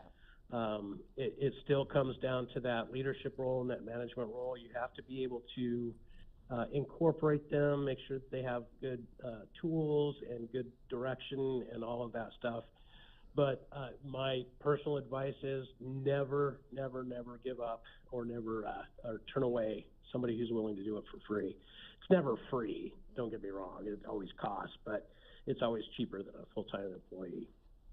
Yeah, thank you. That's exactly what I was thinking. I recognize that managing a volunteer crew is a function in and itself. That probably isn't going to be covered by the volunteers. But yeah, to your point, in terms of cost savings, and in some instances, you know, some of the areas, the collateral duties that may not be as attractive as some of the things, you know, maybe those are areas of where, you know, some of the administrative function, you know, could be. Yeah, we've used them for public education. We've used them for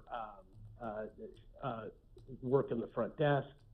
You know, there's a lot of places that people may want to throw in and help out, that they don't have to put themselves at risk or in a high risk environment.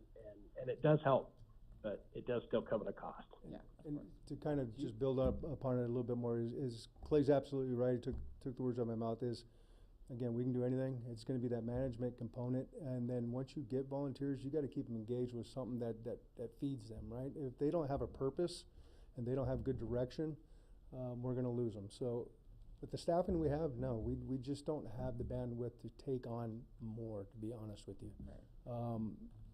If we take on more from the operational standpoint, we now take away from training, certifications, inspections, we take away from the things that we have to do. So again, it's where do we find that balance? But we do have organizations that are in town that we can capitalize on. But again, that's a matter of us having somebody that can completely dedicate some time to them. Again, community risk reduction officer, that could be their program. That's their interaction with our community organizations that are out there. For instance, CERT, right? They're a valuable resource for us. They can help out at a lot of the things that we do. They can come in and help out. They do it for the police department.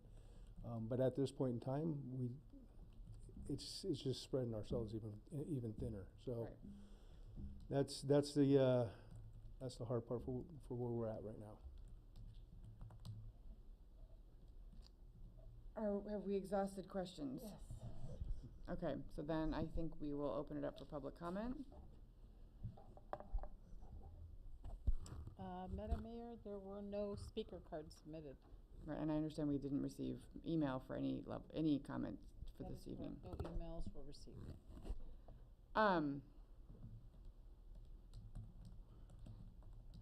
I'm going to suggest that maybe we talk a little bit about process before we talk about substance, and because that might actually dictate the substance that we discuss. Two things. One, I'm going to suggest that given that it's after 10 o'clock and we haven't even started our police report or discussion of the police report, that perhaps we save the police report for a future meeting where we can address it fresh and not be starting it after 10 o'clock. And that being the case, that maybe then we discuss both together in terms of next steps and any sort of approval or adoption or anything like that at that time.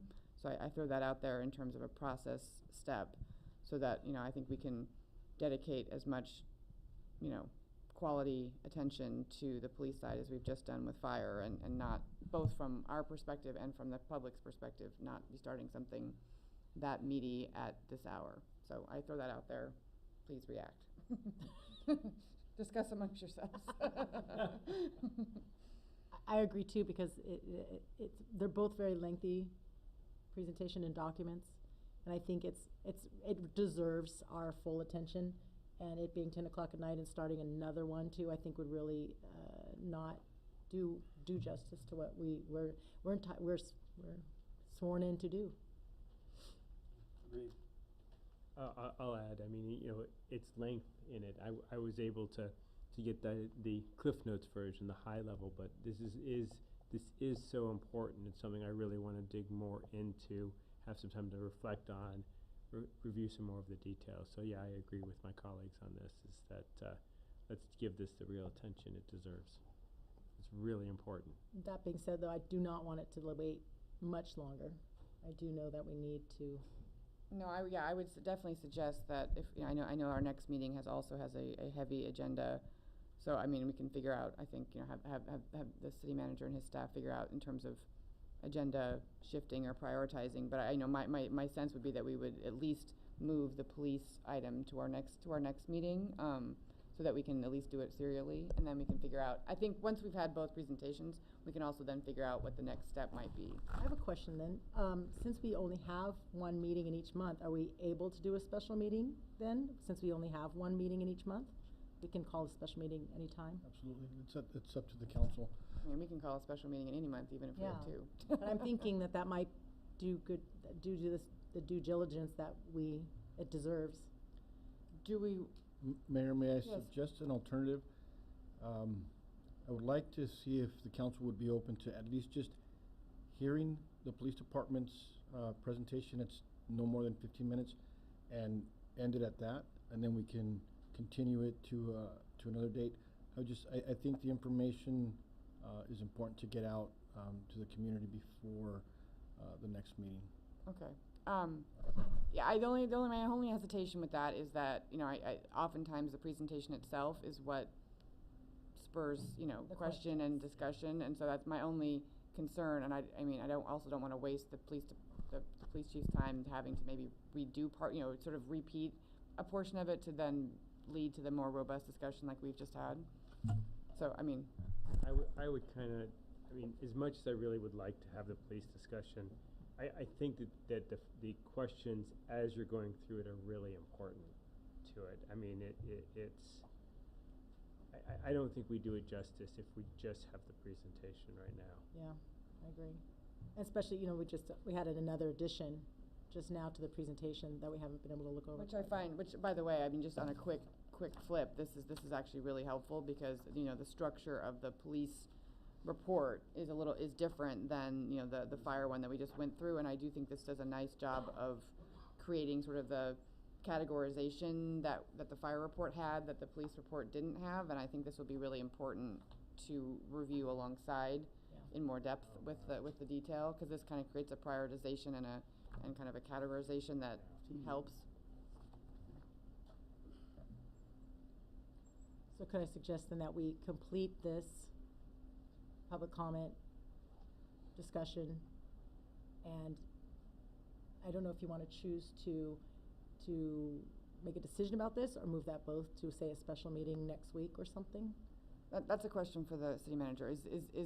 Does our next meeting have room for the police discussion, or would it, and then have a special meeting to then determine sort of what the next steps are with respect to both plans and any action taken with respect to the plans? Or would you, timing-wise, would you recommend having a special meeting for the police presentation and then including the combined next step discussion in a regular meeting?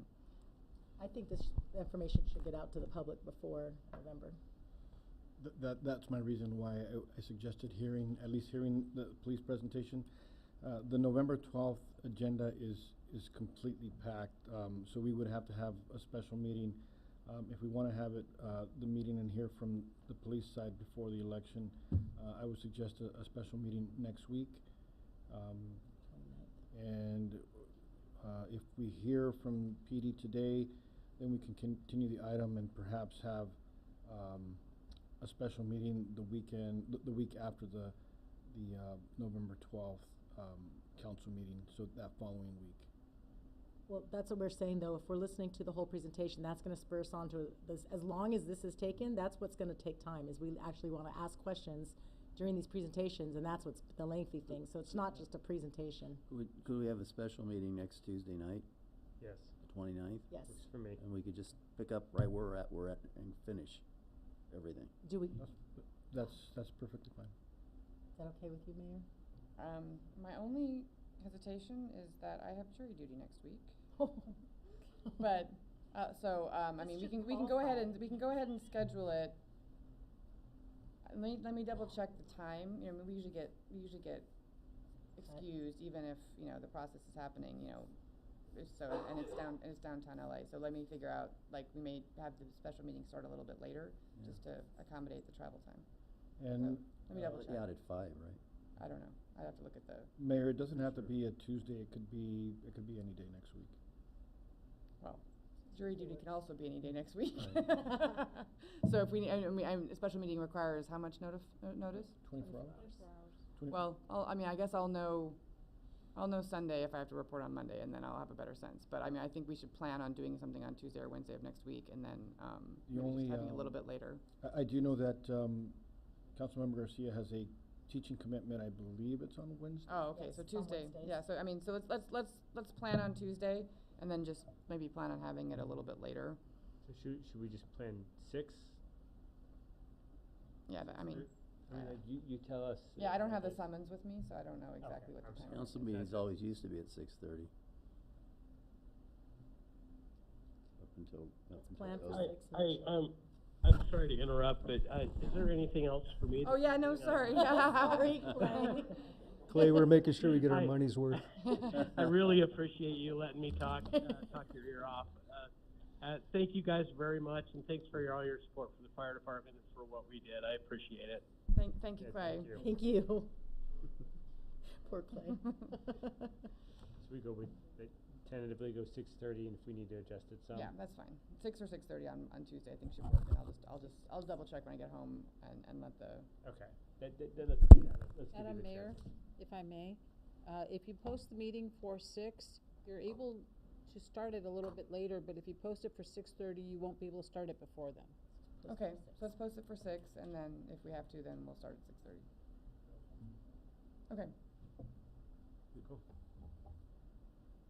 All right, so thank you so much, Chief. Appreciate your thoughtfulness on all of this, and both you and to the Chief, Chief Barrientos, for understanding the timing discussion.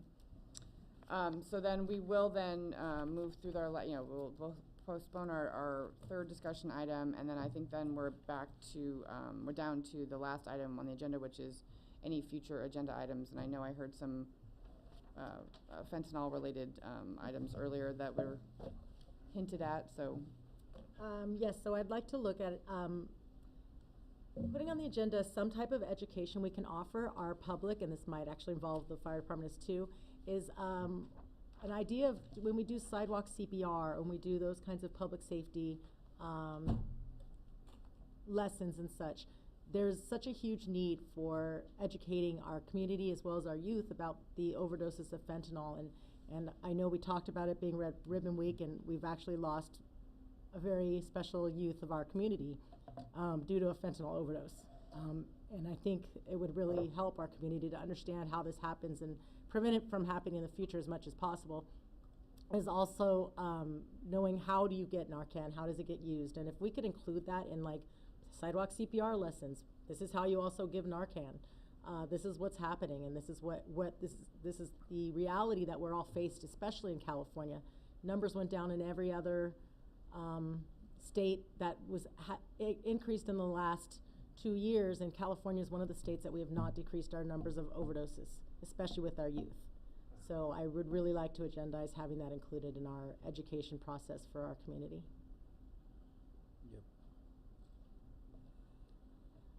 The other thing coming again out of the partnership with PUSD today, both my program and then their presentation tonight, you know, firstly, you know, exploring, as we talked about earlier tonight, about, you know, including or adding the high school component of the update that they do for us.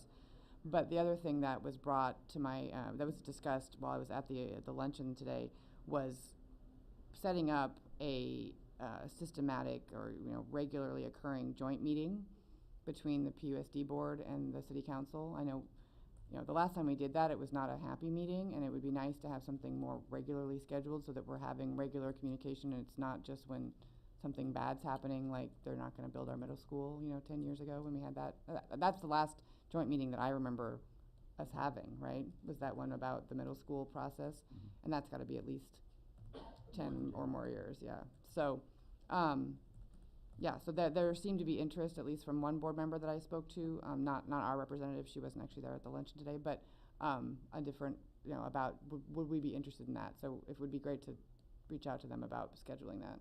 Mayor, do you recall if the joint meeting was held here or was it held at their facility? It was held here because it was specific to our issue. I mean, they actually have a larger space, and so it might make sense, but the first one I think should be here, just so that we can establish it and people understand it. For the high school component, would you like us to schedule that within the next quarter, or is that something you want included in next year's? I mean, the best time for purposes of the marketing aspect for PUSD would be before or, you know, during open enrollment, which I think is early in the year. So I don't know if we can pull that off in like the first, you know, the beginning of the year to have the high schools come and do the presentation. But, you know, if we wait until after the enrollment, you know, the enrollment process, you know, it probably has less value in that current moment. But yeah, I mean, that would, if we can't make it happen in early 2025, I would think that would be the timing for a recurring, you know, a recurring presentation from them, you know, just to coincide with their application process. Anything else? I had two things. One's a little bit more of a comment, but I'll make it into kind of a request for future meetings. Is I noticed in this packet the link to the strategic plan, and so I'd like to just really ask it to have that in all of the reports, wherever it, you know, there may be some that doesn't make sense, but it was really nice to have that, and I really applaud all the work to get there. The link, can you be a little bit more specific, just for people who didn't? So in every report, every staff report, it said, how does this staff report, how does this agenda item link to the strategic plan? Okay. And what does it mean? Like, what section of the strategic plan does it relate to? And that just really helps me. And as we're thinking about this, as we're trying to think about our city strategically, having that in there is really good. So I'd love to make sure we continue that with all of the staff reports. So Mayor kudos to all of them that were there. And Mayor Pro Tem, I really appreciate the feedback, and I'm glad that you noticed that component, because it's something that we just implemented, and not every staff report had it this time, but Yeah. our goal is to make sure that moving forward, we do just that. And it was the first time, right? So I recognize that. So the step forward was huge. Thank you. The other is I'd like to agendize a discussion of like an EV plan. And I don't want to ask to create the plan yet, but I'd like to have the discussion of what do we as council think we need to have in there, you know, to council members Goss's comments about EVs and our purchase of vehicles. And this is another time this is like the second time in the last 2 or 3 months we've had a purchase of vehicles. I'd like to be thoughtful about that going forward. And as you said, City Manager, that we're seeing more EVs come on the market. So like, how do we prepare for that? How do we have the right infrastructure on it? How do we look at the costs? How do we look at the needs? Those are the types of things. It was a good discussion here, but I'd like to make it to be us to start thinking about it in a larger context, more strategic context. One question about that, would that be something that you would want the Natural Resources Commission to take a look at first, or would you have the initial discussion be at the council level? I think that my thought would be like have us at least discuss like where the bounds are on it, so we could help guide.